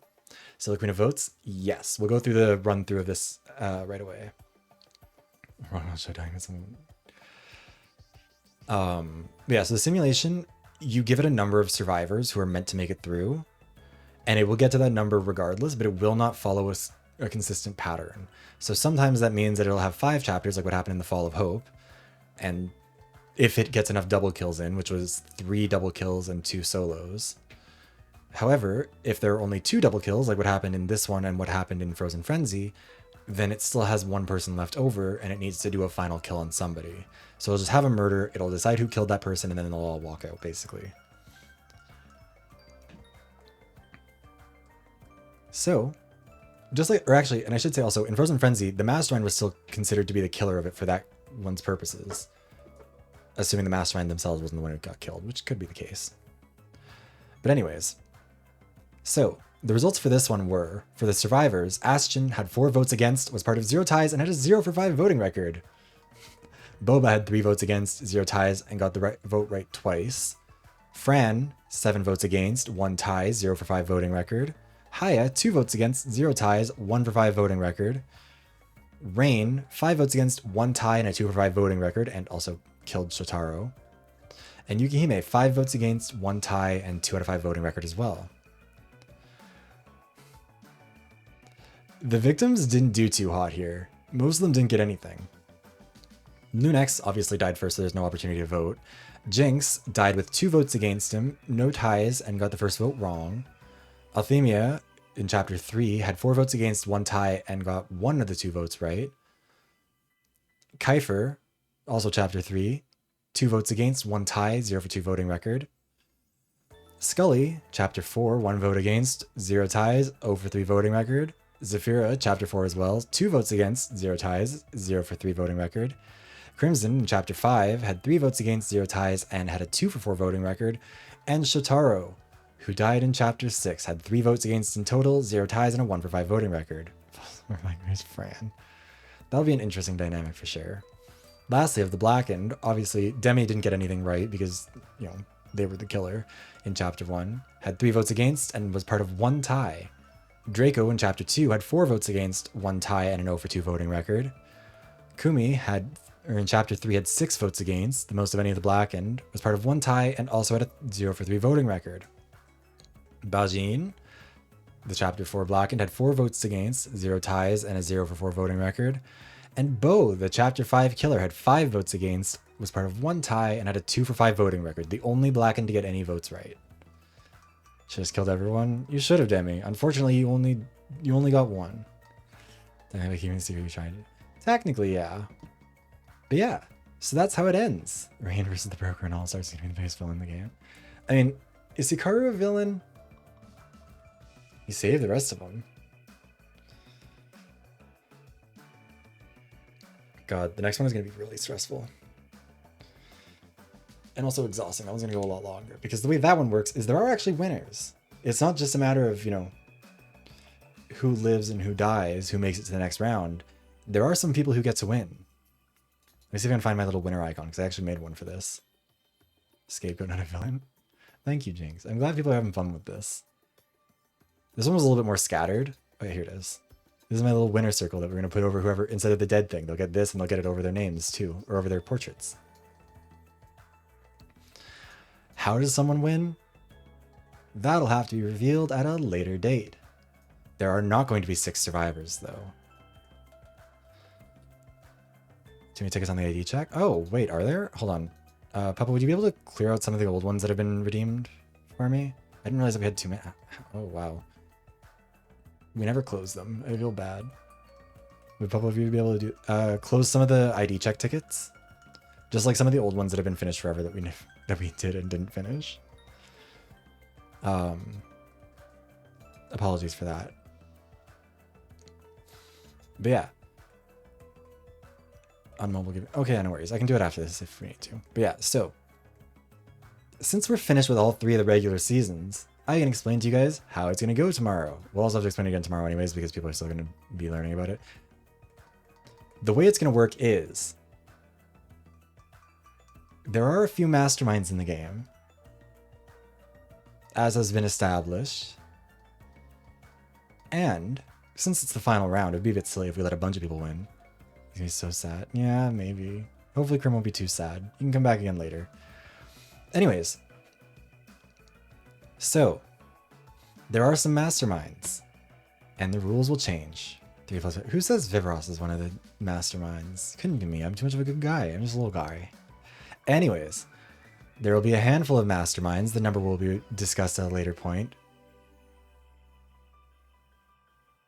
Maybe not revealed at all. Who knows? Maybe the players aren't allowed to know. But anyways. There will be a handful of masterminds mixed in with the survivors. One rule change is that if somebody kills a mastermind and are successfully voted out in the class trial, they do not get eliminated. Instead, they are winners. They've killed a mastermind, they get to flee. That's been the rule of the previous games. If the mastermind dies, everyone gets to go home. This time it's not everyone, because there might still be more masterminds left. But if you successfully kill a mastermind and it's confirmed, you're a winner. But killing anyone who's not a mastermind has the same outcome as before, and masterminds still can kill. The other major change is going to be that instead of going to a final 6, it goes to a final 1.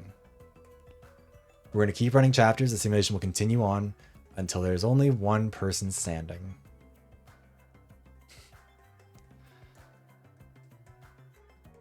That person will be a winner. But who knows? Maybe they'll be joined by a few more. There could be a handful of winners, or there could be only one. We'll have to wait to see. Yes, the last man standing, or last woman standing, or last NB standing. Whoever makes it to the end.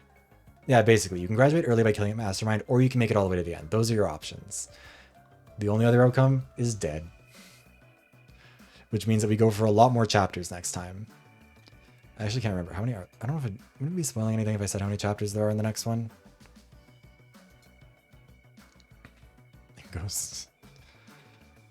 We probably won't reveal how many there are. I'm looking at the results from that one right now. It's so funny. I think you guys are going to enjoy it. But yeah, that means that not every Blackened will be executed, which means that I won't have to come up with, you know, however many executions there are. I don't want to be too much of a sociopath about it. And who knows? Maybe some masterminds will kill other masterminds. We'll just have to wait and see. But that's it for this one. That was a weirdly like anticlimactic. Anyways, that's where this one's going to end because I'm tired and hungry. I'm starving to death. But if you guys would like to check out what the previous ones of these look like, you can find them over on the VoD channel. They're also in the pinned comment. If you'd like to check out the video essays, you can find those over here. And I am going to see who we can find to raid out to. Great, thank you. I'm glad people are having fun with it still. I hope that the All-Stars is able to... I hope that the All-Stars one is able to deliver on this. That's not the global All-Stars of it all. Yeah, oh, actually, sorry, let me just mention really quickly who all of our survivors are going to be. Our entire cast, because now I actually can. So, the Ultimates appearing in the Summertime Stars arc are Ross Woodsey, yours truly, the Ultimate Bartender, Julian C. Valentine, the Ultimate Monarch, Nyansame, the Ultimate Funeral Director, Captain Ryza, the Ultimate Swashbuckler, J1, the Ultimate Shaman, Camellia, the Ultimate Mixologist, Bobachino, the Ultimate Cyborg Soldier, Fubuki Shinko, the Ultimate Ninja, Fran, the Ultimate Dapper Bomb, Looney Frinkleboom, the Ultimate Jokester, Hikaru Hayashi, the Ultimate Broker, Papa Losfeld, the Ultimate Good Boy, Yukihime, the Ultimate Magus, I still am saying it wrong, I know that, whatever. Cottony, the Ultimate Sweet Talker, Astian, Khaifer, the Ultimate Tuner, Puffy, the Ultimate Sangomancer, Haya, the Ultimate Innkeeper, Fossil, the Ultimate Silly Puppy, and Rain, the Ultimate Actor. Oh my God, and the music even ends there. Perfect timing. If you get to become a winner that way. I'm very curious. Part of what's fun about this is like I got to make up my own story for a lot of this, but also like I didn't know how you guys would interpret a lot of it. So some of it has been kind of like emergent, and I'm really curious to see how you guys feel about the ending of it. Who's somebody who, let's see if we can find someone to raid out to who was part of maybe this group. I don't know if there's anyone who's part of this group who's live right now that we could raid out to. No one in this group, but wait, let me check and make sure that they're not done right away. They've been going for a while. I don't know if we actually can. Hold on. Yeah, silly play with 9 exclamation points. That is, in fact, important. Let me see. Have I rated this person recently? I did. You know what? We might. Let me see. Actually, hold on. Yeah, I think we'll end up rating out to Karuto Arvos, who is not part of this group, but was part of one of the most recent one before this, Frozen Frenzy. Here's the raid message for subscribers. Make sure to copy that. If you're not a subscriber, here's the raid message for that one. Again, thank you guys so much for joining. This has been so much fun. I'm having a great time with this. I'm also excited for it to be done because I'm very tired. But I think this is worth it. This is a good plan. Yeah. Only for a little bit. He's going offline soon. But anyways, thank you guys for watching, whether you're for some of the stream, all the stream, bits and pieces, etc., etc. Again, yes, join the Discord. You can also follow the VoD's channel to make sure you don't miss these. Make sure to follow this channel as well so you don't miss the finale of it tomorrow, which will be starting a little bit later than it says on the schedule. It says 5 p.m. We'll be going at 6 or something. I don't know. I'll tweet when I know more specific details. I keep on starting them late because I keep on having to try and make them look the best they can, and this one's going to be especially busy, so yeah. Anyways, thank you for watching. I hope I'll see you soon. Say hi to Kurito for me. Goodbye.